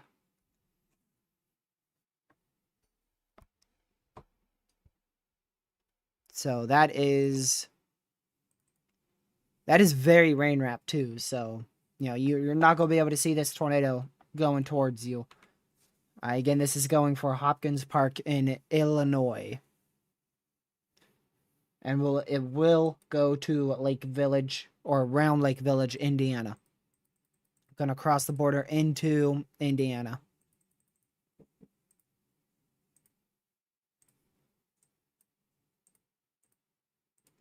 Still no probs on that. And then thankfully our storms further west have all stayed clustered. Very, very clustered.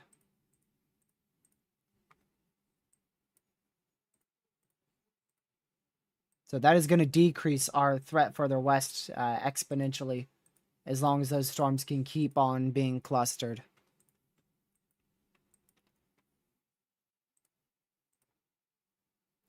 I mean, every chaser looks exactly the same. It just looks like a huge storm with a bunch of rain, and that's about it.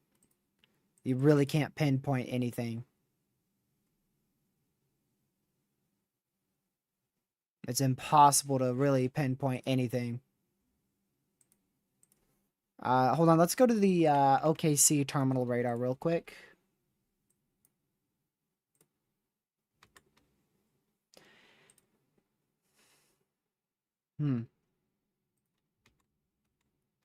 Well, I do got to say that looks a whole heck of a lot worse. Definitely could see a big one here. If wind shear is even just the tiniest bit stronger, y'all, we could see a big one from Mustang. And unfortunately, I hate to say it, but the direction is OKC. If that rotation gets its act together, man. So we need to watch that one very, very closely. That, again, it is a confirmed tornado already.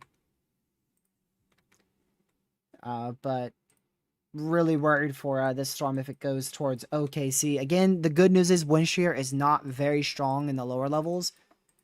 So even though this is tight rotation, you know, maybe a couple tilts up in the atmosphere, this one in particular has a pretty low amount of lower level wind shear. So that wind shear in the mid levels may not be able to intensify as much towards the surface or towards the lower level. Gracious day. Now that's a velocity signature right there. Holy crap. That's our PDS tornado warning in East Central Illinois. Again, for Hopkins Park, Illinois.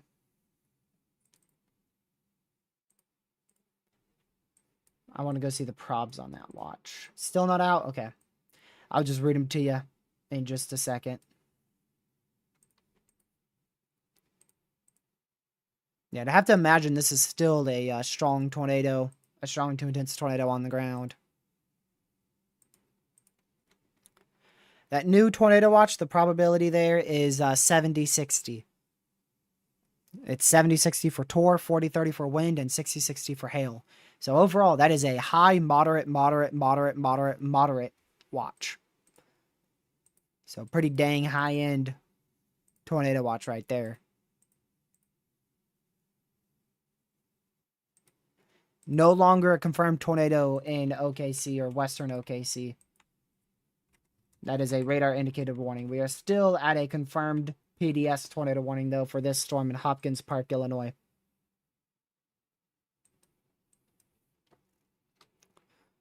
I'm going to go back to OKC here. It's not very tight. That's the good news. It's a lot of rotation. It's a lot of rotation, but it's not very tight. It's not gate to gate. If you compare the one that is PDS, look at those velocities. See how they are pretty strong and pretty broad, but then there's a tighter area of rotation right here. That's where the tornado actually is. That's what we're going to be looking at for this storm west of OKC. Pretty large, pretty broad rotation. No tighter area of velocity in the middle. So that means that this is not likely not imminently producing a tornado, but it could produce a tornado very, very soon.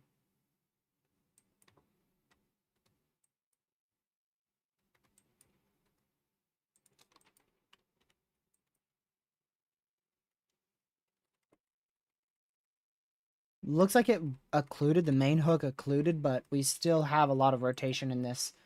So it's just making it more and more rain-wrapped.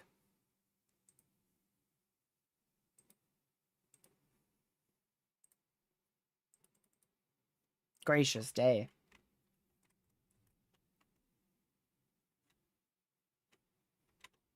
Still not a lot of CC, so really hoping that this is not hitting as many homes as what it could be. Hoping that it's just staying in these relatively open fields and missing the homes in between the roads there.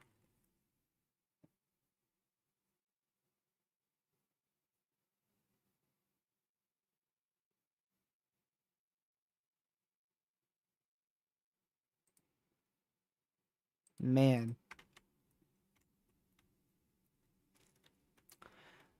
Alright, let's go back to... I want to go back to these over here. Yeah, thankfully, like I mentioned a long time ago, these are just staying clustered. Two of them have gotten tornado warned, but neither of those tornado warnings look impressive for rotation. So these have just stayed very clustered and very messy.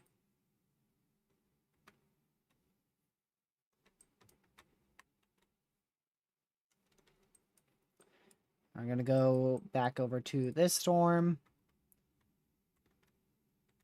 Northwest of Cross Plains, Texas doesn't look very impressive. And then this storm here should begin to weaken eventually. Probably still going to go for another hour here. Yeah, but it should begin to weaken around 8 or 9 p.m., I believe. Still going to keep going for at least another hour or two, though. Probably till at least 9, honestly.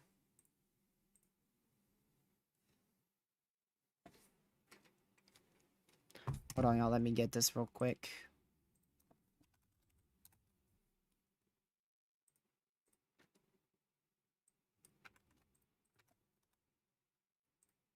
There we go.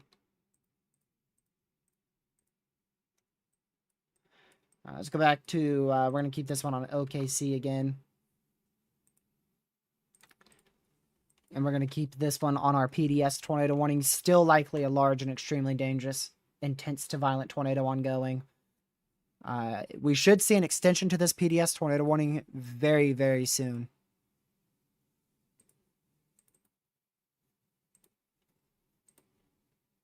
Has anybody seen this tornado ever since it got extremely rain-wrapped like 10 minutes ago from any chaser feeds?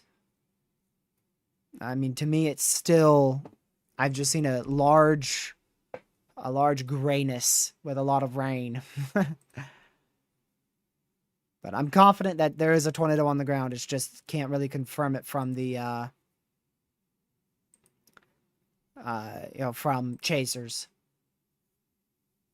No, that's what I was thinking. I was thinking too. It's just very rain wrapped.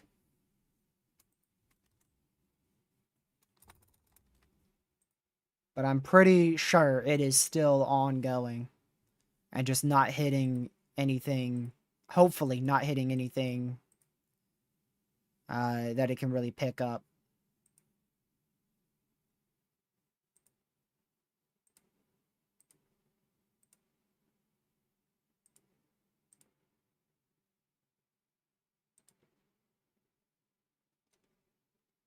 Let's see. Where is this storm? What county? Oh, yeah. NATOcast absolutely nailed this one. NATOcast nailed it. NATOcast had a 15 sig right in this area. The 15 sig on NATOcast started in this particular county. Somewhere right in here is when that 15 sig started. So NATOcast absolutely nailed it.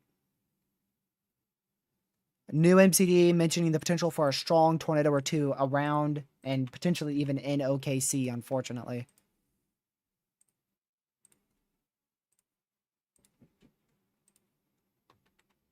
But the good news is it looks like that rotation is continuing to broaden out. So fingers crossed we keep on seeing that. But I have a feeling that this storm sooner or later is going to attempt to produce another tornado in or around OKC. If that rotation weakens, they may not end up issuing a PDS. It may just be observed. That's why they haven't issued a new warning, because they're really hoping that this is weakened enough to where they don't have to do another PDS warning.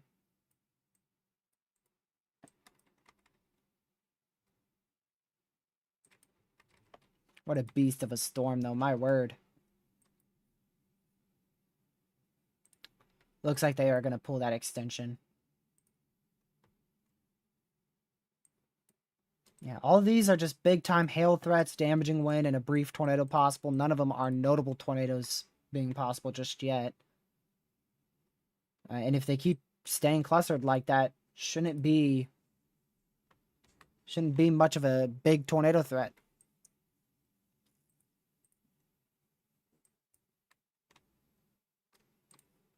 Yep.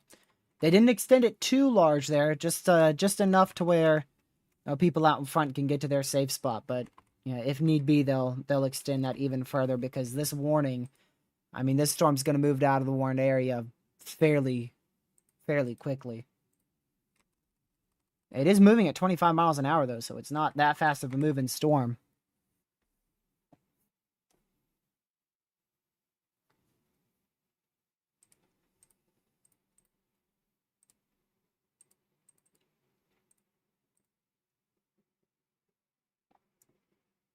Yeah, but that new PDS warning is for over 3,300 people.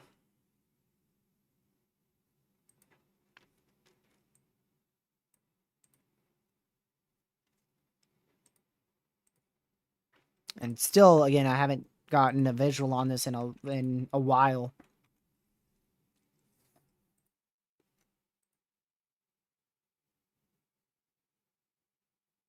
Yeah, it's peak timing for OKC, yeah.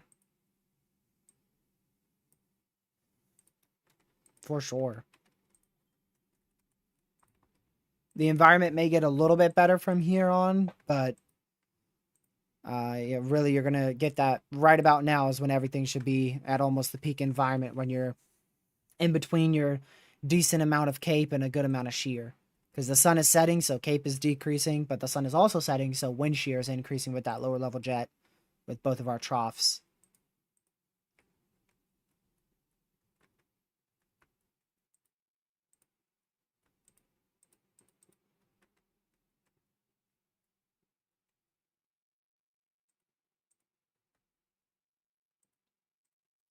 Now we're really gonna have to watch that lead cluster there.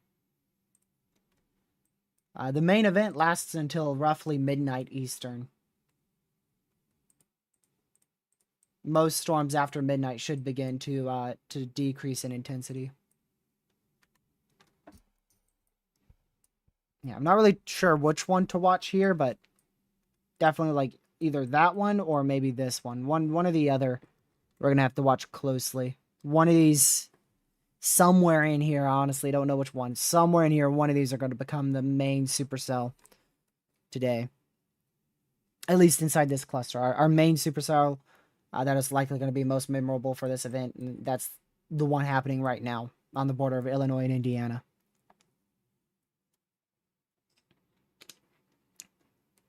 March 14th, 15th, eh? No. This is barely a fraction of March 14th and 15th.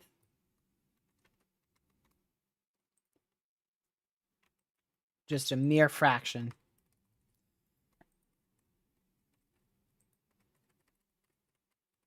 We had like an insane amount of tornadoes on March 14th and 15th. We had like, I don't even know how many PDSs, man. We had an insane amount of PDSs on those 2 days.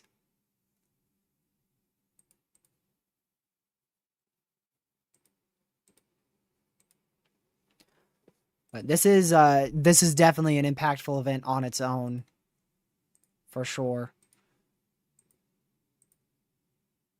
Especially for anybody who lives right across where this tornado's hit. It's been extremely impactful, and hopefully it is going to lift soon. But if not, we're looking at Lake Village being being in the direct path of this intense tornado.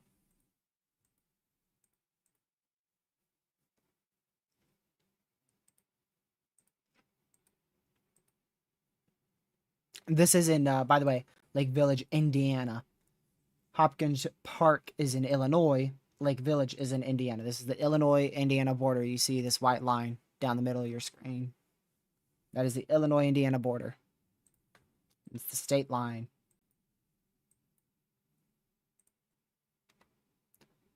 Ooh. A little bit, might be trying to get a little bit tighter there. I don't see a hook right now.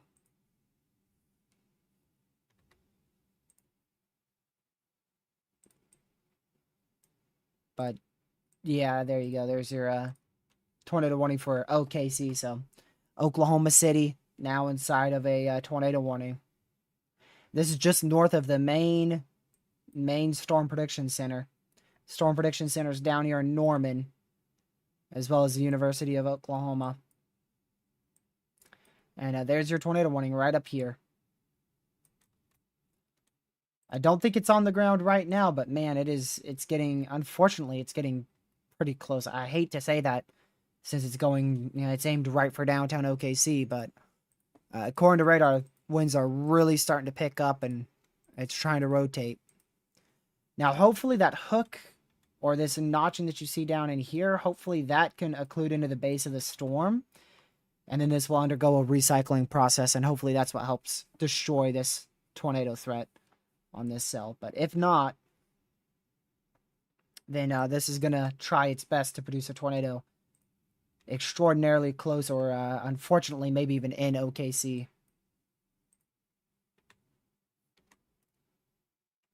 We'll go back to our PDS tornado warning. Still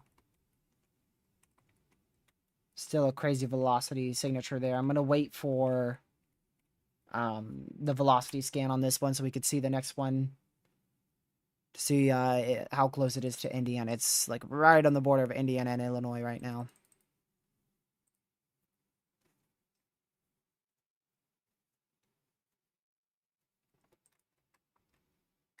Oh my goodness. Oh, Lord have mercy. Wow. That is probably the strongest scan that it has been so far. Good news is I believe at the second it is in a open field. But in about 10 minutes, it's going to be going through a decently populated area. There's roughly 2,000 people over in here. Maybe a little less than that. But roughly right around 1,000, 2,000 people in this area. And right now, it is aimed to go for probably one of the more populated areas inside of the tornado warning. It's aiming to the northeast. I mean, man, that takes it right through Lake Village. If it doesn't lift, it goes right through Lake Village right here.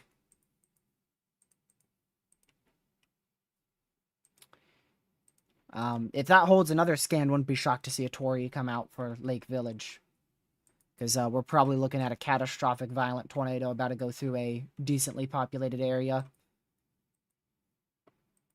If that hook does not occlude quickly.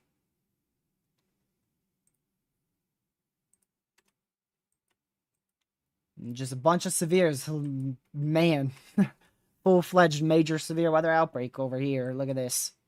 Severes all over the place. I'm going to go back to OKC because I know people are watching from there. It's not tightened up significantly yet, but unfortunately that hook is getting more and more visible. So it is unfortunately on a strengthening trend still.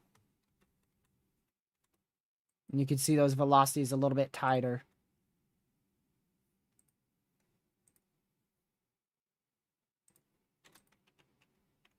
My goodness. Yep, definitely a violent tornado, y'all. I'm... My goodness. Holy crap.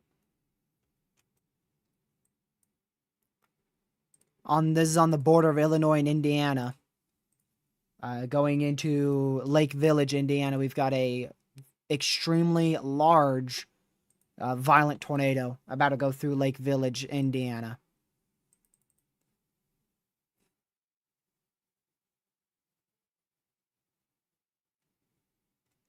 Unfortunately, this is the scenario where you have to be underground to survive this tornado.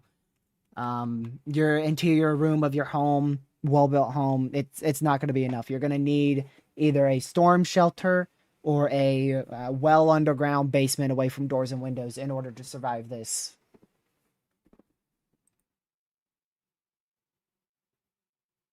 Indiana State Police reports tornado on the ground visible from near IN-10 and 600 West Road. Yep, you can see the white popping in here on NROT, meaning that this velocity is pretty much as intense as it gets when it comes to tornadoes. This is pretty much as intense as it gets, too.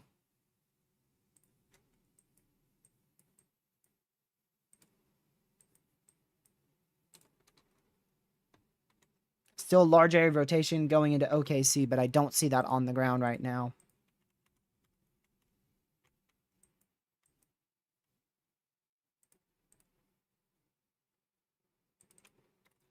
Alright. New CC scan. I don't see anything notable off of that.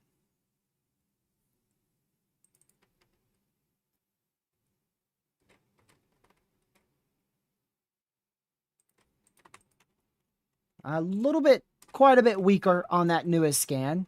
Quite a bit weaker, so that's really, really good.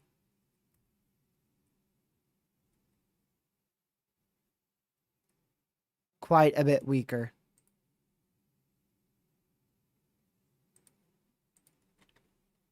Hopefully we continue with that.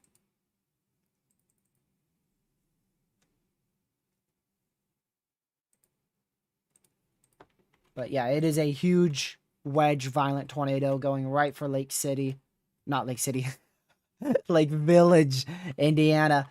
Pulled out the 2014 PTSD on that one. I apologize, y'all. I apologize. Lake Village in Indiana. Lake Village, Indiana. I was waiting for that to slip out.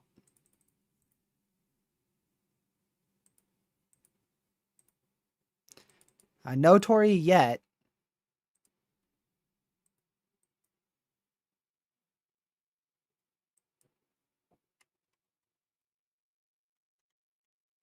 No Tory E just yet, but really it should be. I mean, this thing's probably almost a mile wide.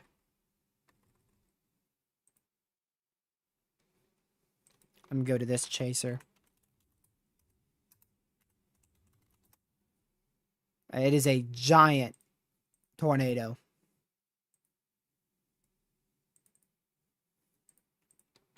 Although velocity's weakened a bit, it is still a giant tornado. It may be occluding right now.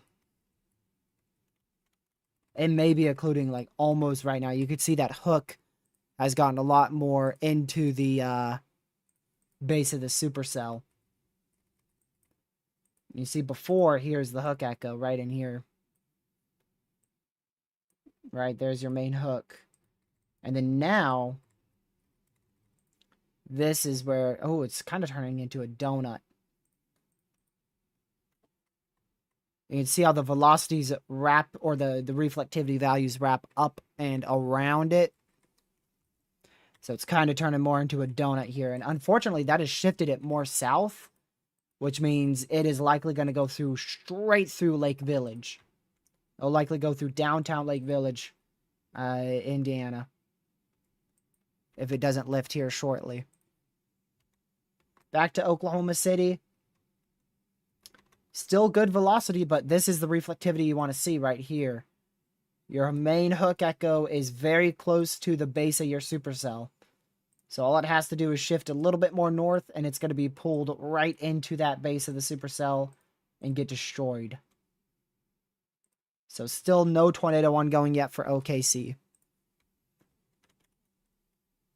Let's hope that that continues and we do not see a tornado for Oklahoma City.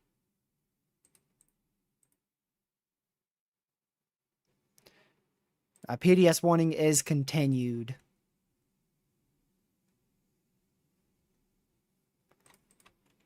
Oh, Lord, have mercy. Oh, my goodness.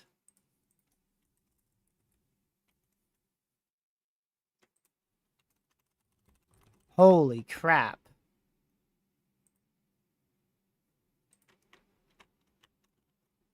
Yep, so it turned into a donut, and it wrapped back into the main hook echo.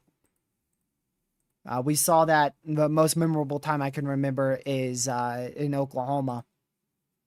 South Central Oklahoma, either in I think it was in 2024, May. And we thought a violent tornado was occluding, and instead it wrapped around and became even more violent. And it looks like, unfortunately, that is the case here for Lake Village. Really should pull that Tory. They should have pulled that Tory earlier. I don't know why this thing is not Tory. But I'm going to refresh weatherwise. I just got a lot of notifications here.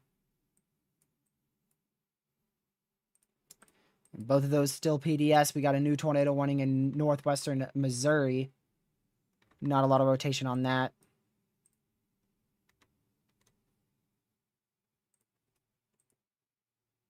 We'll check the others in just a bit. Unfortunately, about to be a devastating scan here.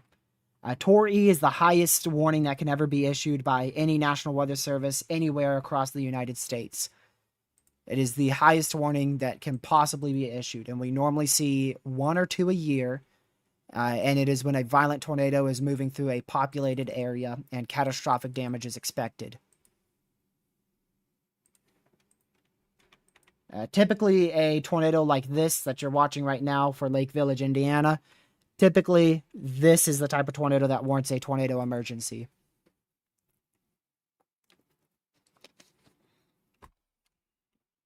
CC scan right here. Yep.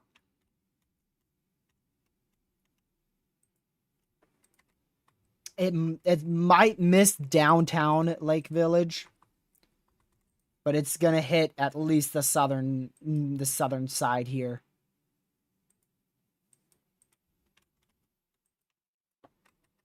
At least gonna hit the southern side of Lake Village. They should have updated it. That polygon that they just updated, they should have updated that and upgraded it to Tori. They just updated that PDS warning. They should have upgraded it to Tori right there. I do understand that, you know, maybe the population, this area might not be populated enough, though, for a tornado emergency. But really, in a situation like this, that's why we have the tornado emergency warning.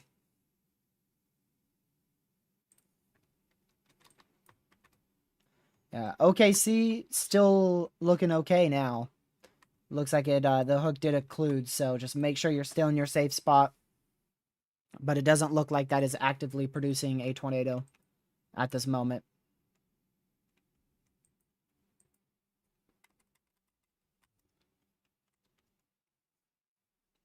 All right, let's see. This might be our new CC scan here in 5 seconds.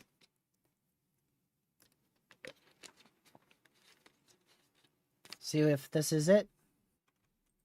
Okay, not as big of a CC as I was thinking, but that reflectivity sure as heck doesn't give me any comfort, that's for sure.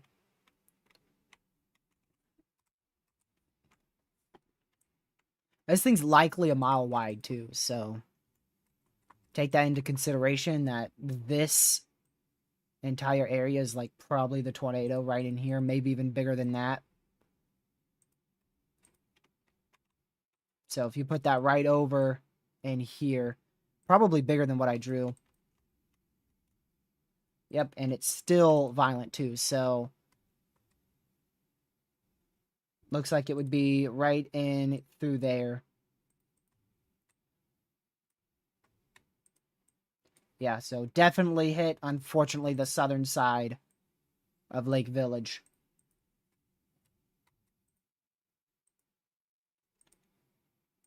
Definitely hit through the southern side of Lake Village, Indiana.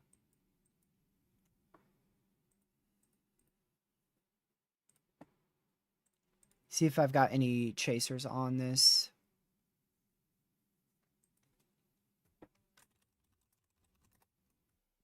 I imagine now all the chasers are going to be trying to do search and rescue here.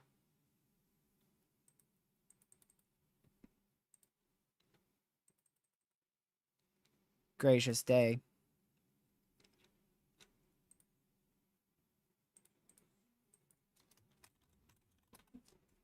All right, let's try this chaser. It still looks like it's mainly rain wrapped, really. And it's also, unfortunately, it is also dark out too, so visibility is near zero.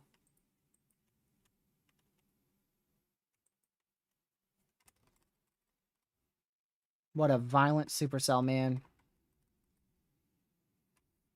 Just a violent supercell.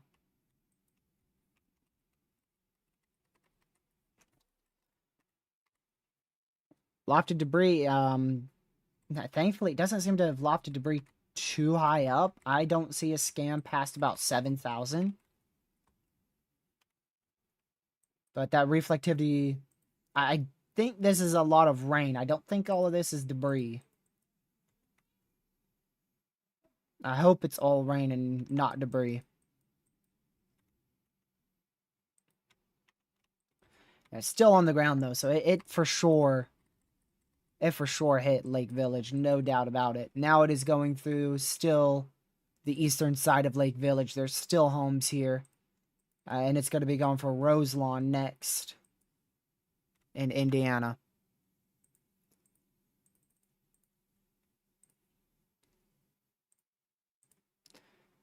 Let's go back to here. OKC looking great. Velocity's weakened and is broadened out. It is significantly weaker.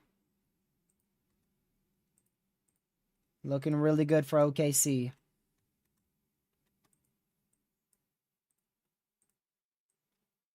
4.5-inch hail observed on this southern storm in southern Texas. ShamWow. 4.5-inch hail now observed on this far southern storm in far southern Texas. And yep, there's that hail report. 4.5-inch hail. That's our largest observed hail report. We did get a 5-inch report on Twitter of 5-inch hail up here in Illinois somewhere. But I didn't see that get verified yet, and I haven't seen it pop up in here. The highest I saw in here was 4 inches back down in this area.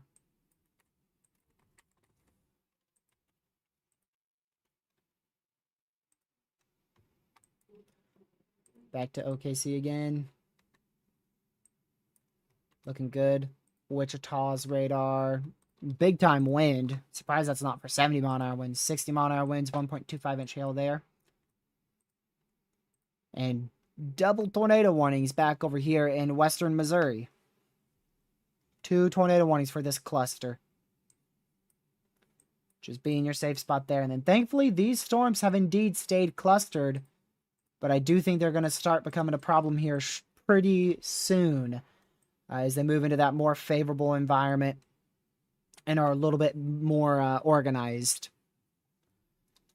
So I think those will become an issue here in about an hour for the potential of a tornado.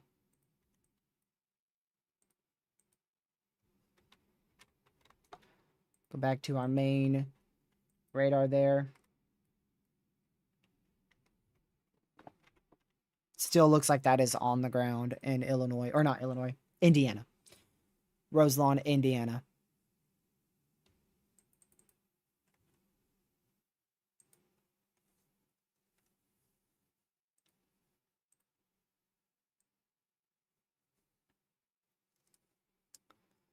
New mesoanalysis came out. Let me go see that.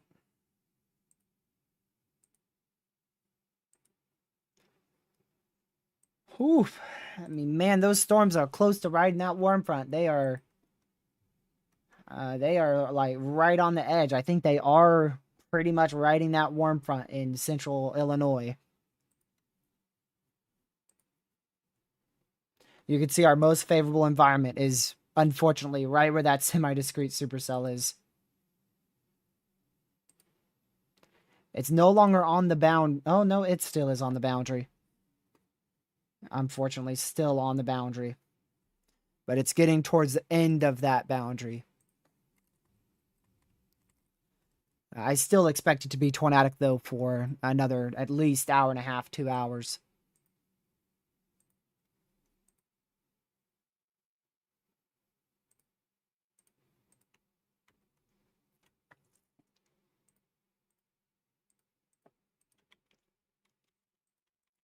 Yep, still a CC drop, or CC in the area. Can't say if that is exactly the CC drop of this tornado or not. Too hard to say for certain.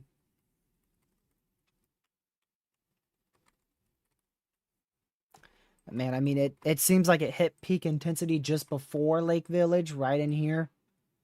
And it was possibly still peak intensity as it went through the southern side of Lake Village. And you could see it has shifted back to the northeast, so hopefully that is going to push the hook echo into the base of the supercell, which it looks like it's doing so far. It is doing that. Hopefully that will get this tornado to lift. But last time it just did a loop-de-loop and then continued on as a violent tornado.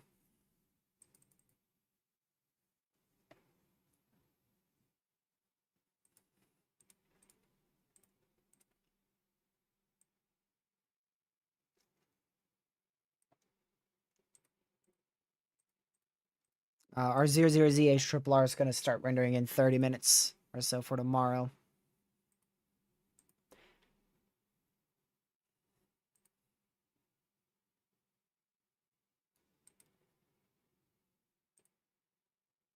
I can't confirm. Yeah, it has to be. Tornadoes are rated based off of damage. That's what they're rated off. They're rated off of. They're rated off of the damage they do, which we typically don't have a good idea of until the NWS surveys it within typically 72 hours of a tornado. But sometimes tornadoes can even be upgraded months in advance. So it's not a confirmed EF4 by any means, and it most likely that won't be the preliminary rating they give it, but at least an intense to potentially violent tornado.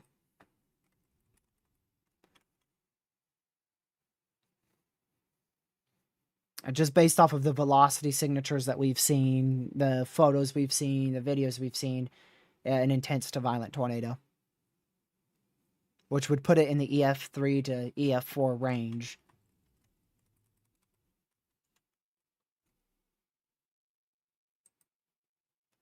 Looks like it's still an intense to violent tornado, but in an open field at the moment.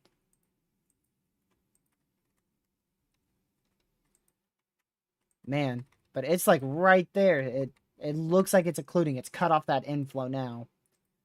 So it shouldn't survive much longer. However, there is so much wind shear here. I mean, there's an insane amount of wind shear in here. You never know what could happen.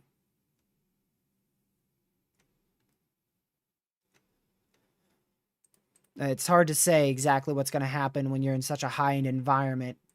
A high-end environment like this is not observed that often, so tornadoes often are a little bit more deviant and unpredictable.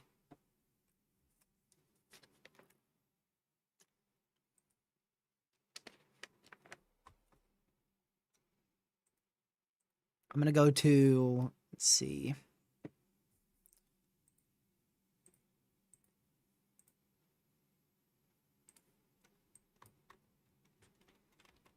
Still looks intense to violent to me. We're going to go back down to OKC for those in OKC. Looking really good. Very weak rotation, very broad.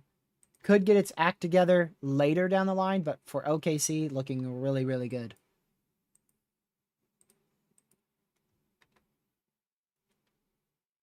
And this line that is formed in Texas is just not strong. Or rather, not severe. It is strong, but it's not severe. Which, not really 100% sure why it's not severe. Okay, there's a new severe thunderstorm warning for it. I was about to say, I'm not too sure why at least some of this line isn't severe, but there you go.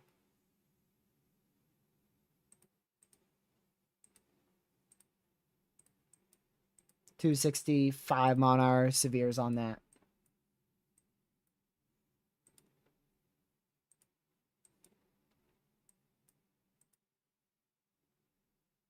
All right, let's go back to PDS tornado warning here. Should get an update with at least the correlation coefficient in, well, right now.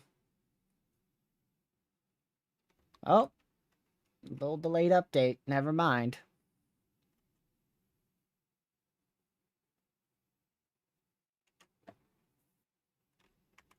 Delayed update right there, but yeah, this is going to be just barely north of Roselawn, Indiana. There is some homes just northwest of Roselawn that it's likely going to hit. So at this moment, it's very close to this open field. It's likely moved a little northeast of that now. Yeah, east-northeast of that, so it should be very close to these homes, unfortunately.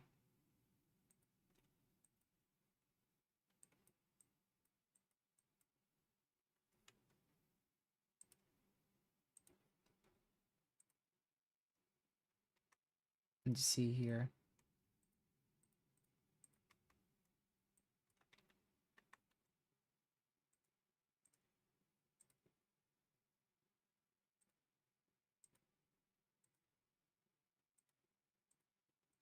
Yeah, these storms are mainly just a hail threat, low and wind threat. Tornado threat may ramp up on them in the next hour or so, maybe a little less than an hour. We may see a ramp up in that. But so far, not any notable tornado threat out of that stuff.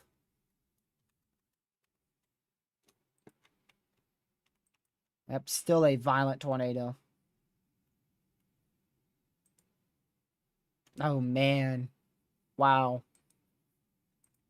Right over those homes. Moving to the... Looks like it might be moving a little southeast. East-southeast at that point. So you can see the hook occluded and then it wrapped back around, and that's why it's still on the ground. Even though the hook occluded, there's just so much wind shear in here. Even an occlusion process really didn't even hurt the tornado that much.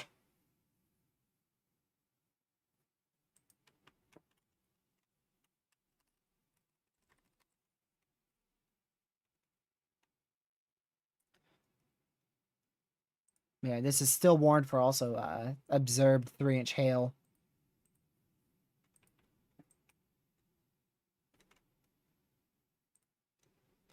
Right, let's go back over to OKC again, where we still have that tornado warning in effect. Slightly bit tighter rotation right there, along with that hook. But nothing on the ground yet. But this is an imminent tornado, so still be in your safe spot if you're in OKC. That storm is actively in downtown OKC, about to exit on the east side of OKC across Interstate 40.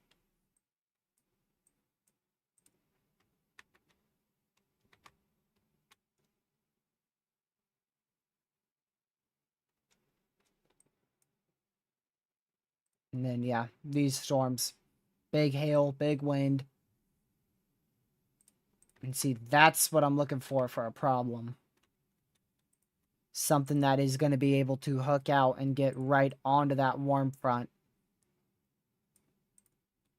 We'll have to watch that little bit, see if it is a hook echo or if it's just some notching or not. Just some random rain showers or something.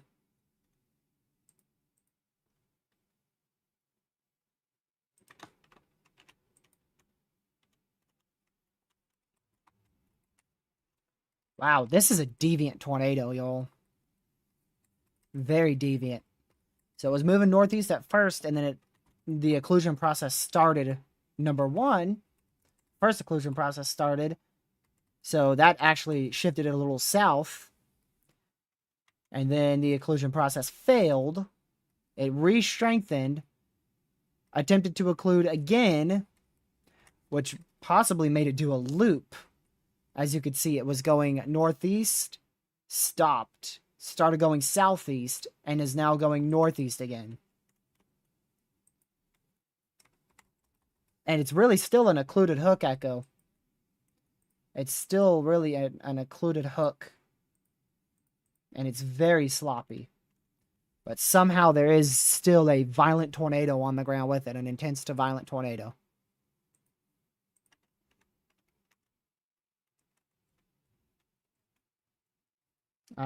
We really haven't seen any insane CC with it. We've had CC with it, but nothing that's really been an insane amount of CC.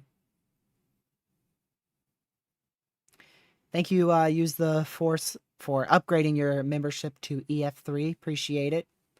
Thank you for supporting the channel. Really appreciate it.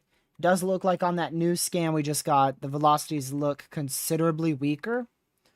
But we know how this goes. It looks weaker, and then the next scan ends up intensifying somehow. But if it does weaken, it should weaken here shortly because, I mean, it's embedded inside of this occlusion process. I'd be shocked if it can sustain.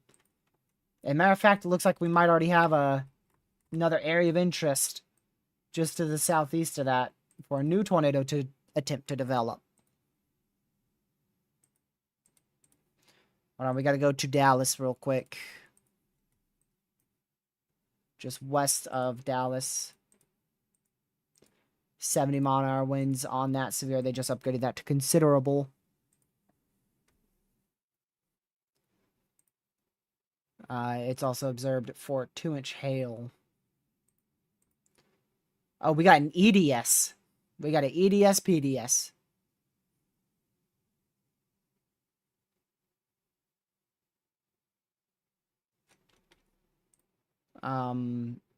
There's many reasons why they could issue an EDS here. But either way, you need to be in your safe spot. That's barely to the southwest of Mineral Wells. And you could see that crazy velocity signature. No kidding on why they upgraded that to a PDS severe. Gracious. Insane velocity signature in here.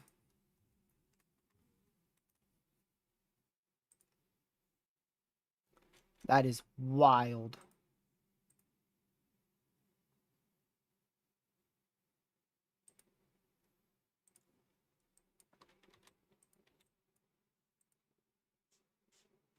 We'll go back to OKC. Tornado warning was extended because there is still some rotation with the storm, but it is still on the broader side. If it tightens up, it can easily produce a tornado. But right now, it doesn't seem to be tight enough to produce a tornado at the moment. No more tornado warnings for Missouri, by the way. No more tornado warnings for Missouri, Iowa, or Illinois. We have our PDS warning in Indiana. Our tornado warning for OKC. We're down to just 2 tornado warnings right now.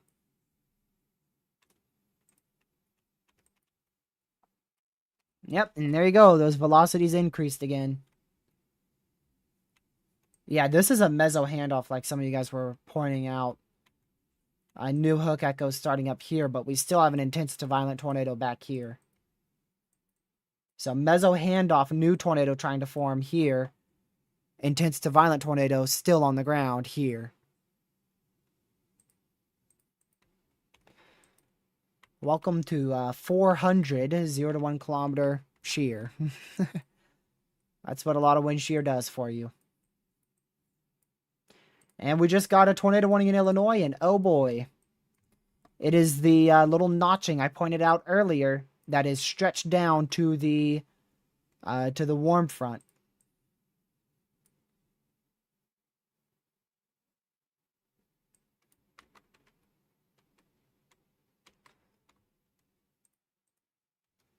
So we'll need to watch that very closely, as it is likely right on the warm front. So it could easily ride that warm front and become a very big issue.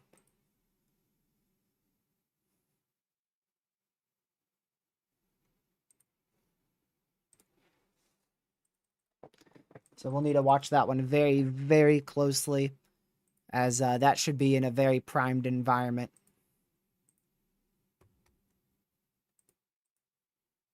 It indeed is in a very prime environment. Yeah, the wind shear up there in northwestern Indiana is at 450 0 to 1 kilometer SRH. And then 570 0 to 3 kilometer SRH. With this storm newly tornado warned here in Illinois, 300 0 to 1 SRH and 380 0 to 3 SRH. Basically just meaning there's a lot of wind shear, a lot of turning with height. There's a lot of potential spin in the atmosphere.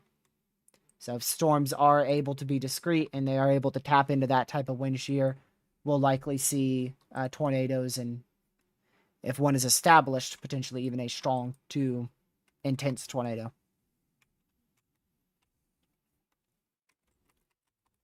All right, velocities are weaker again. where we still have an intense tornado on the ground, well to the west of Wheatfield in Indiana, just northeast of Roselawn, Indiana, and a new tornado attempting to form east of Roselawn, Indiana.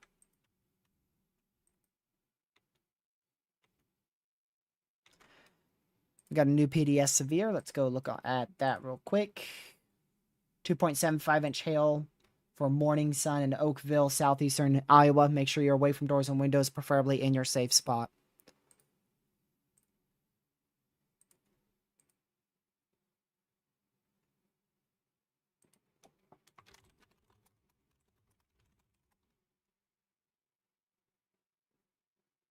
I'm going to go here real quick.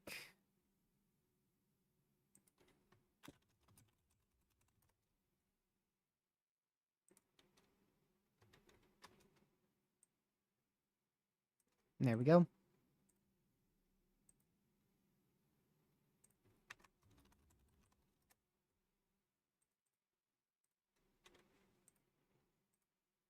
Okay. Apologies, just had to check something real quick.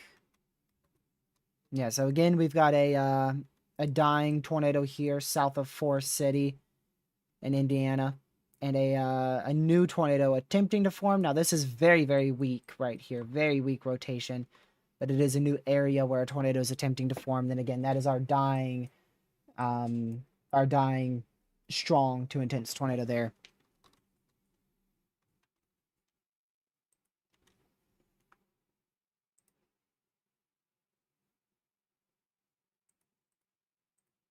New SPC outlook.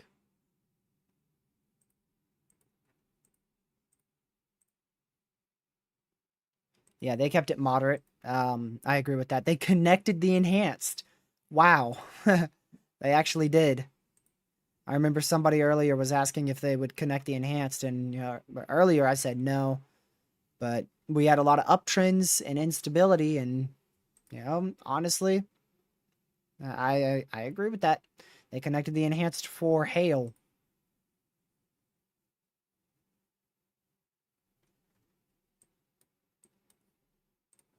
I mean, it makes sense because much of the area under that new enhanced is in a watch as well.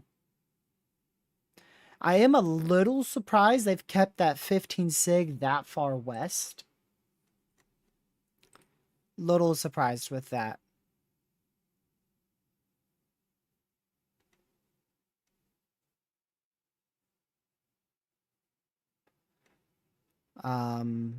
Let's see here.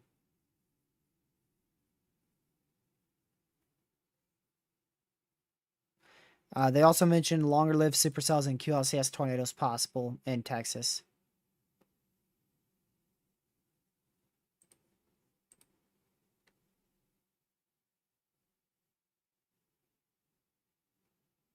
Little surprised they kept that 15% tornado risk.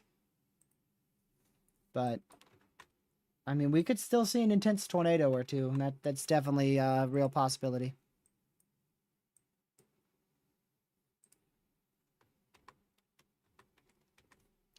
At least that far west. They've kept it all the way to western Illinois still. I mean, it looks not exactly like this, but that moderate was relatively unchanged. Actually, it looks almost exactly like this. That moderate looks nearly the exact same. So they kept pretty much the entire, if not the entire moderate.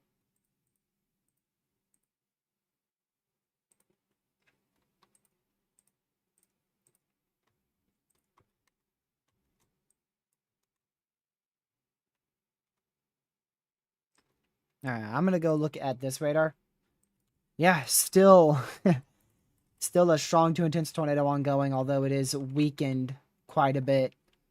Yeah, you could see it is dying out for sure, starting to really die out now. But look at that new area of rotation. New hook echoes starting up. New area of velocity starting up.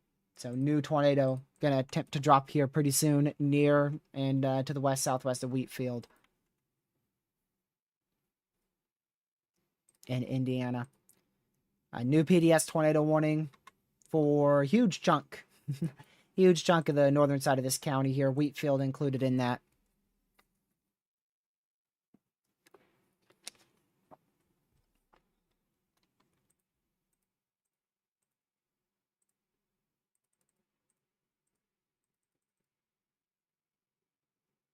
Let's see here.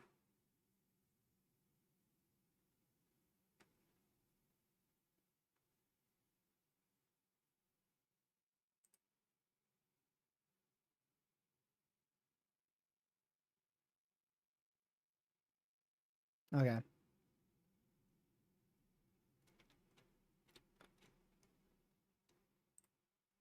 Apologies, all. I'm just looking for any reports here. You guys are mentioning a lot of stuff there in the chat. All right, let me go back to here. Yep, still a tornado ongoing.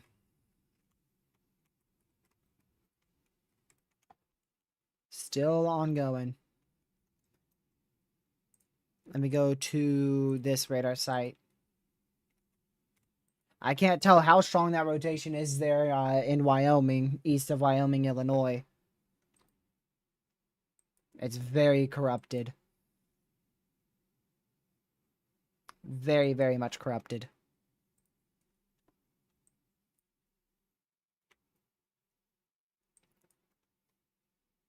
All right, let's go also over to, I got to go to Texas here. Again, where we have that PDS and EDS severe for 80-mile-an-hour winds going into Strawn, Gordon, just southwest of Mineral Wells in Texas. So be in your safe spot there. That is a particularly dangerous and extremely dangerous situation. Then for OKC, still looking good. Very broad rotation. Not looking like a tornado is as likely here as what it did 30 minutes ago. Definitely still some damaging wind gusts of 50, 60 miles an hour on the end of this. Definitely still some small to large hail, roughly an inch in diameter on the northern end of that. Actually upwards of 2.5 inches in diameter on the northern end. And we'll still watch. We'll still watch for a tornado to potentially occur. Just in case. And as for what's behind us for OKC, you should be relatively clear. Some scattered heavy rain showers later tonight, but from any tornadic weather, you should be in the clear. But I wouldn't rule out a wind gust of 50 miles an hour if this stuff makes its way up to OKC.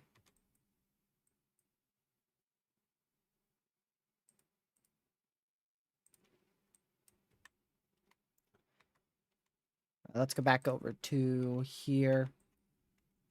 Still could be on the ground, but it is definitely a lot smaller and definitely weakened. Will Kansas City have a tornado? Likely not. Your main event is already passed from downtown Kansas City, but there will be more storms tonight that could bring isolated wind gusts and some large hail. But the main risk is really already passed.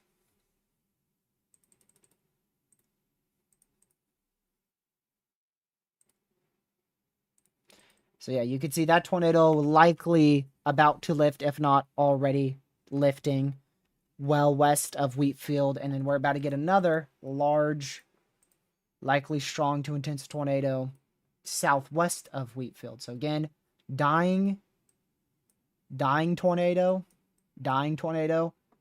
strengthening tornado. This one is dying. This one is intensifying.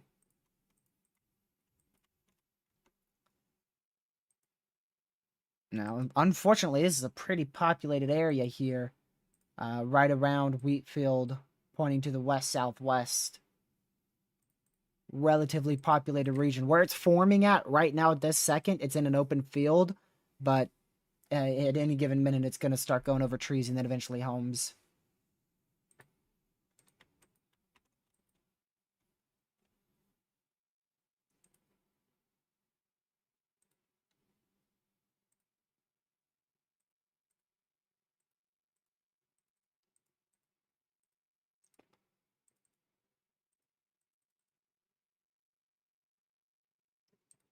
Let's see.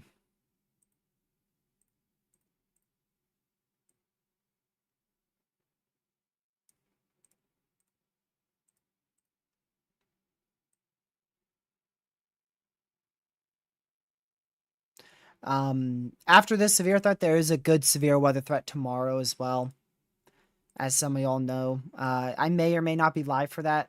I'll just see. And then after that, we are probably going to go into a dominant high pressure state, which will likely help our tornado season to go below average. But we could still get some severe weather on the northern side of that flow in March. But it looks like probably not going to get a whole lot of activity for the rest of March. Just some isolated instances of severe weather here and there, especially towards the end of the month.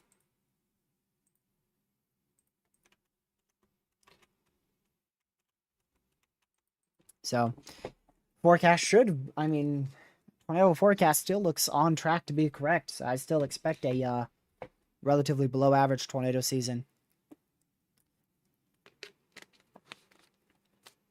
April is flip-flop. I think the most likely timing to watch is towards the middle of April and maybe the last few days of April.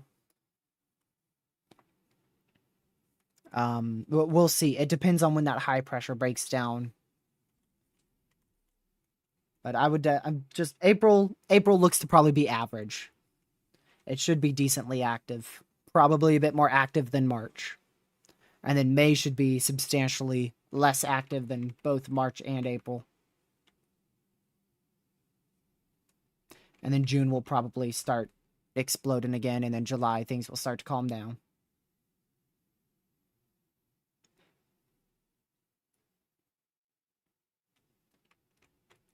See if this velocity intensifies drastically on this next scan or not.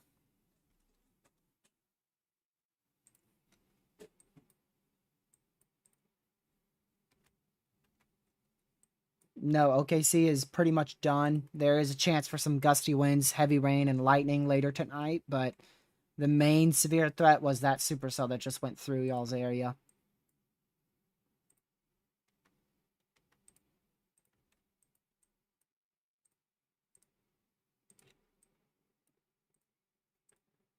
This storm's still hanging on, but it is dying in Curryville, Texas. Still barely hanging on, though.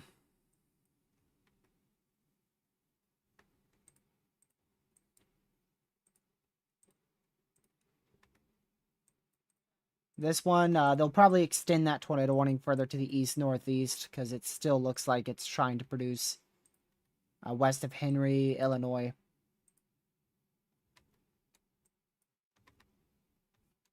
Let's go back to our main radar site here. It did weaken. It did weaken. Still a large area of rotation, but it is a large area of very weak rotation at this point.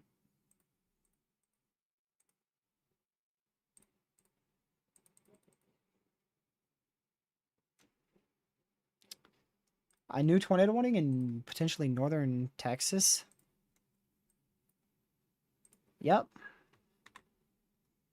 Oh, dang. It's a bookend vortex. What do you know? Actually, it's an embedded supercell.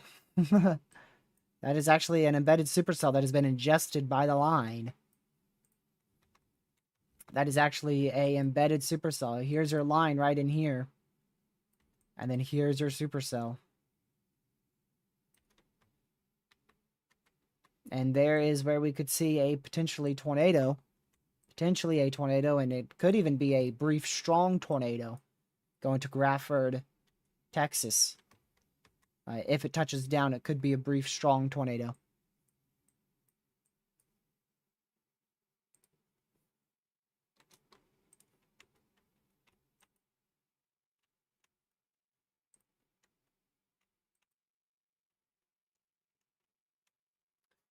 Looks like we got a tornado on the ground here south of Wheatfield. Velocity not picking up well at all on what is happening over here.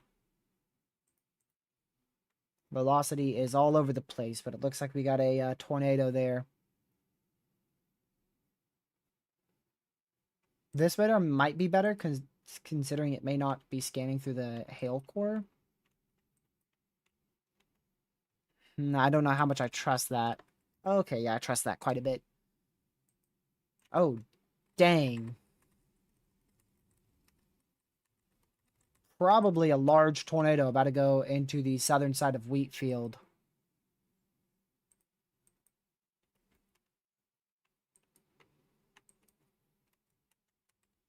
Yep. Most likely a large, strong tornado about to go through the southern side of Wheatfield in Indiana. That's already lofting debris 11, 12,000 feet up.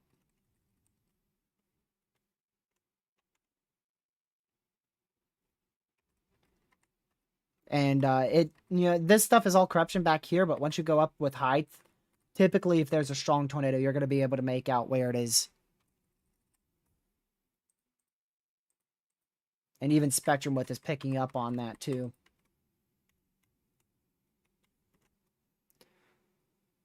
Connor's on it. Let's see.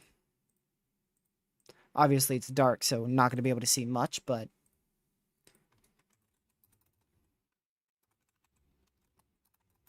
Connor Croft.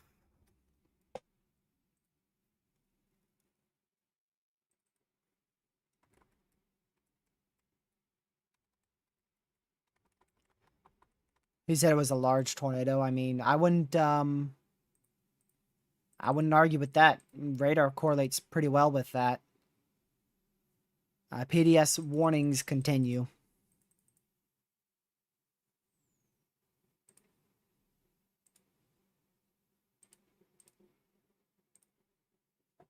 PDS tornado warnings for this storm continue. We should see an update on that hopefully pretty soon. No other tornadoes are confirmed by the NWS right now outside of this one.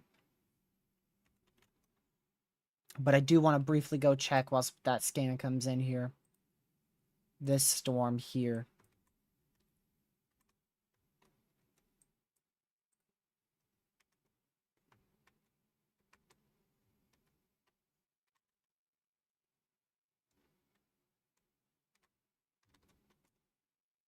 I'm going to get a radar on that.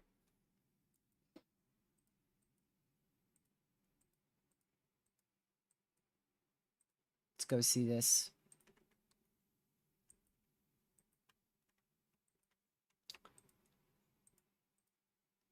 Might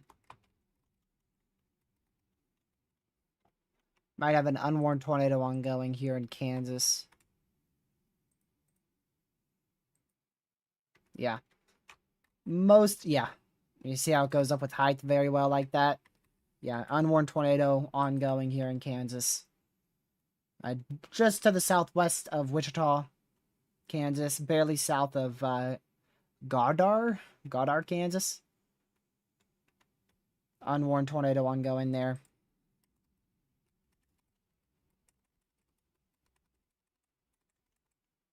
Likely one of those quick spin-up tornadoes, but still, nevertheless, likely a tornado.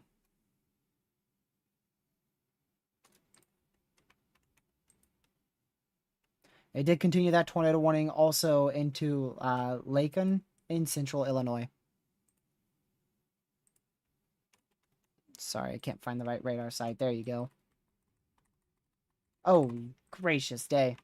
Continuation of that PDS tornado warning. No kidding on that one. Let me go back to the Chicago radar site, see if that picks up any better. Nope, that's picking it up worse. You can see that goes up with height, but there's so much hail contamination. That radar beam is scanning right through the hail and then into the storm. It's just contaminating it too much, so this radar is the better one to use. Yep, likely an intense tornado ongoing in here. Velocities don't correlate with violent by any means, but that CC drop is definitely intense plus.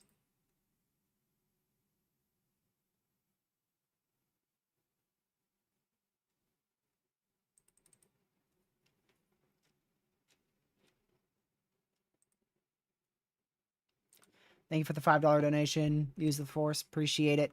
Getting crazy over here in cool Texas again. What do you think? Let me see. Whilst we wait for that scan to come in.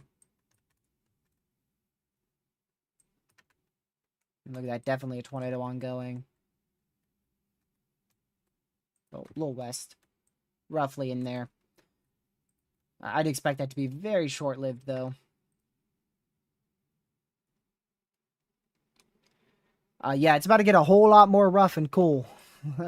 Cool is about to be not so cool here in a little bit. You've got a line of 70 to 80 mile an hour winds heading your way. And it will be there in about an hour. About an hour. So definitely want to get ready. That line is going to be rough. And it's going to be very rough. I want to go back to that unwarned tornado in Kansas. See if we can spot that a little bit better. It's likely still ongoing. Hard to say if it is or not, but likely still is ongoing with that blue velocity just to the south of where the tornado is. Just to the southeast of Goddard, Kansas. Let's go back to Wheatfield where we have a likely intense tornado ongoing. Still about 14,000 feet up. That debris is being lofted very high up. So still an intense, likely an intense tornado that's just hit the southern side of Wheatfield.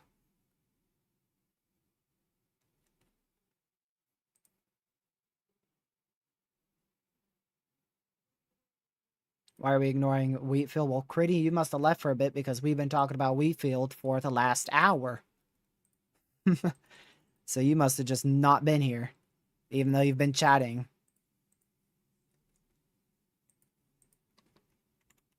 Because we've been calling this area out for the last hour, and we've been looking at the big debris signature for the last 10 minutes.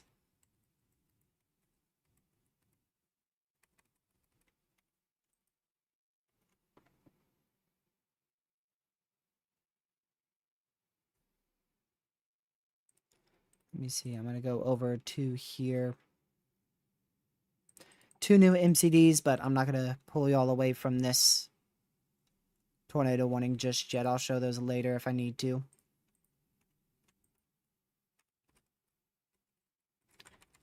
Gracious, that's a huge CC drop.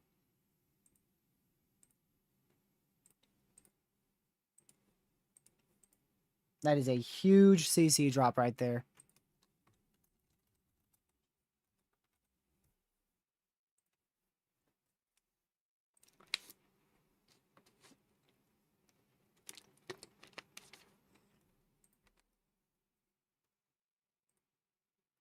Strong stovepipe.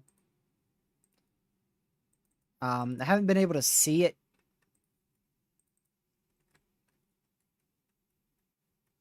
It's over the trees, and it's also in between the lightning flashes, so it's very hard to pick out.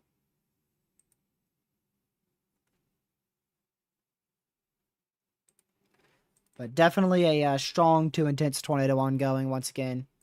Now east of Wheatfield, went right through the, possibly through downtown Wheatfield. Southern to downtown Wheatfield. And it's now going to go towards San Pier. I know I mispronounced that, but this area right in here.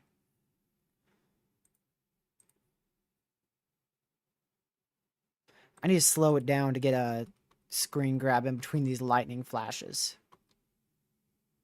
Definitely a tornado, that's for sure. Large stovepipe tornado, at least.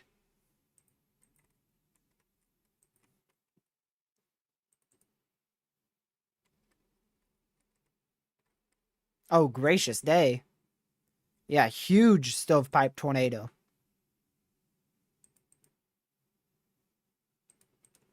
It's hard to get it between these lightning flashes, man.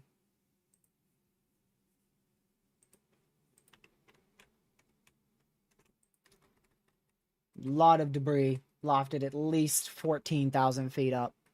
Holy crap. Yeah, unfortunately, it looks like it hit Wheatfield probably directly with all that debris. Most likely hit either downtown Wheatfield or the southern side of it, where most of the population is.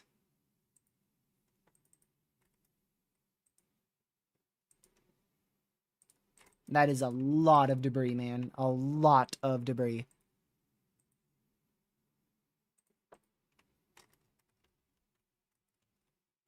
Velocities just simply aren't reading accurately at all. Very glad we've got chasers still on this, even though it's so late.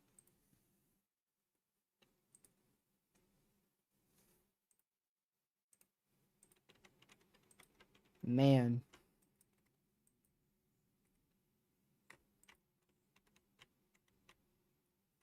Let's go back to Illinois here.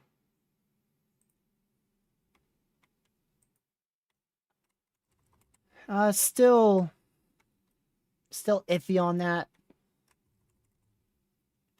Definitely trying to produce a tornado, but I don't see anything on the ground with that. Kind of 50-50 on how that looks. It's meh. We did have an unwarned tornado on the ground near just southeast of Goddard, Kansas. Not sure where it is now. Hopefully it's lifted. If it's not lifted, it'd just be west of this airport in southwestern Wichita. If it is still on the ground, which I don't think it is, but I can't tell you if it is or isn't, really.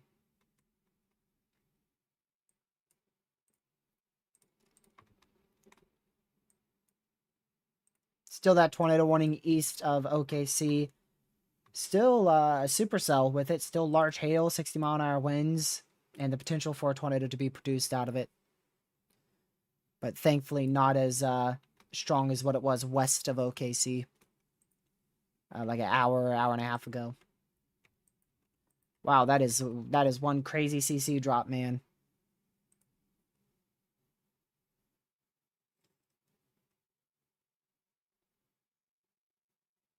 Gracious day.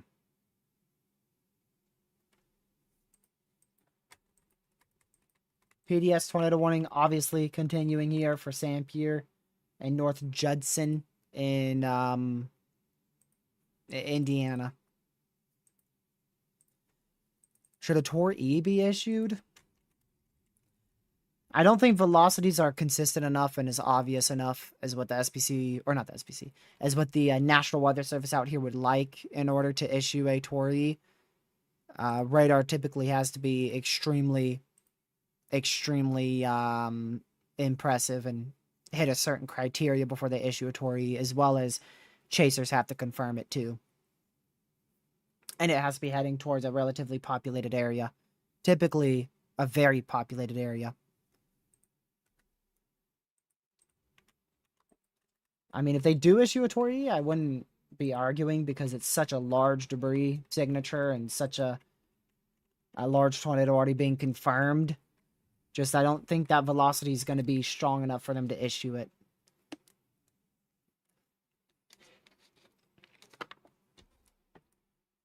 This is GR2 analysis. That debris is also a lot more scattered, so it could be a sign that it's either not fully condensed or potentially even lifted.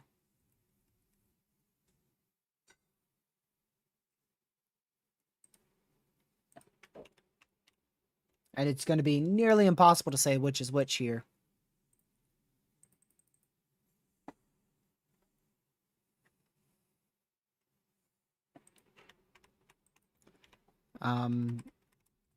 We're going to just say it's still on the ground because it's a PDS tornado warning, so. Better safe than sorry. Just get in your safe spot if you're in Sanpierre. Strong tornado, likely about to go right through your area, Sanpierre, Indiana. West of North Judson, Indiana.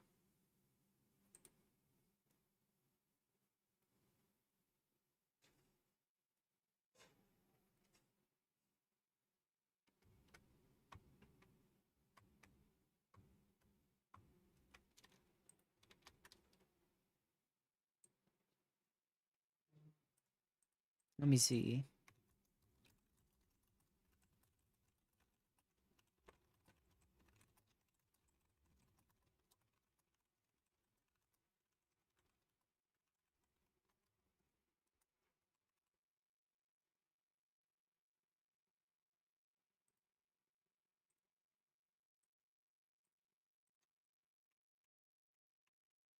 Tornado reported train spotter 5 miles east of Wheatfield. Reports for tornado on the ground just east of Wheatfield.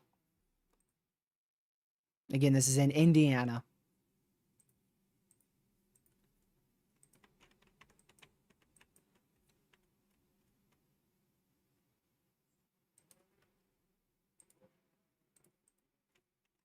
A lot of CC, which typically that much CC is going to be correlated with fallout. However, the CC is still very deep, which is still a sign of a strong tornado being on the ground.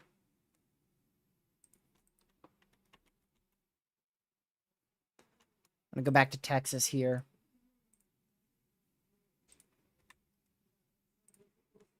Surprised we ain't got a new severe thunderstorm warning for Mineral Wells right now. You guys likely have 1.75-inch hail, 70, 80-mile-an-hour winds about to go through Mineral Wells, and it's not even severe warned right now. And still continuing that 80-mile-per-hour destructive severe for Gordon and areas to the east in Texas. Yeah, we knew it was wild. It still ain't over. We knew today would be wild. We should see a new PDS tornado warning. Unless one's already been... I think one's already been issued and this is just behind. Yeah, I thought so. Because I was like, North Judson, I'm pretty sure is already in that warning. There you go.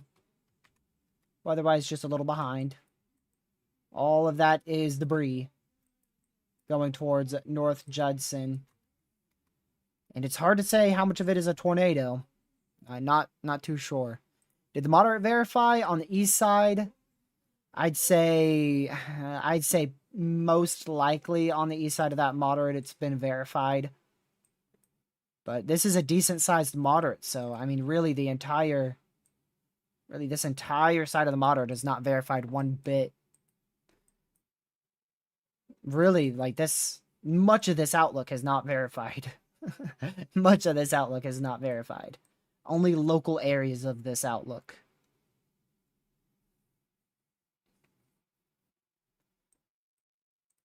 We've had a lot of tornado warnings out here, but I don't think any have been observed. And then I really don't think any of this is verified at all. Like I said, maybe with the exception of because of this one storm in here, maybe because of that one storm, the eastern moderate's verified. I've just got like 4 beeps, so I don't know how many of those were new tornado warnings or not. Looks like we got a new one in Missouri, northern Missouri, 21 minutes west of Carrollton. Tornado warning there. Border of Illinois and Indiana, or rather, I keep saying Illinois, Indiana because of the PDS tornado warning. This is Iowa, Missouri. Not even remotely close to the right states. Tornado warning on the border of Iowa and Missouri here for Farmington. That's still radar indicated. And still a ginormous amount of debris.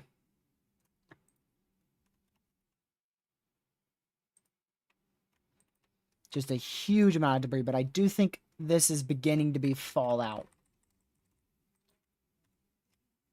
Because velocities are just not correlating with any type of tornado at all.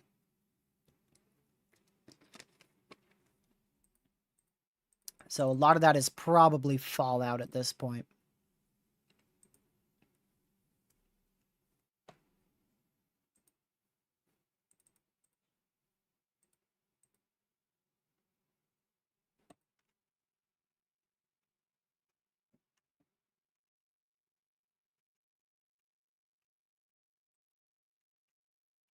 Let's see. Just hard to say.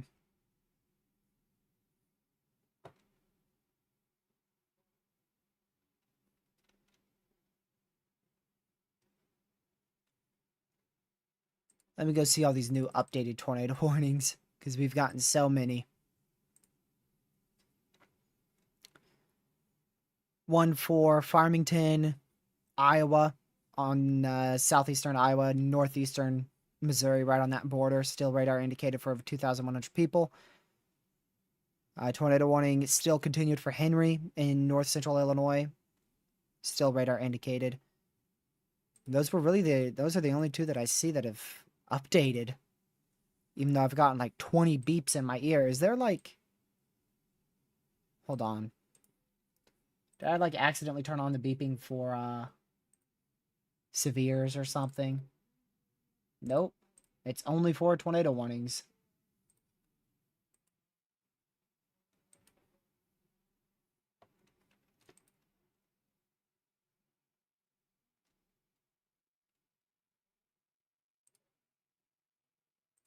Let's go back down to Texas.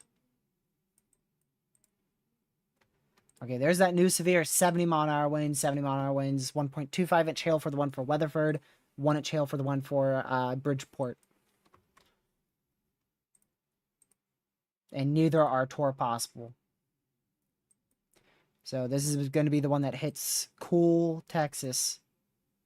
The good news is the largest hail and the strongest winds might barely go to the north of cool Texas, but it's going to be a very close one for cool Texas.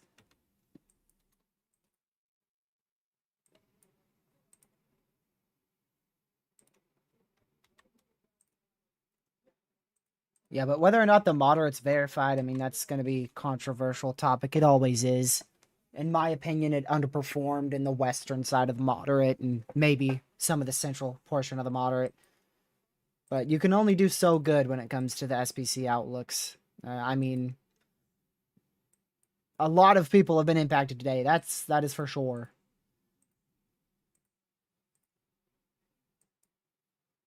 And that the eastern side of that moderate is verified, in my opinion. Mainly because of that one storm, really. The event's not over, but the main tornadic portion pretty much is.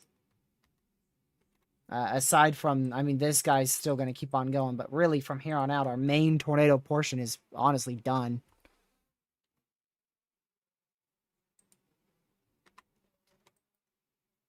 At least for our strong to intense tornadoes. Or I should say, we could still see a isolated strong tornado. I'd be really watching this one for that potential. For a strong tornado in the middle of our moderate. But as for the middle western side of the moderate, I mean, I really think our main tornado potential is done.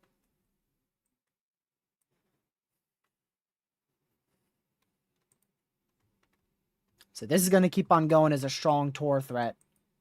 I think this has a strong Tor threat if it can get its act together. This stuff, if it can stay semi-discreet, going to have a brief tornado or two possible with it. Same with this stuff, brief tornado or two possible. Same with the storms in Oklahoma, brief Tor or two possible. And an embedded brief Tor possible too with this storm in Texas, that main line.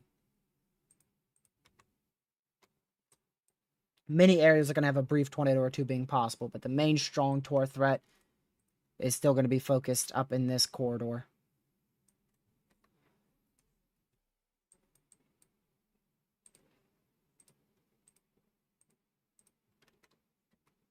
I just don't quite know if it's going to be enough of a strong Tor threat to verify that moderate risk. But either way, don't get too caught up in if a risk is verified or not, because thousands of people have been impacted. Don't get too caught up in that like a lot of people do, and I sometimes do.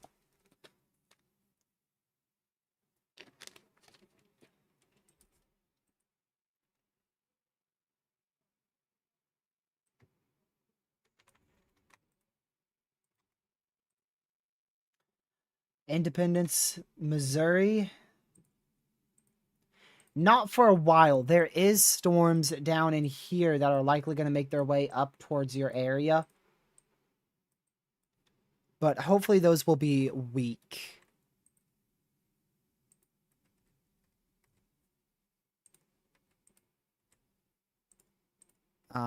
They should be weak by the time they get to you, but definitely loud thunderstorms near 11 p.m. Central.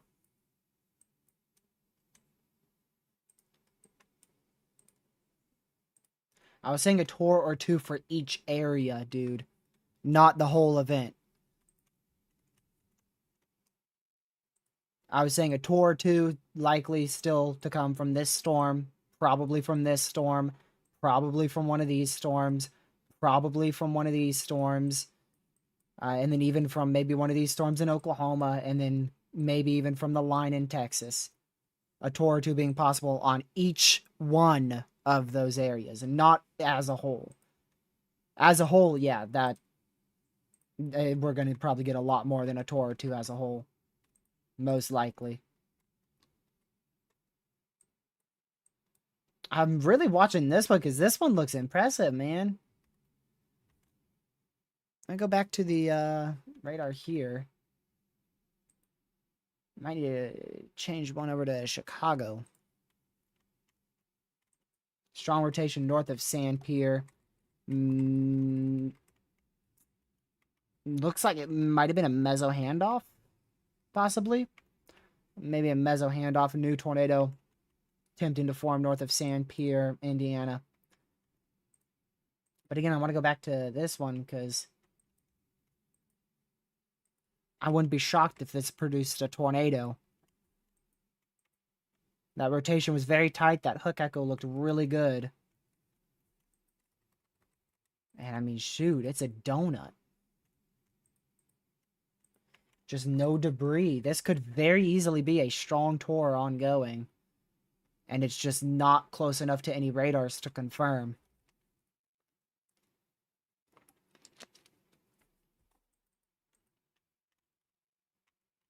Either way, you need to be in your safe spot, but definitely want to watch this close for Winona? Winona, yeah. Winona, Illinois. Hard to say, but I mean, that definitely has some high-end potential with it. It's right on that warm front. It's the storm we've been talking about for a while.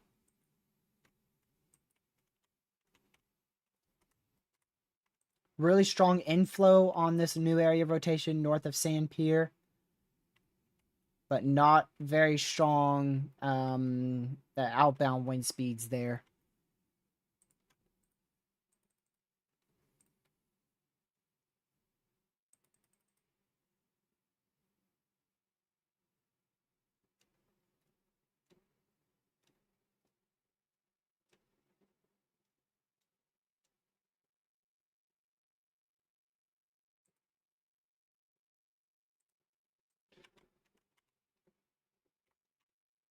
That very easily could be producing a strong tornado any minute.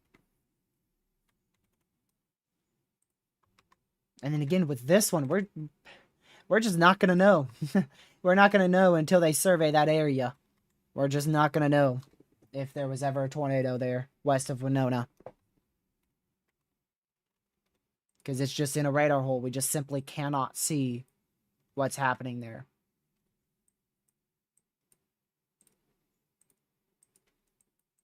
No way to confirm that at all. And chasers can't see, so... that's a rain-wrapped mess.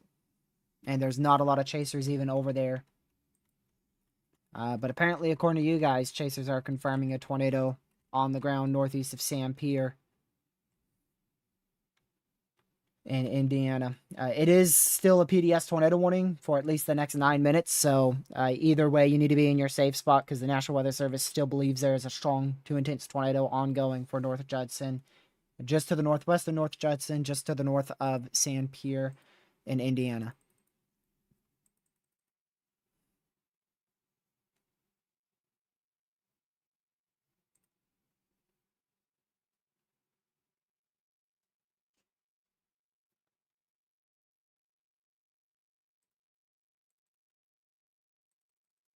We had an update to a tornado warning, but I didn't get the notification. I just heard the beep. Oh, there it is. That's the one in Farmington, Iowa, on the border of Missouri, Iowa. Still radar indicated for just over 2,000 people.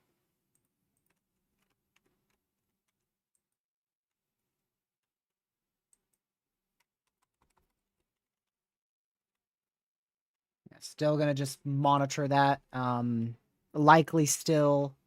Likely a tornado in progress with that. Gracious. I keep getting a beep every second, and I don't know where it's coming from. Because there's so many warnings. I don't know which one's which, so I have to wait for it to come in on the on Twitter. Get a notification from there.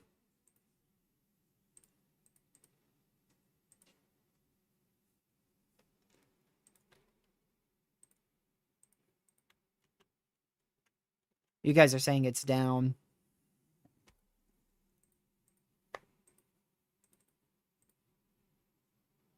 Let's see.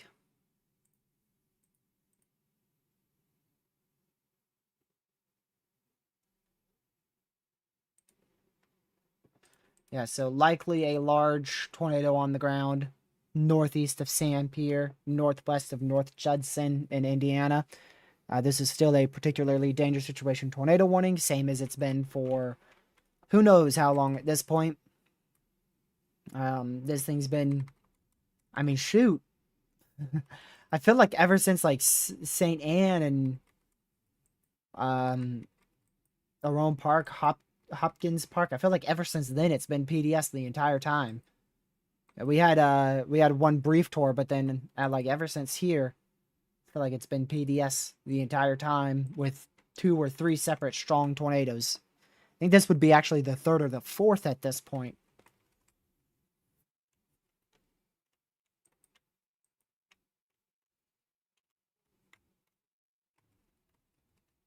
Yeah, not seeing any CC there.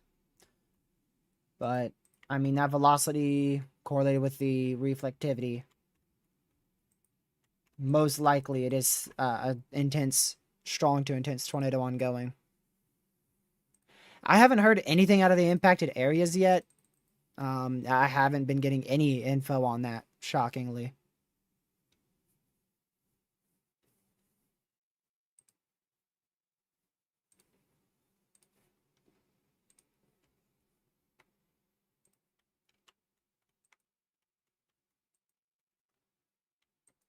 Still going to be watching that storm very, very closely. Let me go to the Chicago radar with this. Like I said, there's just zero way to confirm if this has been on the ground or not. But very easily could have had a strong tornado at some point southwest of Magnolia, west of Winona in Illinois. And we just simply wouldn't have known.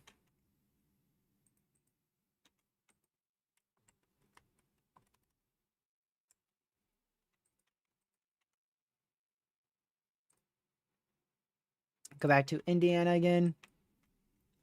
Still likely a large tornado ongoing just to the northwest of North Judson. Might be some CC there or some clear air. It's hard to tell. I have to give it another scan. We're still relatively far from the radar.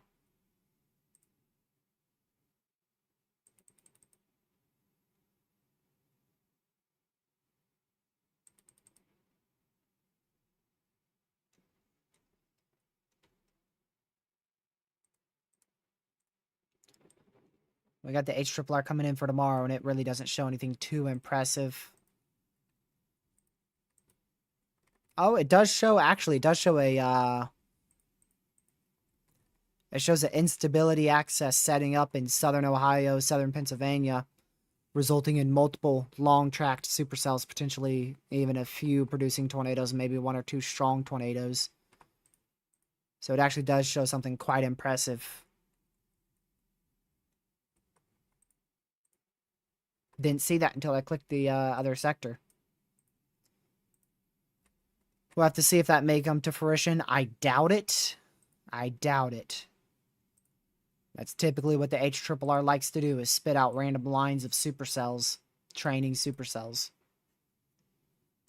So I doubt that will actually come to fruition.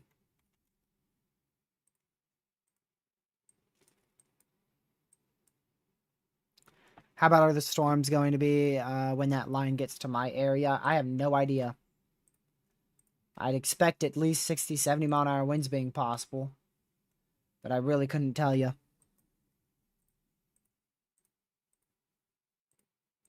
Brief tornado or 2 definitely possible along the northern side of this line, for sure. Could spin up a brief tornado or 2. New tornado warning way down here for Comfort, Texas, from that supercell that we started tracking so long ago that formed near Del Rio, where a new storm has formed. So still storms ongoing down here at the Texas Mexico border.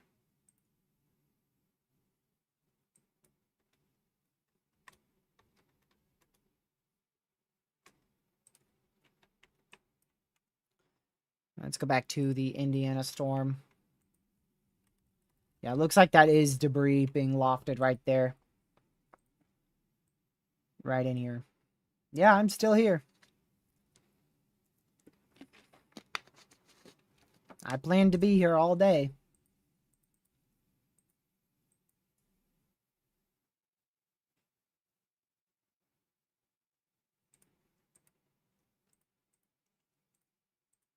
Of course, now it is starting to get, it's well into the night hours, but we're still going to keep going for a few more hours.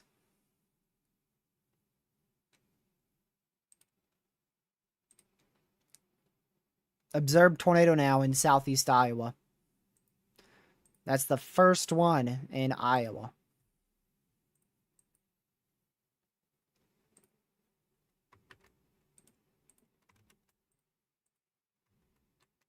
Good luck figuring out where the heck that is on the radar, because it's in a freaking radar dead zone. We've got 2 very concerning supercells inside radar holes right now. This one actively producing a tornado going towards Farmington, Iowa. And then this one, which we still don't know what's going on with it, but I'd assume we're going to see a new warning issued for it, for Winona in Illinois. Grumpy Grandpa, there's a very high likelihood there was no tornado with that. Most likely this is completely in a completely separate part from that storm. Complete separate part of that storm. If what you saw was CC, out of that, most likely we'd have a PDS tornado warning. Or maybe even Tori. Because it's not often you see CC that far from radar. And it's a relatively populated area too, so... Yeah, this is all just going to be corruption. There's no shot you saw CC 10 minutes ago when this was in probably range folding from this storm.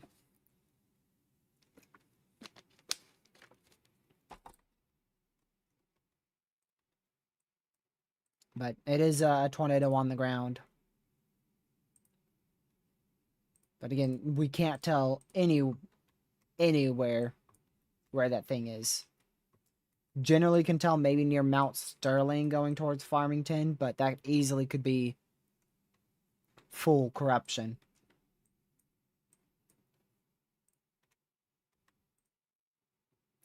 New PDS severe for Runaway Bay, 80 mile-an-hour winds, PDS severe there.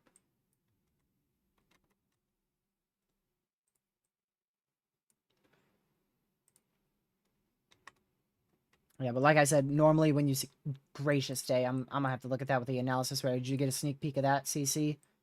Normally when you see a CC that far from radar and it lines up perfectly, you're gonna end up with like a PDS tornado warning or something greater. Holy crap, let's go to that CC. Golly. Look at that one. Definitely a large, strong tornado right there. That's going to be going towards Knox in Indiana.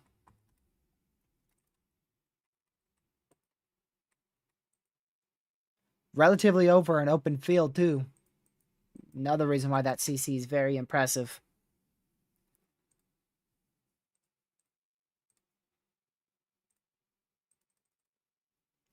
It is in a relatively open field.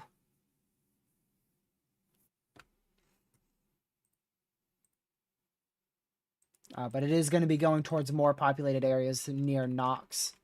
And I have a feeling it's probably going to be intensifying further with that look of velocity. That velocity looks pretty good.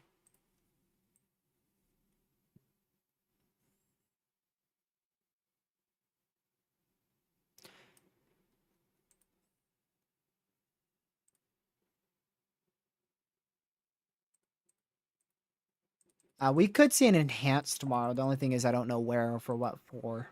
But if we see uptrends, I wouldn't be shocked with an enhanced tomorrow.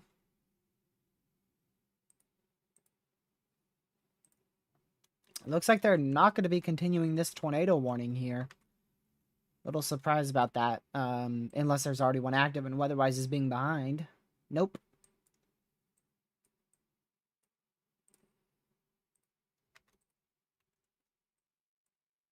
Little surprised they're not continuing that one. Wow. ShamWow. That is a deep CC drop. Very deep CC drop. Very large tornado.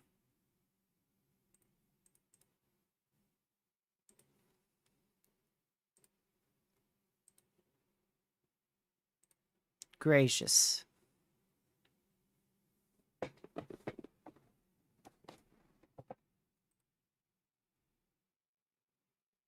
If it keeps on going, yeah, we could see a Tori for Knox. If it keeps strengthening and keeps heading towards Knox, yeah. But again, it takes a lot to get a Tori issued. Typically, it does have to be a very, very populated town or city. What's the population here? Population 11,000. That should be plenty to get yourself a Tori if we do have an intense tornado. The good news is 11,000 people are in this tornado warning. That is bad. But the good news is a lot of that population is down in here. That's where a lot of the population is. Our tornado thus far has tracked relatively up in here. The bad news is where it could track. It could track right into the northern side of that population.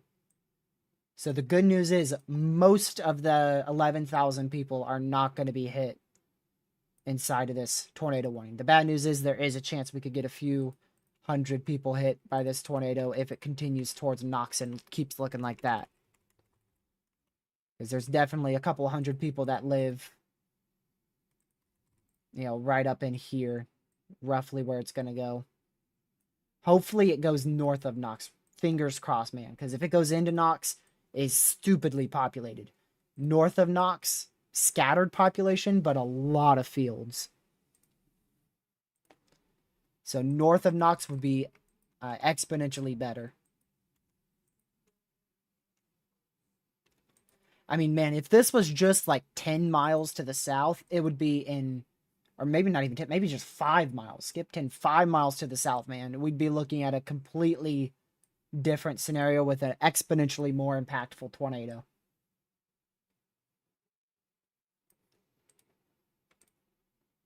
I mean, if it's producing this type of CC over relatively open fields, imagine what it'd be producing over a extremely populated area 5 miles to its south.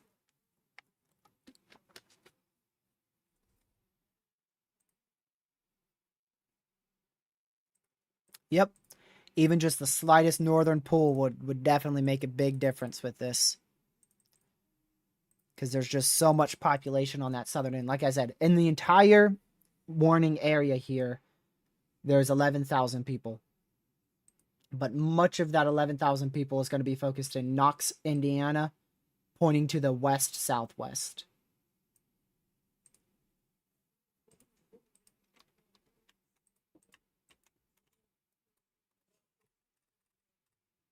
That's debris being lofted between 10 and 13,000 feet at the moment.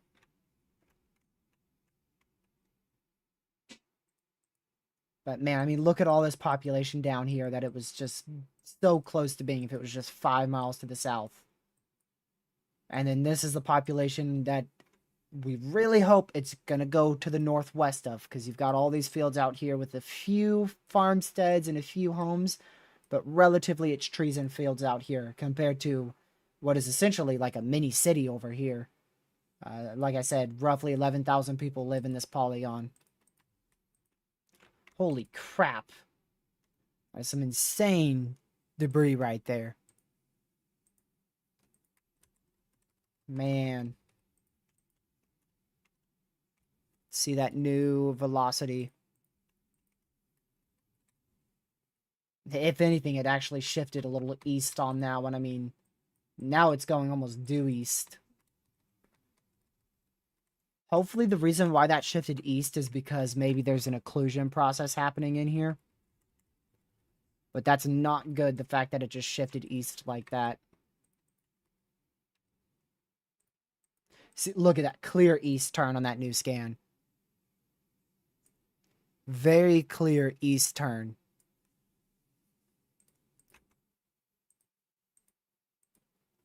Very, very clear east turn on that newest scan.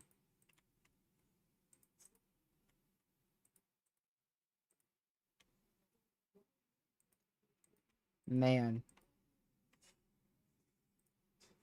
And there you go. I believe that is Tori, right? I believe that is a tornado emergency. We'll wait to confirm it on this end. But pretty sure that is going to be a tornado emergency. So now we've got a tornado emergency in effect. We're just going to wait for that to come in here on this end. But I'm pretty confident that is Tori on the Weatherwise overlay.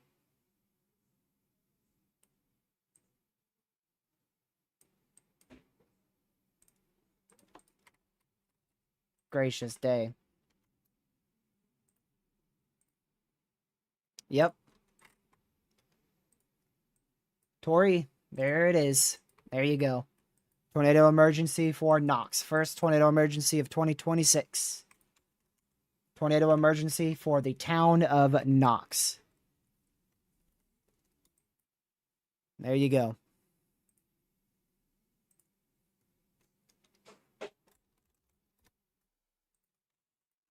All right, let me go ahead and quickly grab this.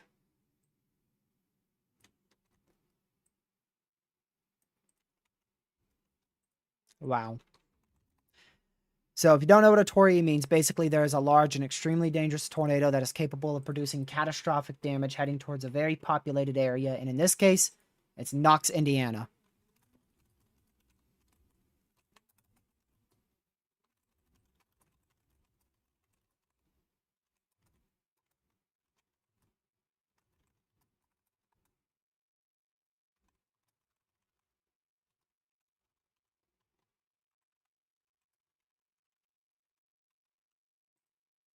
Gracious.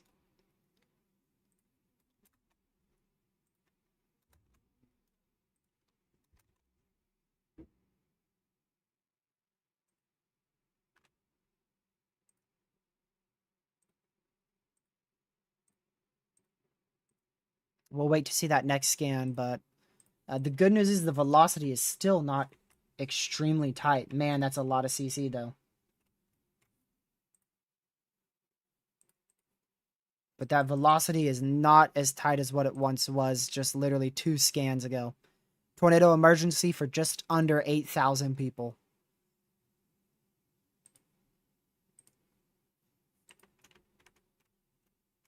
All right, one more second before this scan comes in.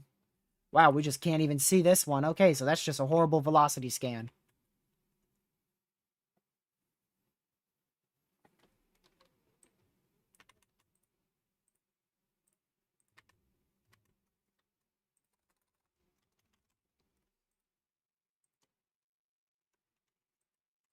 Horrible velocity scan on that. Wow.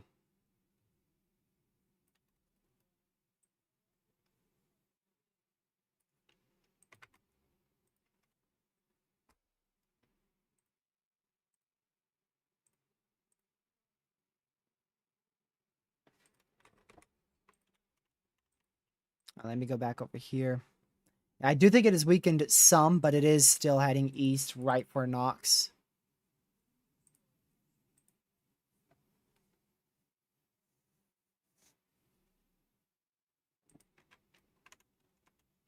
It's just hard to say exactly how strong it is at this point. Which is why I'm a little surprised they did indeed pull out that Tori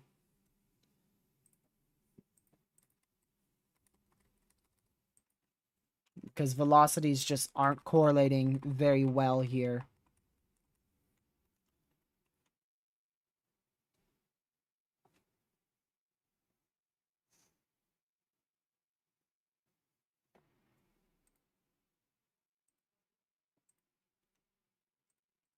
Hey, looking really good on that new scan.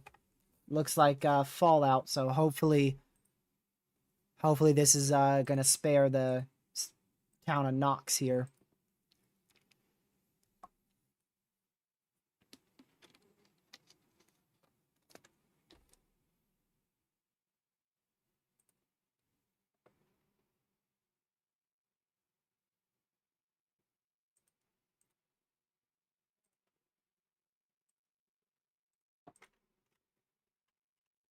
Might be recycling, actually. So this may have lifted and maybe a new tornado trying to touch down northwest of Knox.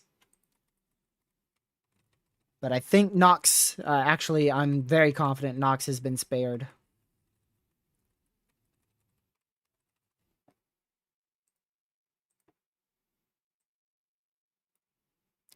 Apologies, that timer beneath me still had that double UTC. My overlays glitched one day, and I have to fix each individual one, which is extremely annoying.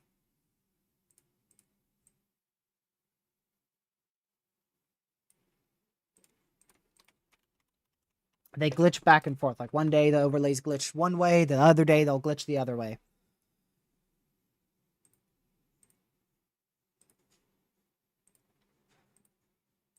But I do think that this has likely lifted at this point.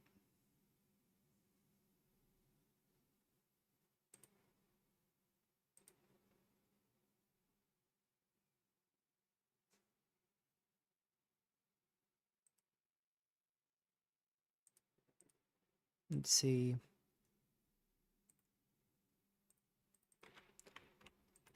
If it hasn't lifted, it is northwest of Knox. It may not have lifted. It may have just shifted to the north or somehow cell cycled a little north. Because that debris got bigger on the newest scan. So it may have just shifted to the north.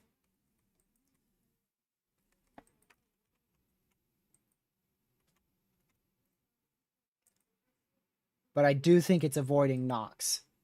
Unfortunately, if it is on the ground now and never lifted, it is going to go through some houses over here. Just a lot more rural than if it were a couple miles to the southeast. Yeah, it still looks like it's on the ground, Joel. So it may have briefly weakened. What it looks like is it was violent here, violent, briefly weakened, re-intensified, and now it's a little northwest of Knox.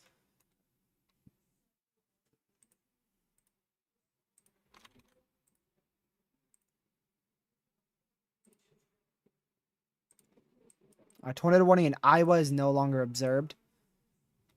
We also have a new tornado warning for Ransom in north central Illinois.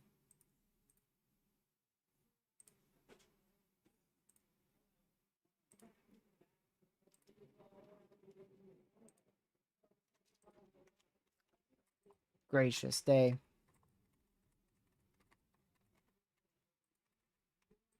Yeah, so it looks like the peak of this was when it lifted debris between 10 and 13,000 feet. I don't see debris being lofted any higher than that. And that was when it was west of Knox, right in here, is when that debris was lofted the highest.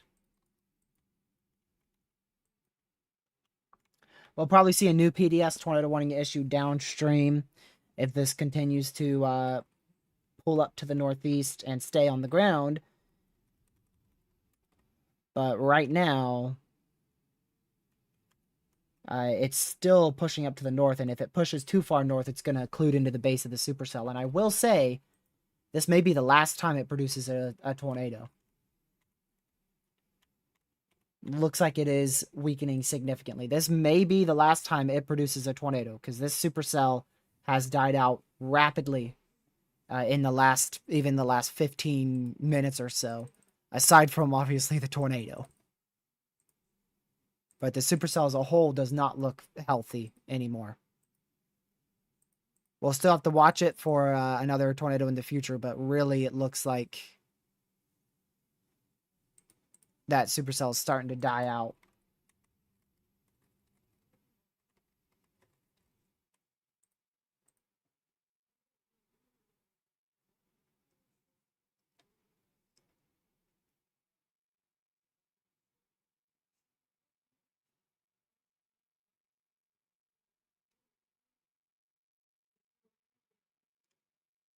Let's see here.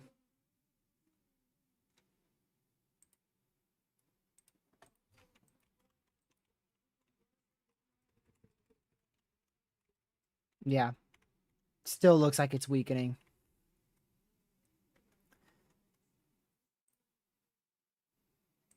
Never seen a Torion weatherwise before.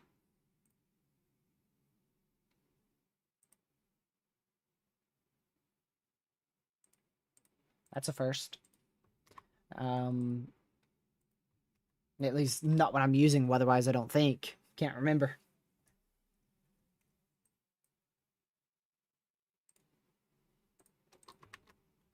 And that, I believe that is actually, if we take a look at the outlook, barely. They barely got that 15 double sig in there, man. Barely. But it is in the 15 double sig.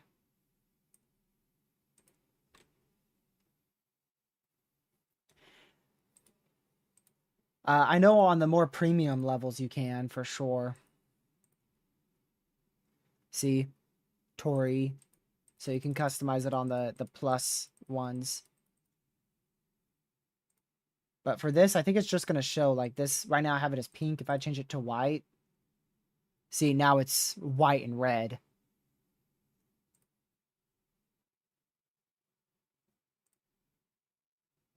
So you can partially customize it depending on what warning your original tornado warnings are on. What color. Crap, now I'm not going to get that warning back. What color was it, Ben?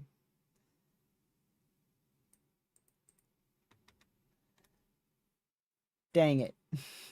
I think I had this as red, and this was pink. There we go.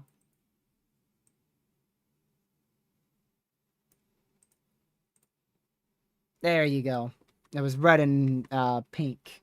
The flashing part was pink. That's what I got wrong. A little bit more pink. There you go.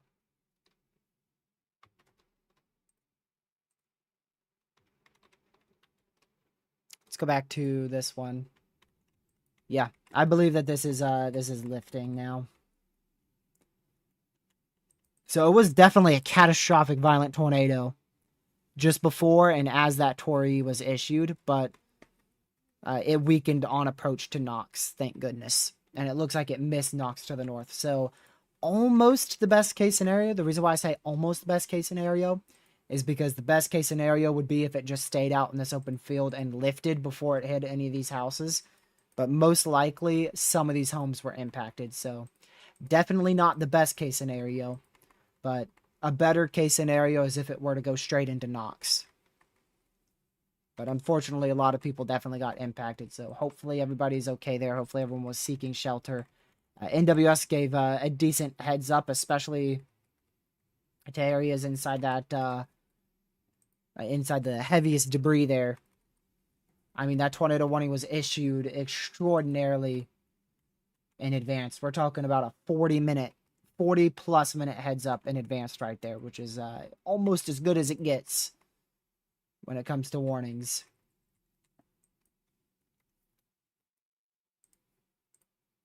Okay, they did continue the PDS tornado warning, but honestly, this is the least amount of rotation I have ever seen inside of this supercell ever since it planted its second tornado, being that PDS warning in eastern Indiana.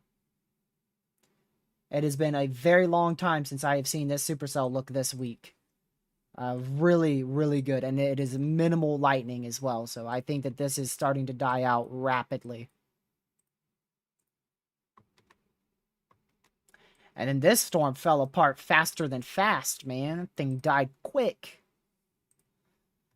This storm looks horrible, other than some hail. This storm, very clustered, messy. So really, don't see anything impressive at this exact moment.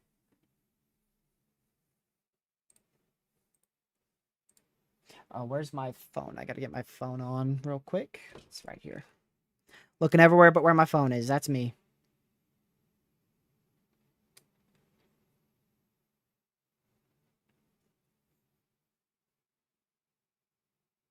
Let's see. There we go.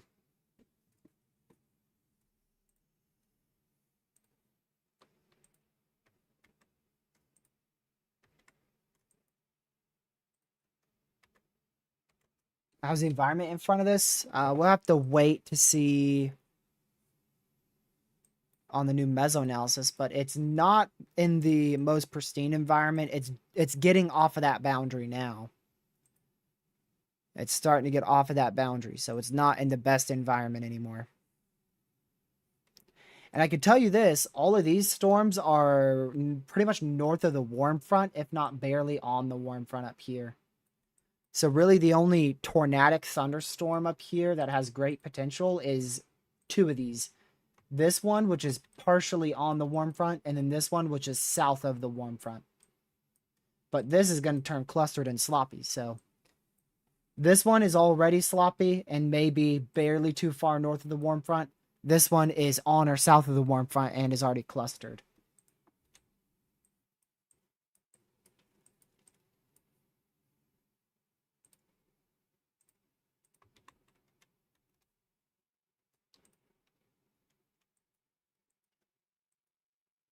Man, oh man.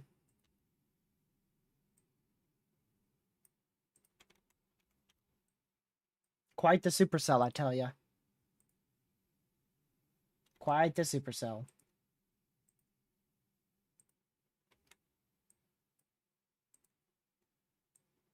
Glad that the western mode was very, very clustered there back into Illinois, western Illinois, central Illinois. Could have been a whole lot worse.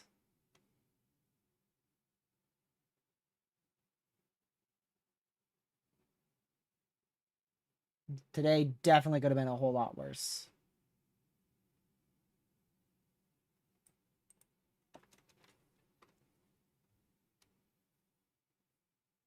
Okay, looks like they dropped the Tory. Yep.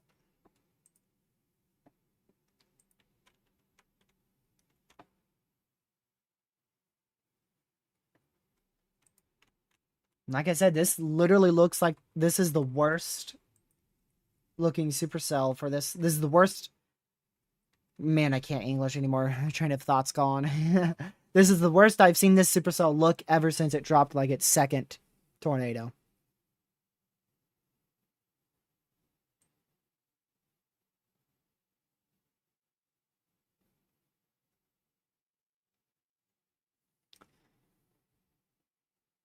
What do you mean? The fact that the entire Western moderate risk was nearly a complete bust. That's what I mean. This entire area. Let me show you.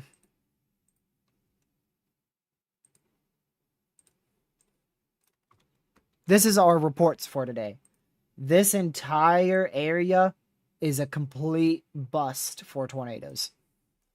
We had like one tornado right in here that will probably get surveyed, and it was I have to assume it was probably weak considering the environment it was in wasn't great, and then it was clustered too.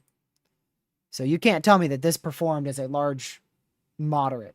The only area that performed today is right in here with that one supercell. And this area was decent. This area did decent for performance. Yeah, this area wasn't that bad for performance either. Because it was a 5% tornado risk. So this area didn't perform that bad.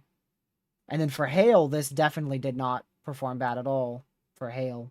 Or for wind, considering the wind was 15%. So for hail and wind, really the SPC did a great job in this area for hail and wind, even though reports are a little bit far and few between. But tornado-wise, much of it didn't verify, with the exception of that small, long tracked area of a supercell. That verified extraordinarily well.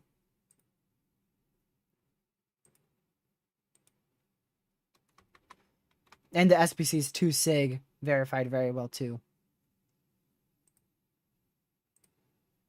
But you got to remember, if we just turn on that SPC outlook here, now this supercell was long tracked like right in here. Not even the entire area, like right in here roughly. So that the entire southern portion of that, I mean, there's all a huge underperformance.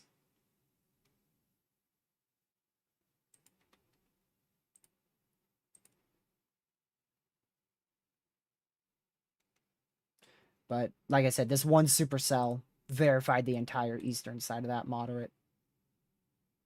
That entire eastern side of the moderate was verified because of that one supercell. Like Sam said, that's all it takes is just one. But thankfully, we didn't get that just one on the western side.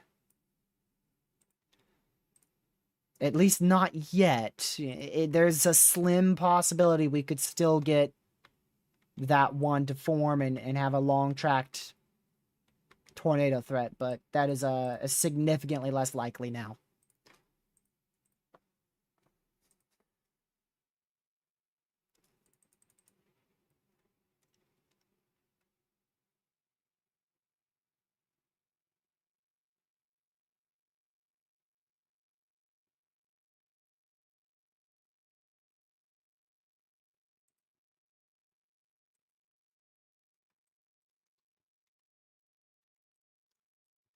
Yeah, this storm, it could re-intensify, but it's relatively done right now, and I think that might be the end of it, really.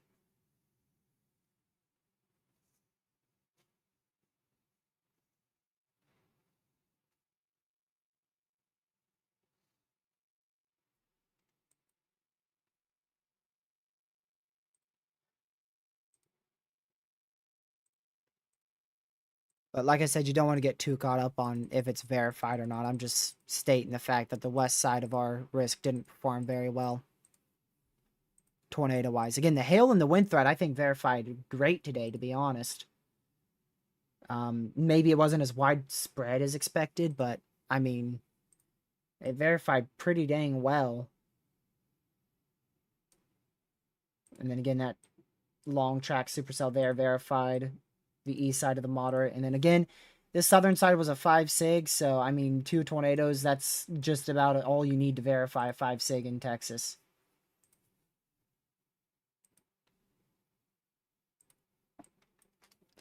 Let me go see. You guys are saying the MD, dude. The MD, it's just a continuation of the severe threat. Oh, that one. The one from 8 minutes ago in Indiana. I was looking at the one in Texas. Like, it's just continuation of a severe threat. Based on recent radar transit environment, a potentially strong to intense tornado recently occurred with peak winds of 120 to 140 miles per hour, EF2 to EF3. This will continue to support the possibility of a strong to intense tornadoes this evening for the next 1 to 2 hours. Till 11:45 Eastern. That's another almost 2 hours. Yeah, I don't know about that. I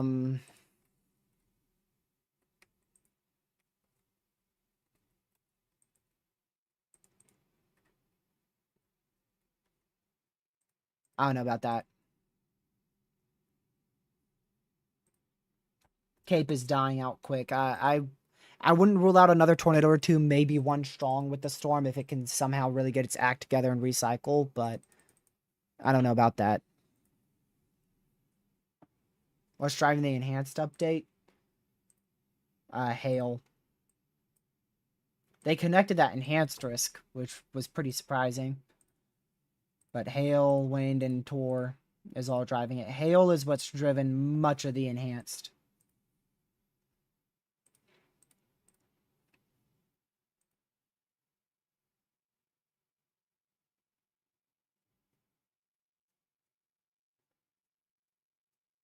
%30 wind isn't enhanced. 30% SIG 1 is enhanced. We're looking at widespread 50 to 60 mile an hour wind gusts tomorrow. If you're looking at widespread 60 to 75 mile an hour wind gusts, then yeah, that's enhanced. But right now they're expecting widespread damaging winds that will likely not exceed being SIG 1.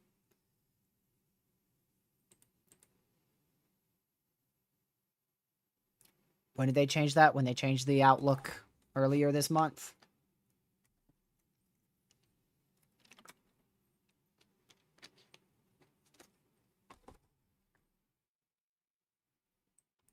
Downgraded all the way to radar indicated. So for the first time in who knows how long, we are back down to radar indicated. And we are down to 2 warnings.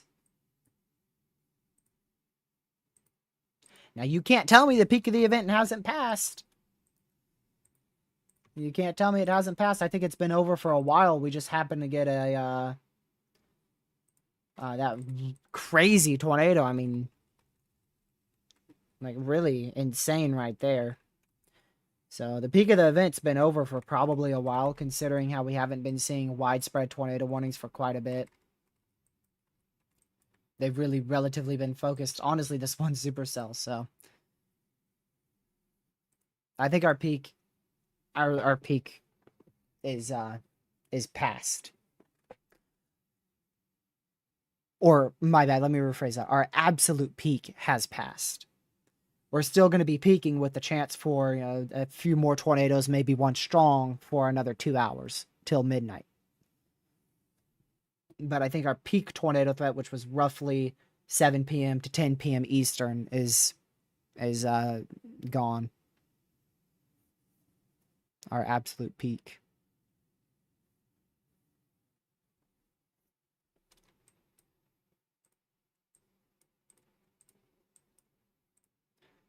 But plenty of severes here. And thank goodness, thank goodness this storm down here in Texas is finally dying out. That's the one we started tracking 5.5 hours ago back towards Del Rio.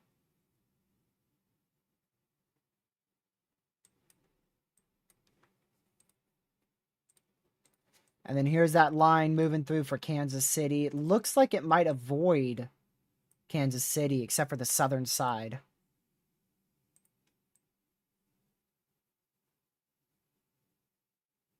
Maybe the southern side.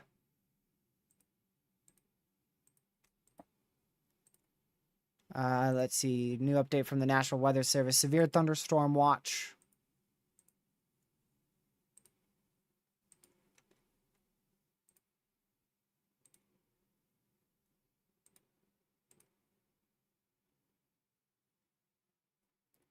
Let's see where that goes to. It's in eastern Michigan.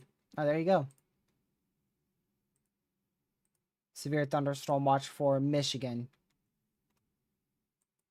As those elevated storms continue now into central and eastern Michigan.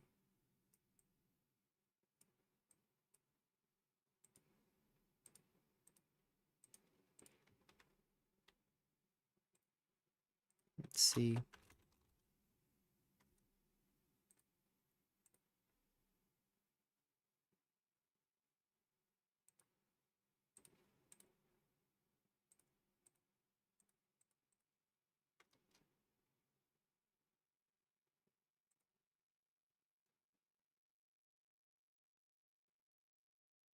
Lake Village, Indiana. Yeah.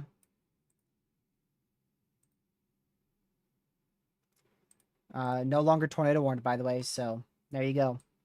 First time that storm hasn't been tornado warned in like 4 hours.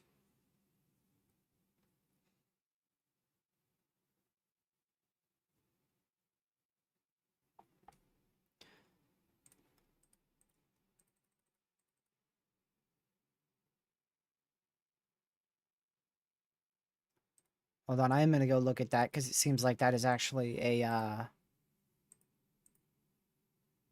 might be looking at a mass casualty with that one.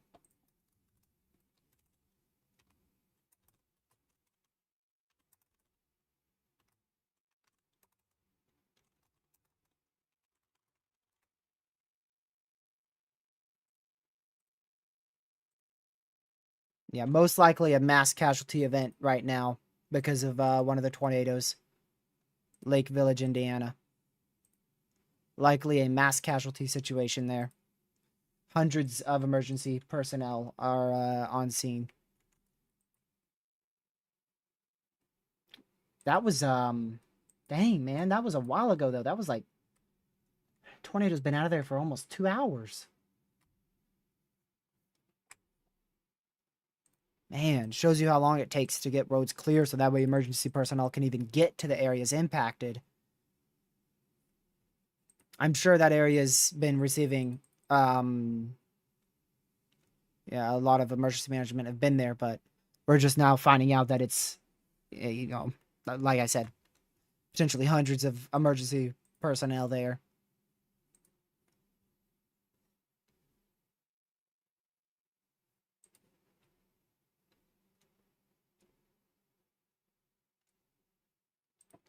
Dang, that sucks. Well, best you could do is warn them and try to get them to be weather aware. But unfortunately, Mother Nature is going to have to take its course, and it's horrible. But NWS has done really a great job today. I mean, they've been giving great lead times and upgrading the warnings. Although the Lake Village probably should have been Torrey. We were calling that out earlier. But only do so much, man.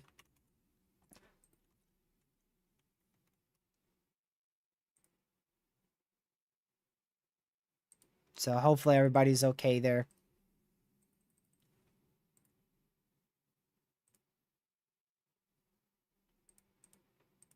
That's the brutal side to tracking severe weather, man. That's the brutal side to it. So this storm is producing another tornado now. I think this is the third one it's produced. And this is going to go towards Fort Madison. And it's in a radar hole. So tornado roughly down in this area, moving east towards Fort Madison.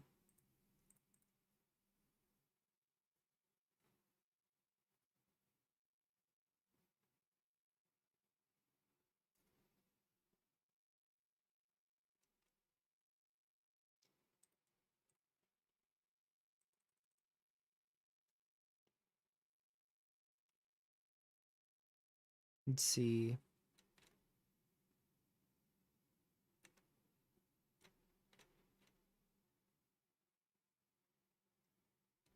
The good news is a lot of emergency personnel were on scene rapidly in Lake Village. So we're just, like I said, we're just now realizing the situation, the magnitude of the situation. But emergency personnel were on scene minutes after the tornado struck.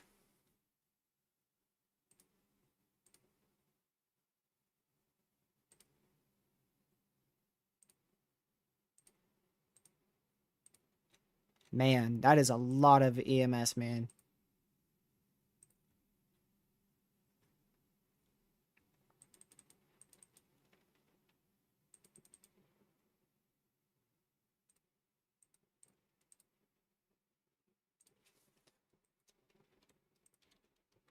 All right, let's go back to there. Yeah. I mean, we're wrapping it up for sure. We're gonna stay live for a while though. Don't get me wrong.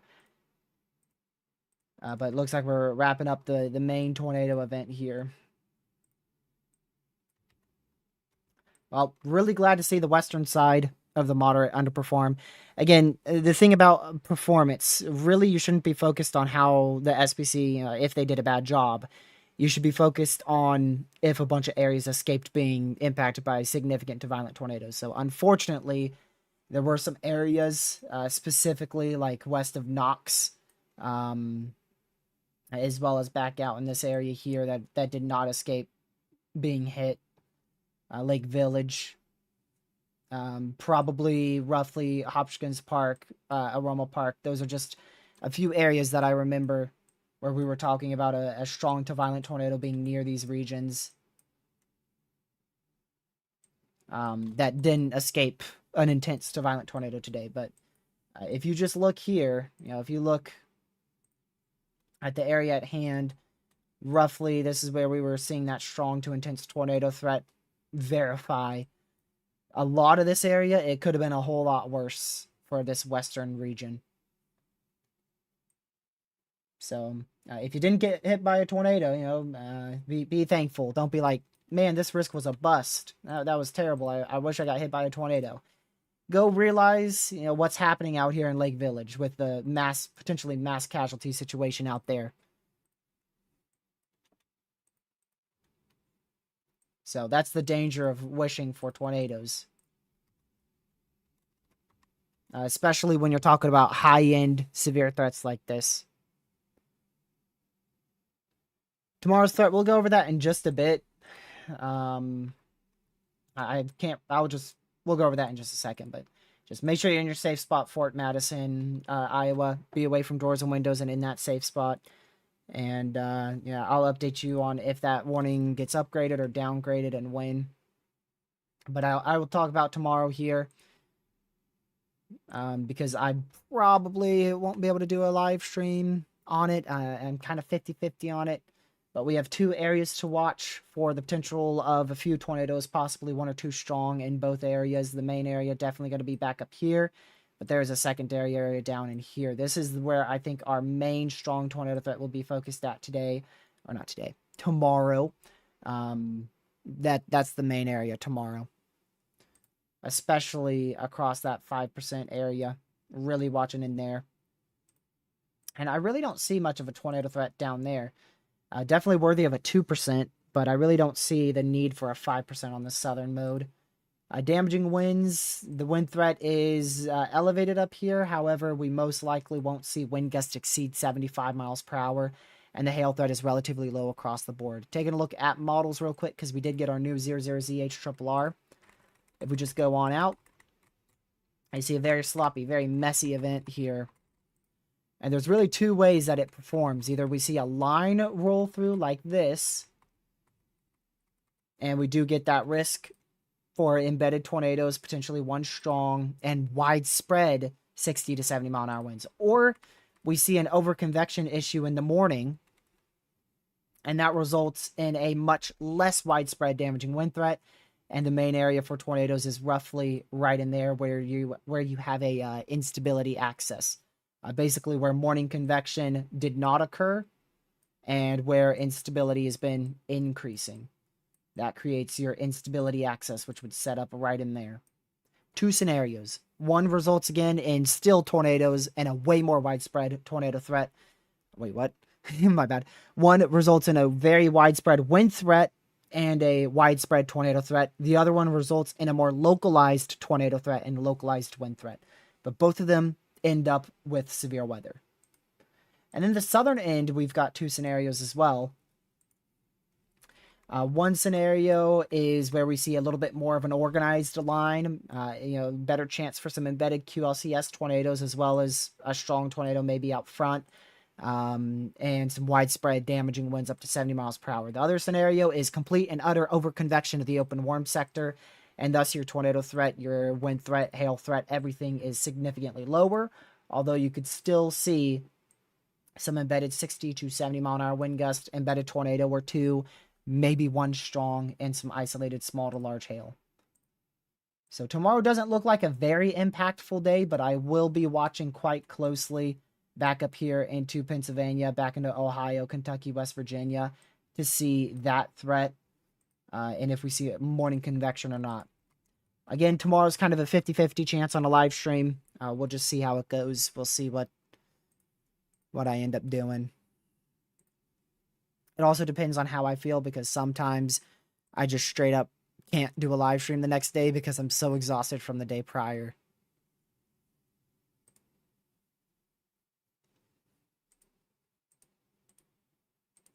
Oh yeah, some awesome shelf clouds are possible tomorrow across much of the risk area.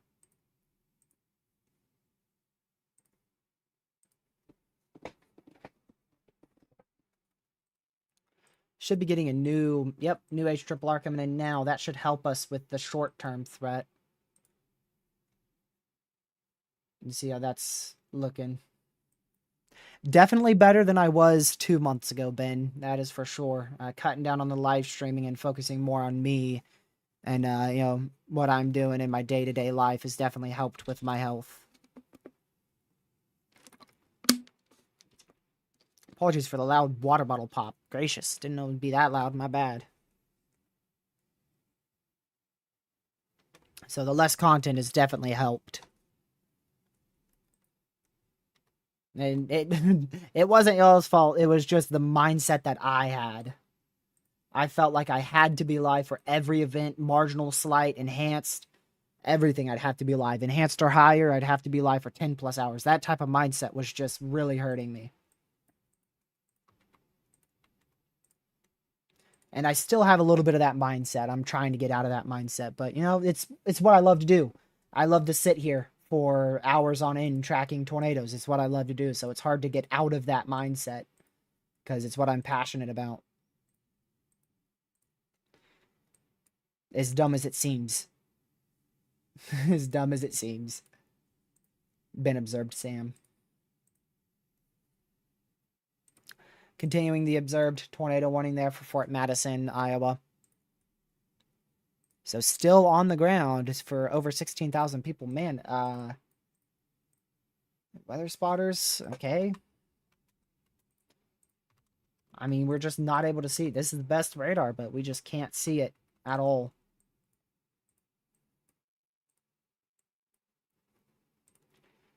Yeah, also that reports map that I showed you guys earlier, we'll probably get like an additional 50 plus some reports. Just as data comes through and, they want to verify it all and then put it on the reports page and the additional severe weather tonight. So right now we have about 266 reports overall. That number will probably surpass 300.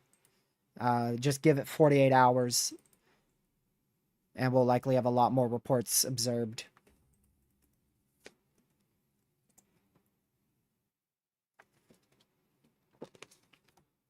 Proxy, probably not. I've been watching, earlier there was a slim chance for some supercell development tomorrow afternoon across my area.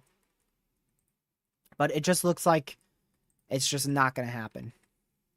So I think we'll just get some light rain in the overnight hours and then that's about it. And then probably some very heavy rain tomorrow, Thursday, early Thursday morning. You'll probably end up with some pretty heavy rain as well as I will. Now, if we don't see as much overconvection of that warm sector further up north, even in that scenario, it still doesn't seem like we'll see anything too notable across our area, but I wouldn't rule out an isolated severe storm in the afternoon.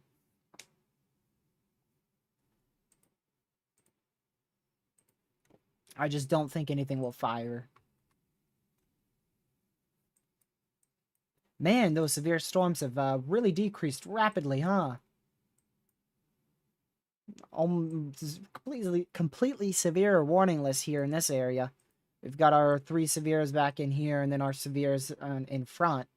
But in the middle, we've got no severes, and this one's about to expire. As well as that one. Yeah, both of these are 25 minutes away from expiring, and they're relatively low in severes.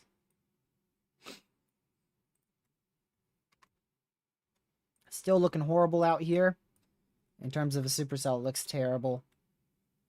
If you're wanting to see a tornado, it looks terrible. If you don't want to see a tornado, it looks great. So for the general public, this looks awesome. It looks like this thing's dying out. And the supercell structure as a whole looks terrible.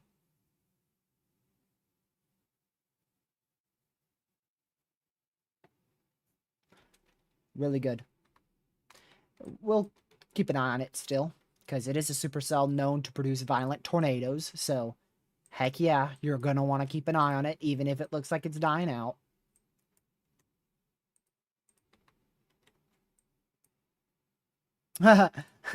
Hey, no way.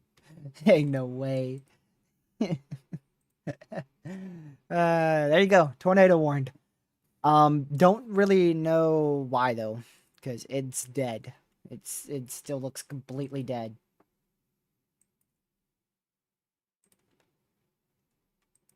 I mean, if you told me this was tornado warned, I'd say no way, man. Ain't no way.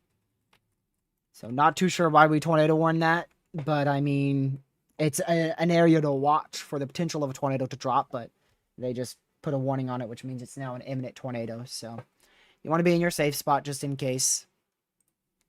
But it really doesn't look like anything too concerning to me. I think that is an extremely precautionary warning there.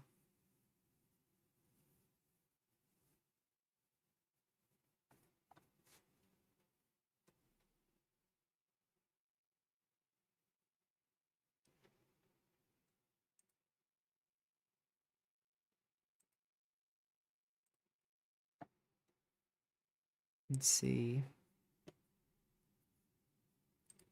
Morning Legacy.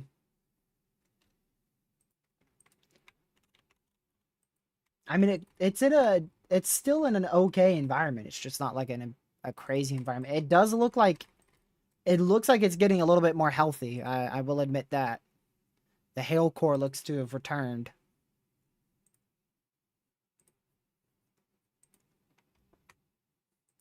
But yeah, just as I thought, the environment is rapidly dropping.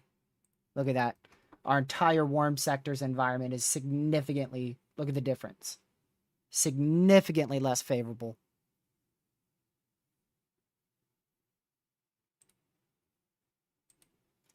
But yeah, there's still a little corridor of instability.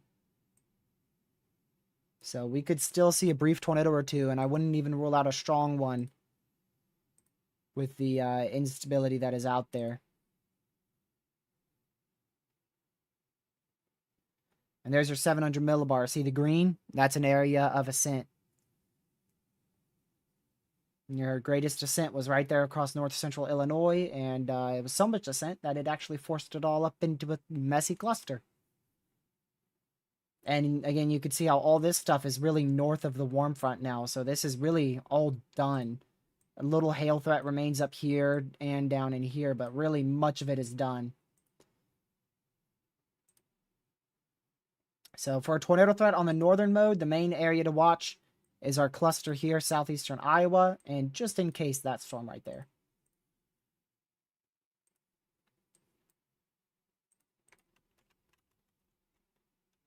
That one in southeastern Iowa is still observed.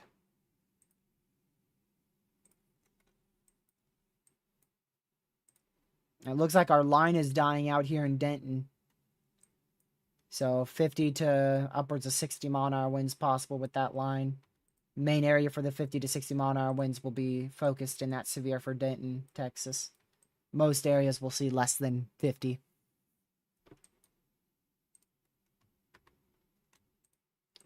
Probably going to get an extension to this severe based on those velocities still indicating 40 to 60 mile an hour winds there. Pretty strong velocities. That one looks like it's dying out. However, it still has a little hail with it. Wichita, these storms are exploding. And maintaining there, but exploding back up into Kansas and Missouri. We've seen an explosion of storms along that cold front, warm front there. I'll be right there with you, Oversteer. I agree. I think the hail threat, wind threat performed quite well. But I think the tornado threat, considering how large the SIG was, I think much of this area in here underperformed tornado-wise across much of this area in here.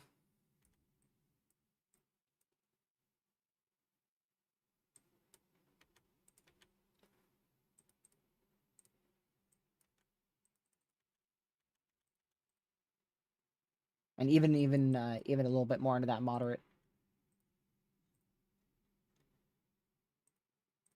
But again, you don't want to get too caught up in saying it overperformed or underperformed. Unfortunately, it didn't fully. The main thing is it wasn't a bust. That's the problem. If it was a bust, you know, that'd be awesome. But the problem was it was a small underperformance for the Western. For some regional areas, it was an underperformance. The problem was it wasn't a big bust because this ended up producing multiple strong tornadoes and likely one or two violent But I think the wind threat verified quite nicely. We had like 3 80-mile-an-hour destructive severes in the 30 sig. Hail threat verified quite nicely. We had like a 4.5-inch observed hail threat from a severe storm down in here. Multiple 2 to 3-inch hailstones in here. A bunch of 1-inch hailstones all in this area. We even had upwards of 4.5, 5-inch hail back up in the 30 hatched up here. So I think the hail threat, wind threat verified nicely. I think that significant tornado threat. Like, look at this huge hatched area, and I mean, we saw just a handful of tornado warnings in this entire area in here. We saw just a few tornado warnings in that entire area, so much of that was a bust. And then we have seen this storm's produced 3 tornadoes in here. But again, most likely a pretty severe underperformance. I'd say the severe underperformance was in here. This was a severe underperformance because I don't even know if we had a single severe in this area.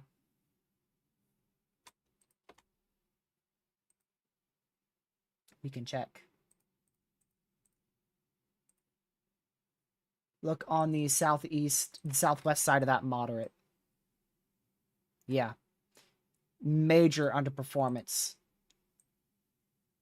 on the southwest side. Now, we could still see a few severes in here, but ain't no way we're verifying tornado-wise across this area. No way. So that's where you had your major underperformance, right in here. That's where it was a bust, pretty much. But it's good to, you don't want to get too caught up in verifying the risks, day of, but once the day is starting to come to a close, you know that things are starting to die out and you're starting to get all those reports. It is a good idea to look back on the day and see how things went Model 1 wise. And then especially when you go to 1 to 2 days after the event, it's a really good idea to look at to see if things verified or not. Because you do have to check to see how things perform. That way you know what's good and what's not good to use. Yeah, I don't like the word bust either, which is why I said only like the southern side of that risk was a bust. Definitely, much of the risk was not a bust. But the southern side was because it was literally a blue sky bust throughout much of the day. And like I said, we're probably going to get a few severes here. But much of this is not going to do anything once it goes into this area. It's just going to keep on weakening. We just got this one storm that's hanging on for dear life over here in Fort Madison.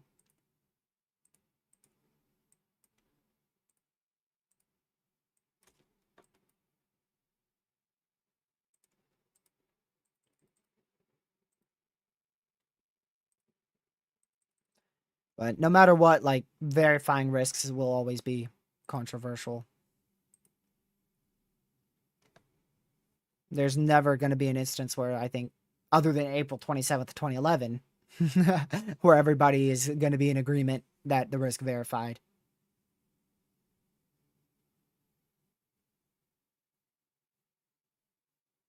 Have I ever chased a storm? Did it the other day, Sunday. I do it often.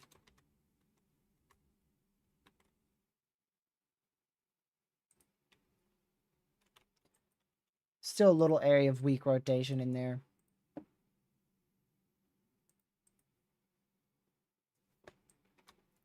Much of Kansas is done with the tornado threat, but I'll still check for that severe threat for you.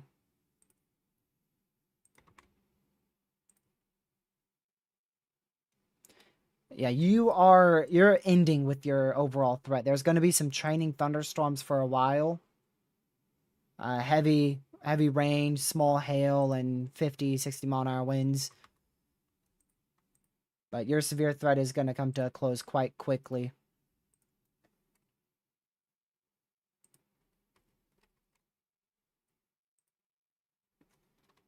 So, a lot of lightning and heavy rain right now. I wanted to see that other area real quick before.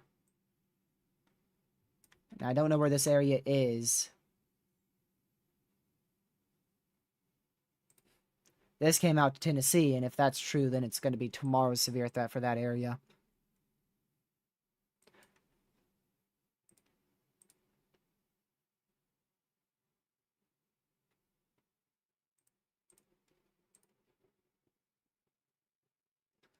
So Norman is finishing with their severe threat. They've got some isolated storms rolling through right now, a little lightning, some heavy rain.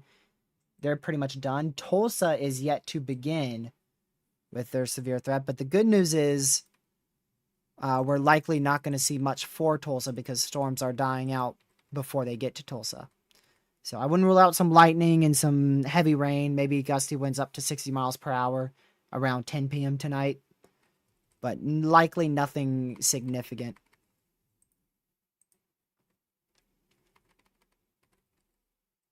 And the new HRRR one is just handling the intensity of these storms horribly. It's doing such a bad job. It's not even worth looking at it. I was going to show it to you guys so you could get an idea of what to look for tonight, but it's just a horrible model run.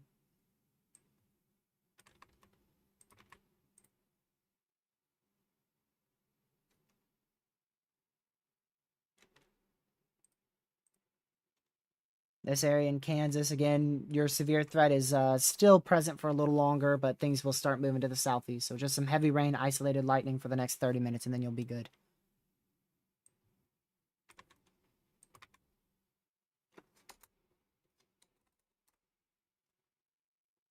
Well, I think you misspelled that because it didn't pop up. I think it's supposed to be St. Joseph. If you're talking about Missouri, you are good to go. Your main threat has already passed. I think most of the storm stayed to your south today. You were in the risk area today, but I think much of it stayed to the south.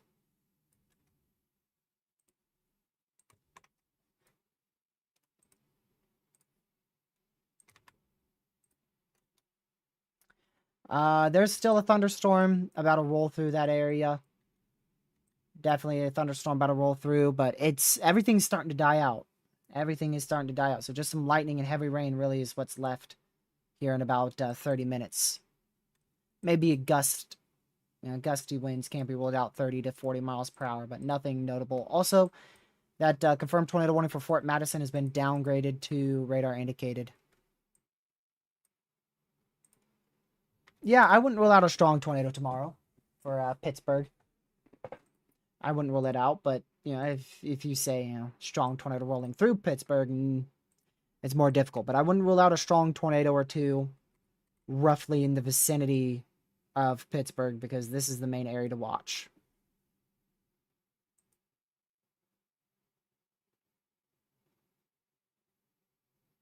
So in this entire area tomorrow, we could see a few tornadoes, maybe one or two strong. And that could be in the vicinity of Pittsburgh, pointing to the south. Good night, Sam. Thank you for watching much of the day today. Appreciate it. Hope you have a great rest of your night.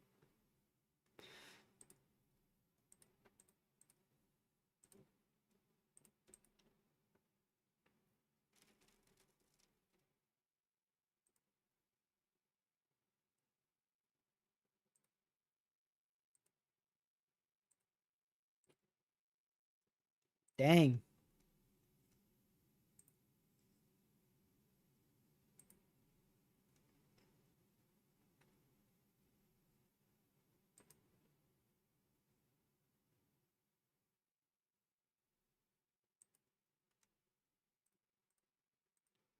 Okay. 2 tornado warnings remain. Both expire in 9 minutes.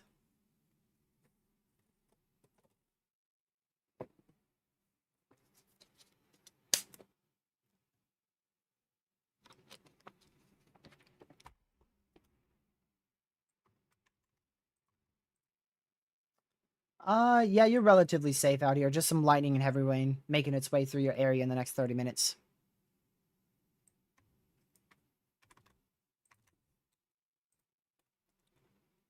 And yeah, you're relatively good. Just overnight heavy rain, some isolated lightning. Much of the severe threats staying to your northwest.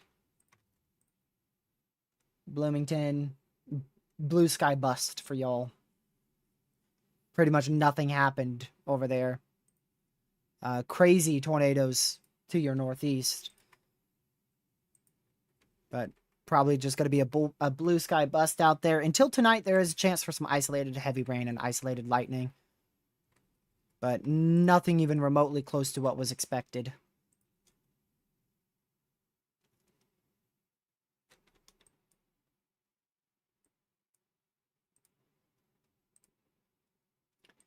Eight minutes left on that.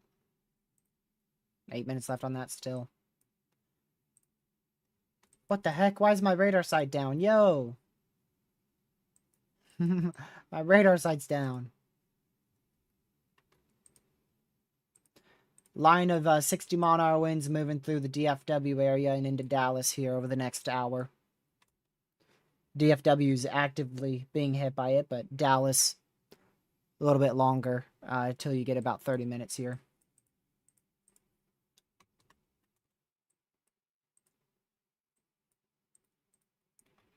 Regional severe threat here. Look at that. 3 severe warnings around Kansas City, but thankfully staying off to the southeast of the main city.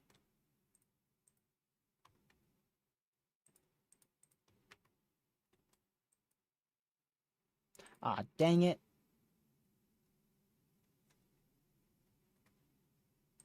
I swear we just had somebody literally right here. I swear there was somebody who lived right in this area. There's now a tornado warning directly to your west for this smallest little area of rotation here.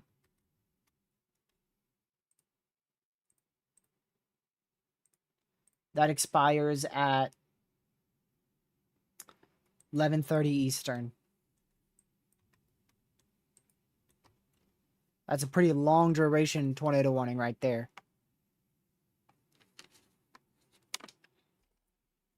OKC is done. You're good to go. Might hear some rumbles of thunder left over towards your east, but you're done.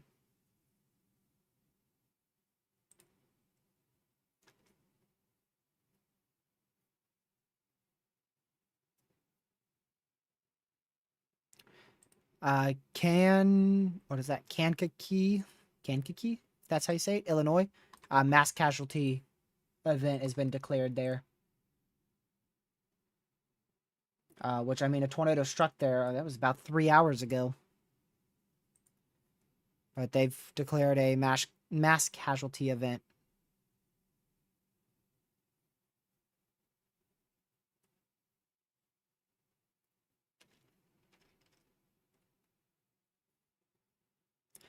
And I believe that was at, let's see.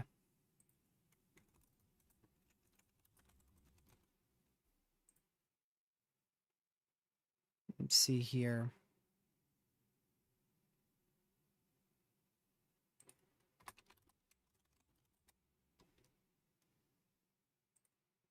I can't get the exact time on that for some reason. I can't find it. And so I don't know when that was declared, but I know it was declared for the tornado that went through there.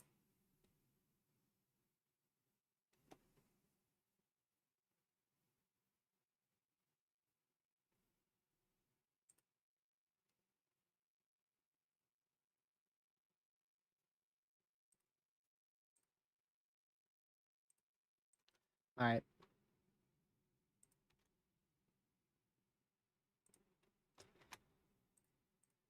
Yeah, just a very I mean, shoot, man, I don't really know why they it's more of a precautionary tornado warning just in case something quick spins up, but really not much there at all happening.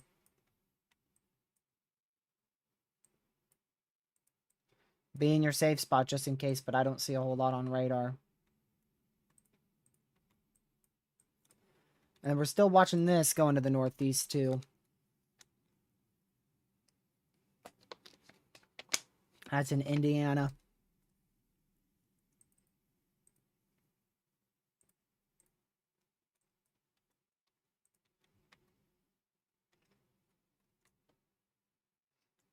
Northeast Arkansas, I see a brief tour threat. We're a little bit closer, but we still have some details to work out, that's for sure. A lot of uncertainty on over-convection being a problem, but I definitely wouldn't rule out a brief week tour. I would not rule that out one bit.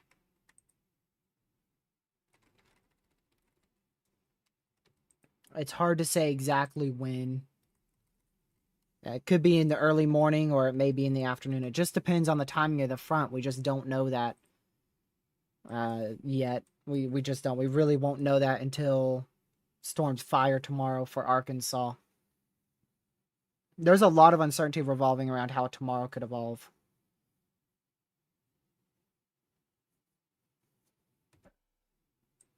Quite a high amount of uncertainty than normal for a severe threat. Wouldn't surprise me if they continue a tornado warning on this, because now it actually does look like there could be a spin-up tornado possible here in the next few minutes.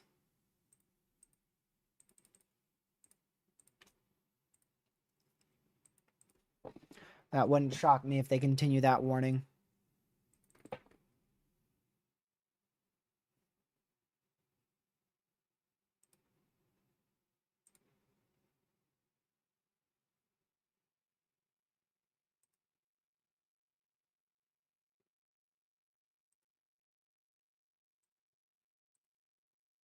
All right.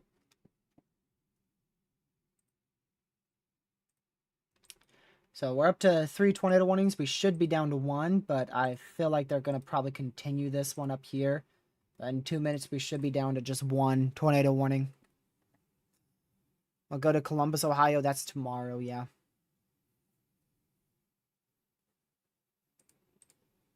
Overnight tonight into tomorrow morning.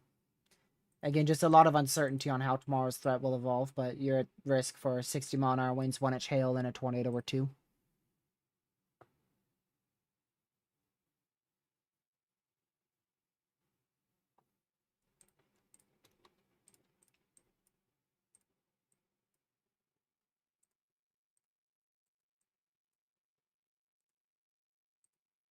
I heard a beep, but I don't see anything new. Just random beeps sometimes go off out of nowhere.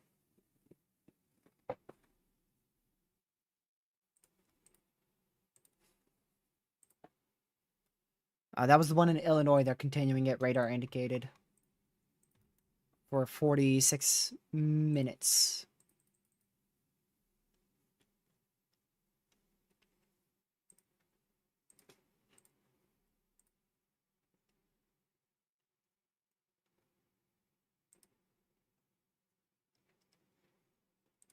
Yeah, I think we had 3 tornadoes in southeast Iowa. Pretty sure. Wow, that's a big severe. Look at that. Big old severe just got issued. We'll continue to see severes throughout the night and the occasional tornado warning or 2. But I'm going to go take a quick break, y'all. I will be right back. This should be the last break of the live stream unless something big occurs and we have to stay live for a while longer. So, once again, give me 1 minute.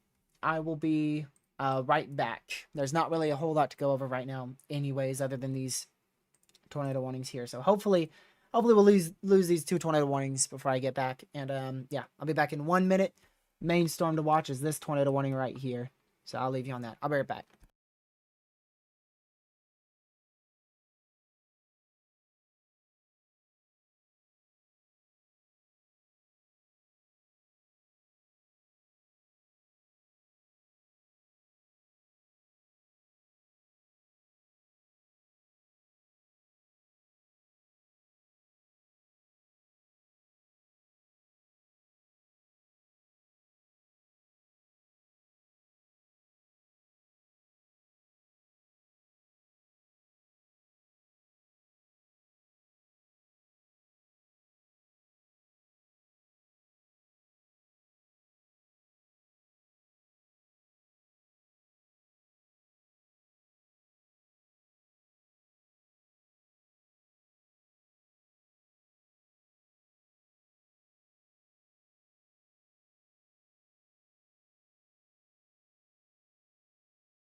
Alrighty, I have returned. Hopefully we'll be good to go to the end of stream. If all goes well, not too long. We're down to one. Well, I just got a beep. Hopefully that wasn't a new warning issued, but we're down to one tornado warning at this moment. Now, we may have just got a new one, so we're going to refresh and see if a new one pops up. Not seeing it, not seeing it, not seeing it. Let's go.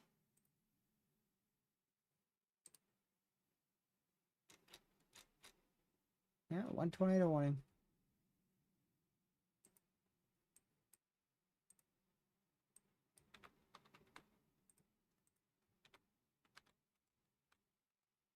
Man, they shrunk that down to really small tornado warning.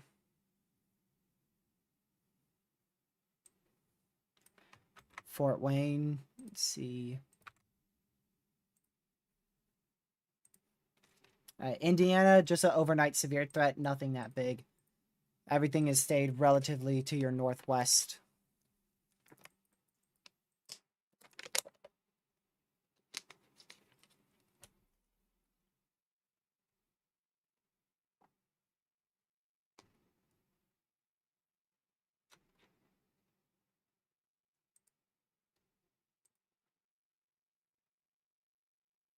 There we go. Real Tornado Valley is like Ohio Valley, kinda. Not really Oklahoma, Texas. Well, I mean, Texas is the biggest state, but it also leads the U.S. with tornado counts per year. So, no.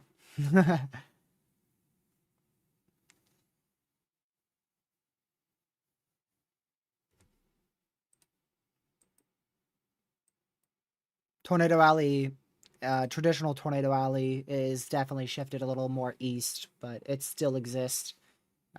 We've seen a lot more activity in the Midwest as well as in Dixie Alley. Strongest tornadoes usually occur in Ohio Valley, Dixie Alley. We had an EF5 in North Dakota last year. Booyah. There you go. Disprove that one real quick.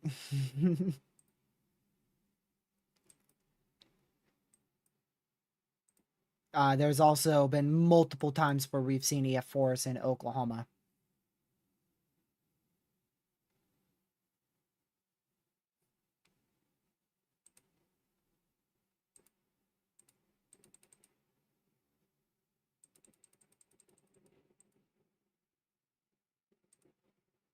I'm pretty sure we had an EF4 in Oklahoma last year and in 2024.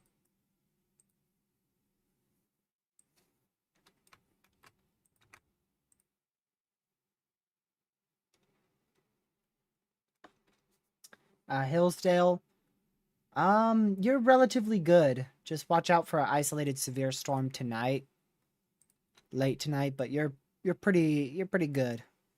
Just watch out towards 1 a.m. or so.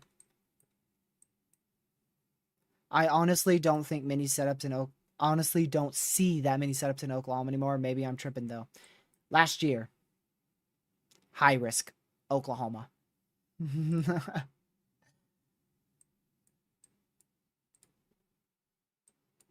So yes, you're tripping. Last year, I believe we had also 2 moderates or maybe even 3 in Oklahoma. 2024, insane in Oklahoma. Some of the craziest radar imagery I've seen in my life. Southern Oklahoma, 2024.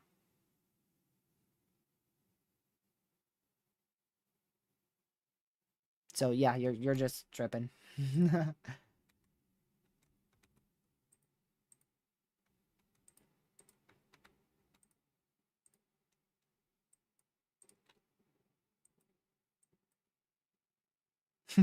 Legacy, I don't know.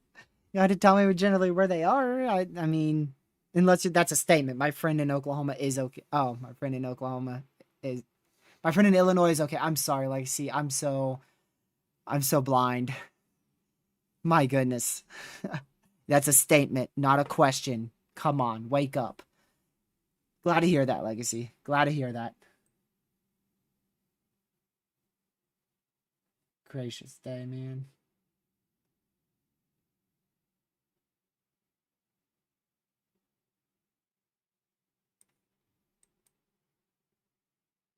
So close to one of those tornadoes. If they were in East Central Oklahoma, I keep wanting to say Oklahoma now, East Central Illinois or like Northeastern Illinois, like down in here, yeah. They were extremely close to one of those intense or violent tornadoes that we had. But there's also been a few tornado warnings in Western and Central Illinois.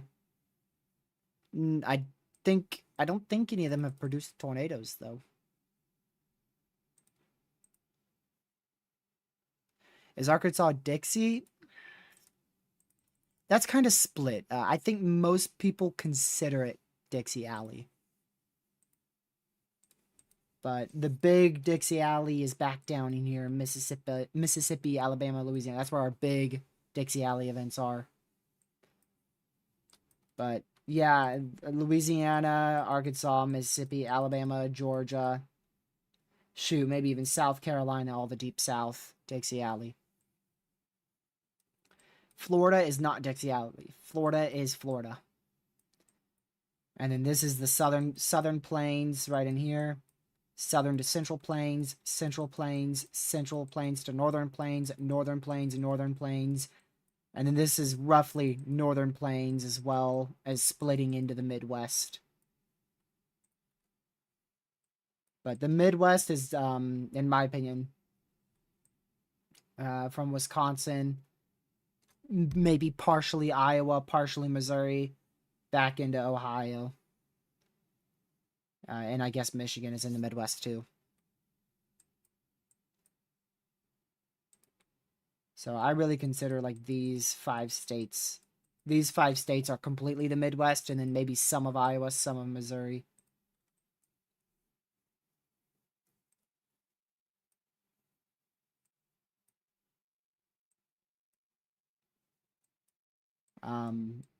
Yeah, Minnesota.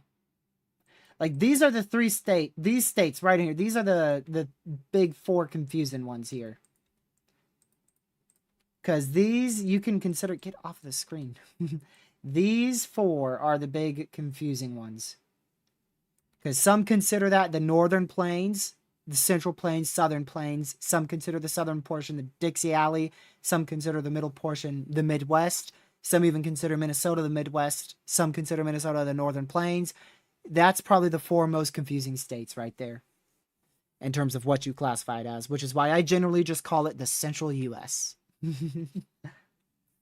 I try not to say like the central plains, southern plains, northern plains. I try to just say the central U.S., eastern U.S., western U.S. I do say the Midwest quite a bit. Deep south.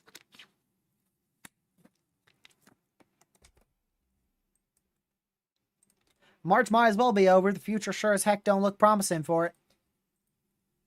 Tomorrow's a good severe threat, and then we'll probably have 2 or 3 more slight risk days in March. Maybe we'll end up with somehow squeezing out an enhanced. But March doesn't look, middle of March and end of March doesn't look impressive at all. And April will probably be kind of the same as March, where we'll have 2, 3 notable events, a few slights here and there. And that'll be about it. We ain't looking like a 2024-2025 repeat. It should stay relatively inactive. This week-long stretch here was definitely, that's something that's going to help us not be extremely below average this year.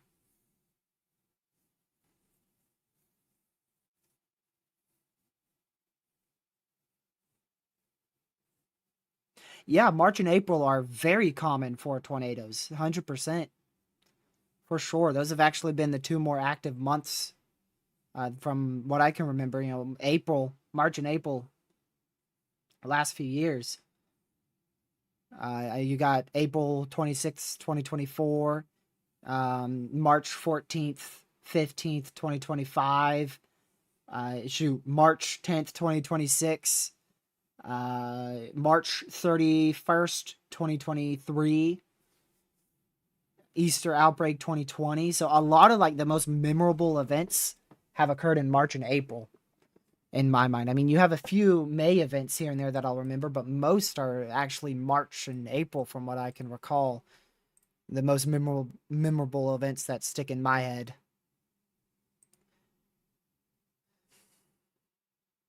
A tornado and wind risk may develop this evening and overnight, and thus a tornado watch is likely to be issued. 65, 80 mile an hour winds, 1.5 to 2.5 inch hail, and a few tornadoes, 1 or 2 even strong. So if you are in eastern Oklahoma, it looks like they are going to issue a tornado watch out here across these areas, roughly these areas. Although I don't think it will be a big severe threat, they're going to issue one most likely just in case anything does intensify or end up being an issue. Although that wording may be a little bit on the higher end than what I agree with. But I think, yeah, I mean, I don't fully disagree with the watch because these storms are probably going to be relatively long-lived into Oklahoma and Arkansas. And then these storms could strengthen, although I doubt it, they could strengthen. These storms also could last into Missouri and Kansas. So I don't disagree with the watch, but yeah, I think it's a good idea to issue the watch. Holy crap. Yo, we're tornado warningless. I better get my tail off of here. Bye. Nah, I'm just kidding. That's how it feels, though, when tornado warnings aren't issued anymore. We are tornado warningless for the first time in who knows how long. There are 0 tornado warnings in effect.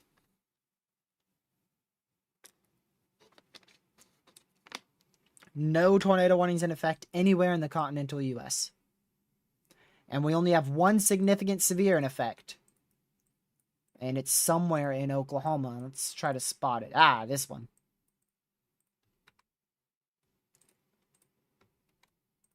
This one right here. I've been watching this little indent for a little while because I saw it in Texas back down in here. Because that's kind of like where a book and vortex would be. But I don't know if our environment is favorable enough for that. And that's our only significant severe in the U.S.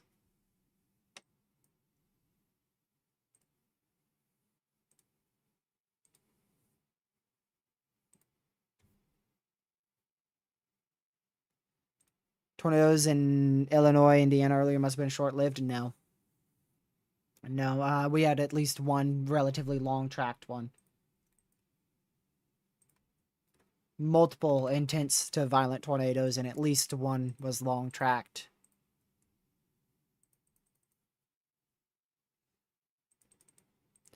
So, in terms of the future, I may be live tomorrow.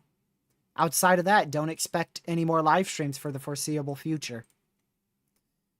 I need to get a video out because I haven't had a video out in almost 2 weeks, so expect a video. Probably... Oh, dang. Just realized I'm busy this weekend. Shoot. I might be able to try to fit a video in, but a video is not really needed because there's not much to yap about. I should have tried to do one yesterday, but we were live a lot. So... No, I don't know. I don't know when the next video or live stream will be. Tomorrow, I might have to just go live tomorrow because I don't know when I'll be able to go live next because I'm busy Thursday, Friday, Saturday, Sunday. I'm busy on all those days. And then probably the morning of Monday, so. Yeah, even today I was busy too. You know, that's why I had to split the live streams up. But I'll, when these more active events come around, I'll make it fit. I'll make it fit my schedule, man. Just like I did today.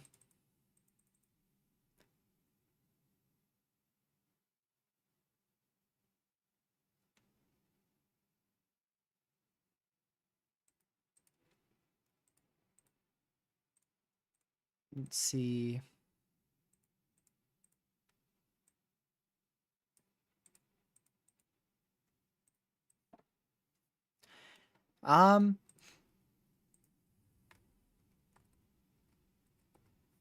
Yeah, southeast Oklahoma, southwest Arkansas, specifically southeast Oklahoma. Maybe a little hot spot for tornadoes tonight. If this line can survive, I wouldn't be shocked if we see a few tornadoes in southeast Oklahoma, maybe even one or two strong. If the line can survive and get to that area, so I'd be weather aware out in front of this line, but hopefully it just stays over convected. If it stays over convected where it's not a sharp line like this, see how there's a lot of convection out in front of it? If it stays like that, that can help inhibit the tornado threat because this rain gets to the environment and stabilizes it before the line rolls through. I didn't know. Okay, I didn't know you could cancel your pin with right click like that. Coolness. Learn something new every day. Ooh, okay. Otherwise has a lot of the little features I'll discover. Some of them are probably on accident. Accidentally add a feature. Wow.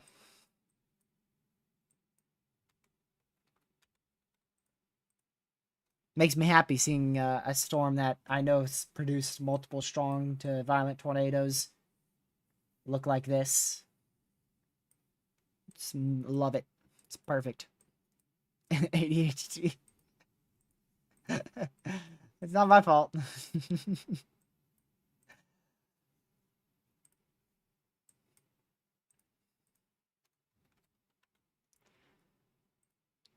Yeah, these storms are all significantly weaker, so I don't think we'll see anything notable tonight. I just wouldn't rule out.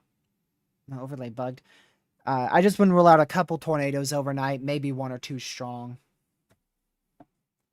Northeast Missouri depends how far we're talking, because if you're in like Quincy or around that area, we definitely have a chance for a tornado or two up here, and 60 to 65 mile an hour wind gusts, 1 to 1.5 inch hail. Lewistown, let's see. Pennsylvania. No. Missouri. Montana. All right, I will just look it up over here, find it myself then. Sometimes Weatherwise doesn't want to find it. There you go. That is going to be... Wow, oh, you might actually be in that severe. That is... Let's see. Yeah, you're inside that severe, so it's very loud out there. A lot of heavy rain, isolated lightning.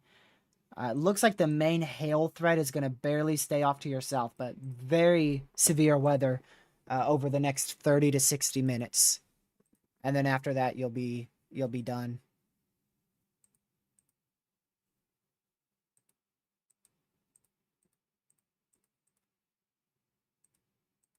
And also wouldn't rule out a brief tornado either.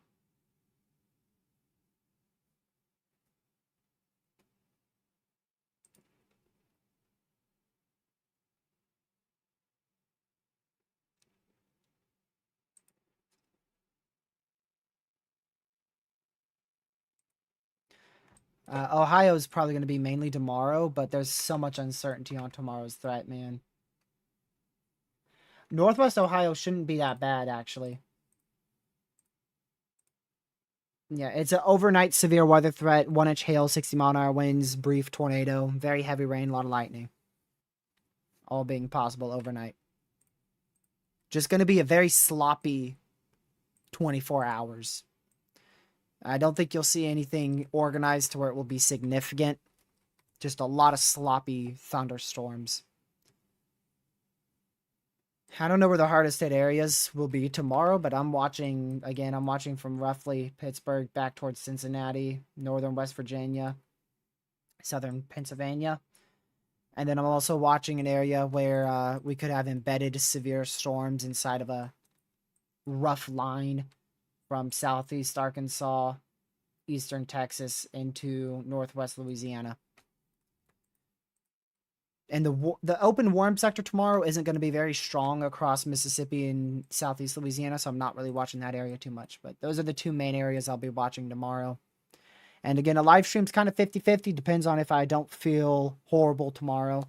I may try to spark up a live stream because if not tomorrow, I don't know when I'll have content out. Thankfully, things get inactive. Wonder if Queso will see severe storms tomorrow. He's playing Fall Guys right now. Who do you think's on my phone? Actually, speaking of my phone, I gotta get the charger for this. This thing's about to die.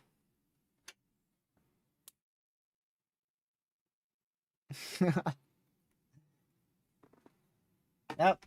He's part of the routine, man. Watch him every single night. I wish I could show you guys, but yeah, I'm on a 112-day streak. I haven't missed one of his live streams in 112 days. I'm a little bit of a Queso fan. Just a little bit of a Queso fan.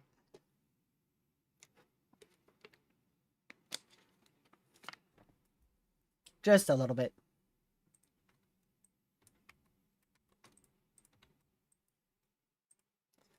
He's awesome. He's so genuine. It's addicting. Twitch. Streams on Twitch. He's such a genuine person, and he's such himself that it's literally addicting to watch him.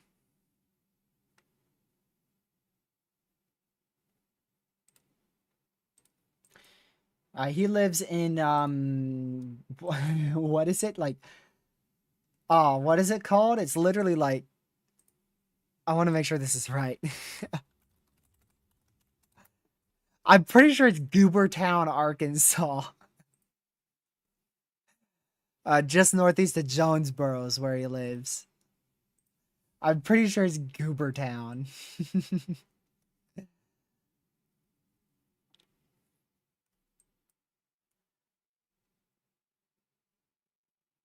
Northeast of Jonesboro.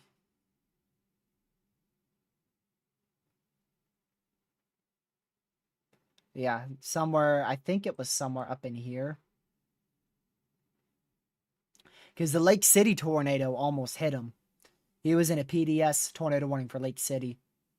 He was in the same warning as Lake City. He's, oh, right there. There you go, Goobertown.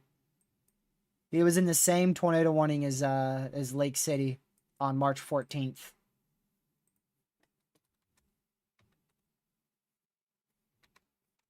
He'll see storms, yes, but I don't think they will be significant. Might have an isolated severe storm, but I don't think it'll be anything significant.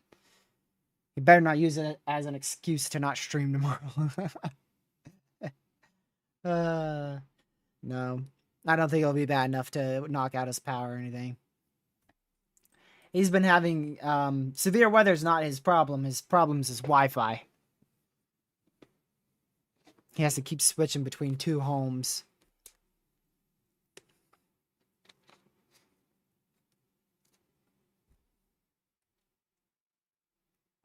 Oh yeah, I watched Outbreak live, Ben.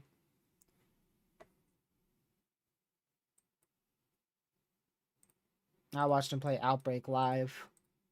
That was awesome. Oh man, some awesome clips.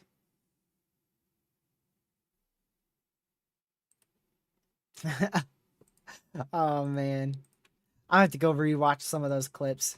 I'm thinking about the one where there's Dominator, like Dominator 2 or 3 is behind him. Or no, I think he's in Dominator 3 and there's an SUV behind him and he's like, this thing's got a supercharged turbo engine, whatever. You're not going to pass me. And then the tiny SUV just goes right past the Dominator. And he's so focused on the car, he doesn't realize there's a stop sign ahead, and then he goes running off into the desert. I loved it. Completely, utterly missed the turn like a classic storm chaser. I get gapped, idiot. That's exactly what he said, Ben. You're right. Oh, man. Good old Queso. I love it. His streams are so awesome, man.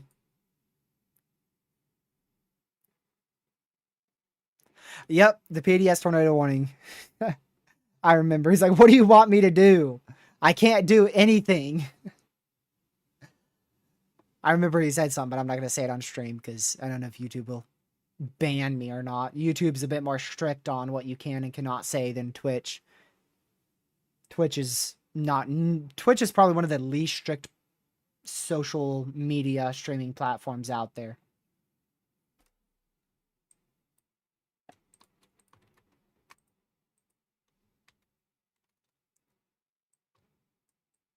I would move to Twitch, but it's got so many ads that it's insane.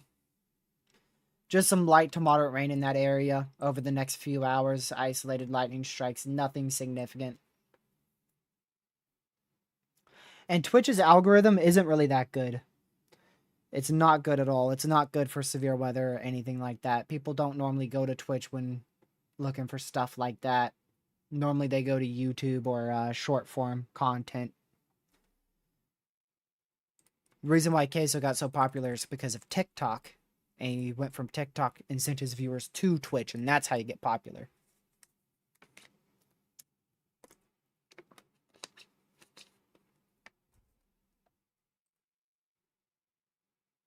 Haley, you're done. You're good. You might hear some remnant lightning, but you're done for the day. You're all good.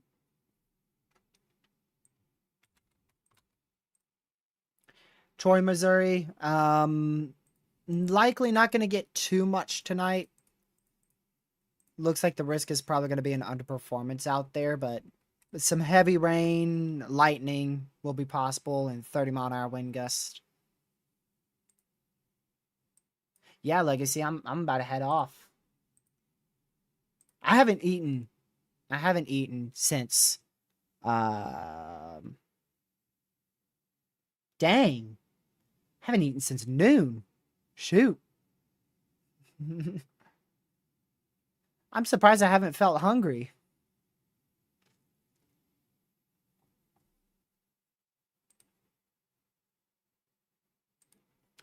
Bloomington, pretty much a blue sky bust. Wouldn't be surprised with some heavy rain showers tonight, but really not much expected out there. Same for Kansas City.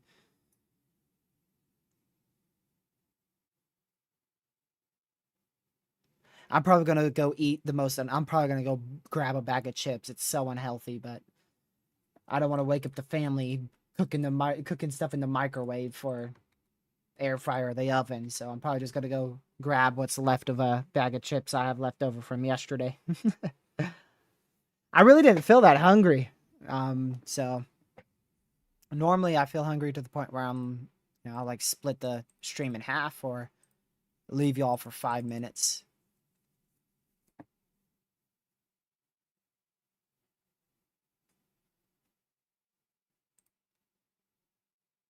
Kansas, really the main area to watch is just southeast Kansas right in here. Main threat is 40 to 60 mile an hour wind gust, half inch to 1.5 inch in diameter hail, and can't rule out a brief tornado. Enjoy the chips. I will. I'm a huge chips person, more than candy. I think candy's overrated. Chips is where it's at.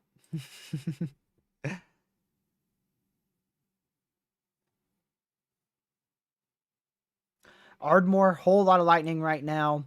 Heavy rain, 40 to 60 mile an hour winds.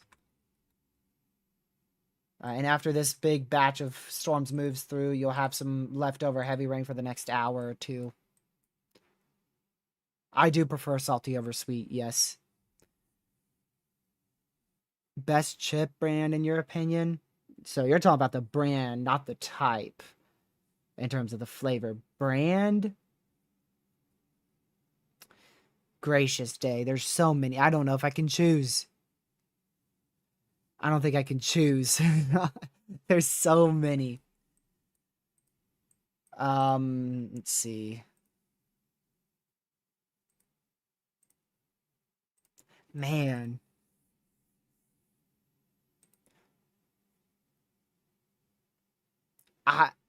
It would be Ruffles. Ruffles chips overall. Ruffles. And and like snapped Cheez-Its. But see, I like Cheetos, Cheez-Its. I like both of those. I love Doritos too, but I have to stay away from Doritos because something about Doritos is so addicting to where I can't stop eating them. I haven't tried Takis. To this day, I still haven't tried Takis, and I've been meaning to forever. I'm not good with spicy or hot foods. Um, I love spicy hot foods, but the problem is I can't handle it. Like, I will die. So, it's very painful for me to eat them. But I still like love spicy and hot food. It's just painful. I like to enjoy my food, not cry while I eat it. I like to enjoy my food. Springville, Indiana. Oh, you're good. I'd watch for severe weather tomorrow morning and tomorrow afternoon, but most likely not going to get a lot down there. Yeah, just rain possible for like the next 20 hours or so, and isolated severe storms possible. So 60-mile-an-hour winds, 1-inch hail, and I wouldn't rule out a brief tornado sometime in the next 20 hours, but it likely won't be a big issue. There's that tornado watch for Tulsa coming in. There you go. I think we're going to end this live stream perfectly at what I predicted, by the way. I said an 8-hour live stream, and we'll end roughly around midnight. We're going to probably end roughly about, we may end in 12 minutes here if nothing significant pops up, to be honest with y'all. I mean, we only got 2 significant severes, and they're barely significant. It's mainly for wind. But yeah, I'd be watching this area. I would be watching southeast Oklahoma. Definitely watch that area. I think if we see tornadoes tonight, that's probably the main area to watch. Brooklyn, welcome to the stream. We're probably getting ready to wrap up, but yeah, you did just get into your tornado watch. This storm is going to be heading close to you, but it's nothing like the other day, that's for sure. This storm is it should be on a dying trend as it goes to you. The main area I'd be watching is southeastern Oklahoma. It's hard to say like exactly where because I don't know how far south that line's going to go, but like right in there. Ardmore, heavy rain is still going to remain for another hour or two, but you're really going to be, you should be fine, really. Same with you, Brooklyn. I think you'll be fine. Just watch this storm roll through, see if it strengthens at all. The rest of this stuff is just going to be the same way. Just lightning, heavy rain, half-inch hail, 40-mile-an-hour wind gust be the main threat. Can't rule out a brief tornado, but that tornado threat is fairly low for you. Main area, once again, I'm watching is down in here. Looks like those Dallas storms are unwarned too, so yeah. I'd really just be watching this single severe storm as it moves to the northeast. That's got probably the best tornado potential in Oklahoma over the next hour, hour and a half. Probs on it still ain't got the probs on it.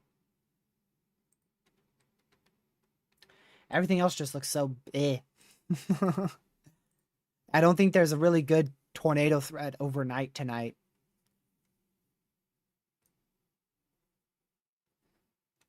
None of it looks impressive.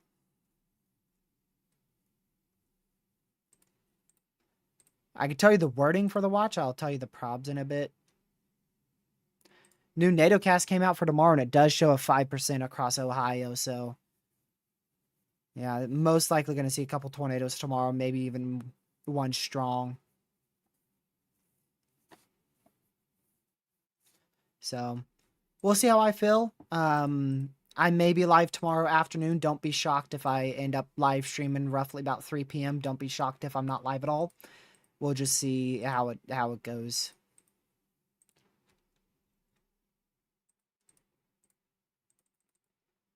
This watch just got issued because I don't even have the wording for it yet.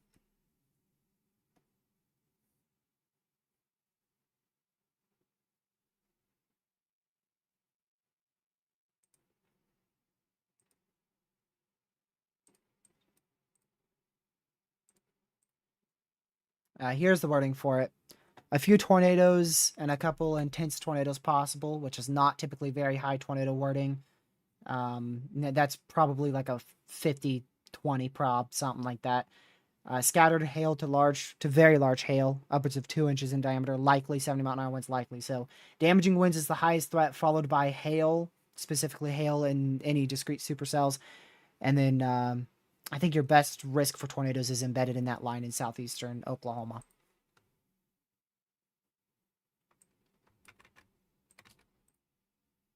Lewistown, Missouri. Yep, you've got some leftover lightning and heavy rain, but this storm is passing. And you'll be good to go in roughly 15 minutes. There won't be much left of that storm.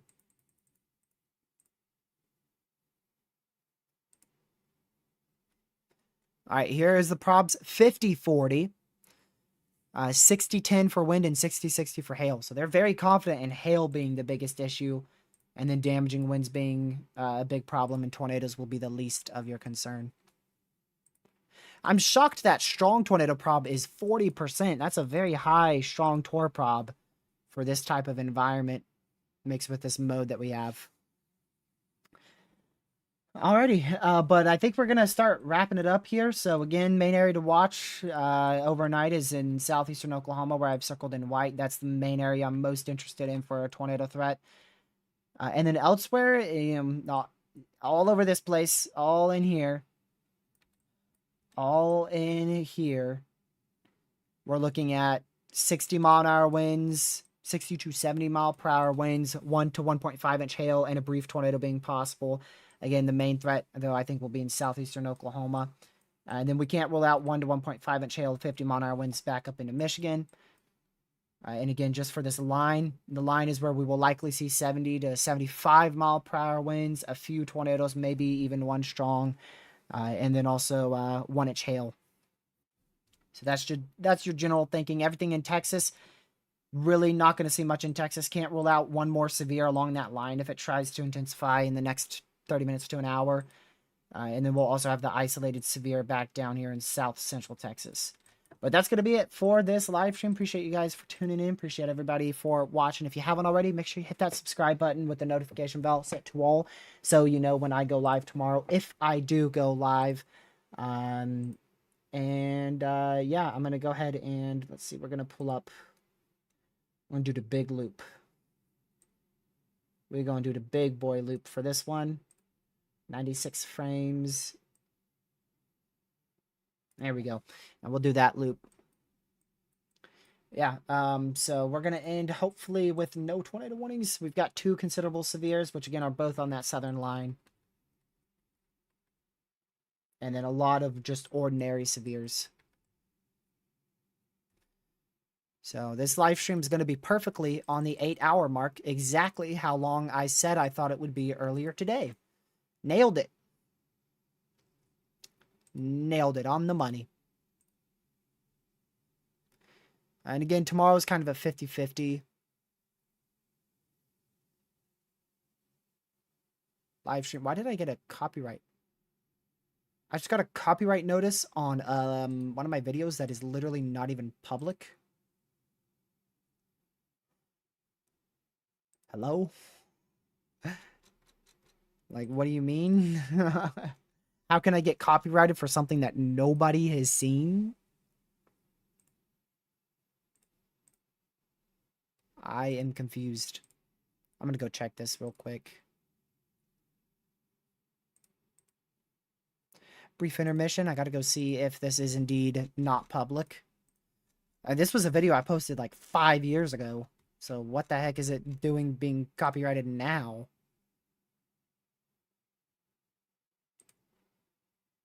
Yeah, it's literally not public. Okay, whatever. I don't know. 5 years ago that thing was posted and it just got a copyright notice. It was back when I didn't know copyright was something that existed on this earth. But anyways, again, appreciate you guys for tuning in. Appreciate the mods from on chat. I really hope everybody is okay that was impacted by these storms. Definitely a very rough, very, very rough severe weather event. Mainly across that eastern moderate risk area. So I really hope everybody who was impacted was was hopefully okay. And definitely a groundbreaking hail threat in eastern Illinois, by the way. We probably had a 5-inch hail, maybe upwards of 6-inch hail in Illinois. So that may be an Illinois state record for hail dropped by that violent, that supercell that produced the violent tornado in northeastern, east central Illinois. I may or may not see you guys tomorrow. I'll just see. And, we'll just wing it, 50% chance. But again, appreciate mods from Mod Chat. Appreciate everybody for being here. If you haven't already, hit that like button on your way out. Subscribe to the channel on your way out, and share the channel with your family and friends on your way out. It's greatly appreciated. Thank you, mods from Mod Chat. Again, appreciate everyone for tuning in. Stay safe. Watch the severe weather, and I'll see you guys either in tomorrow's live stream or in the next video or live stream that I do. Goodbye.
Stay safe, watch the severe weather, and I'll see you guys either in tomorrow's live stream or in the next live stream or video that I do. Thank you much for my chat. Thank you everyone for being here. Have a great rest of your night. Goodbye.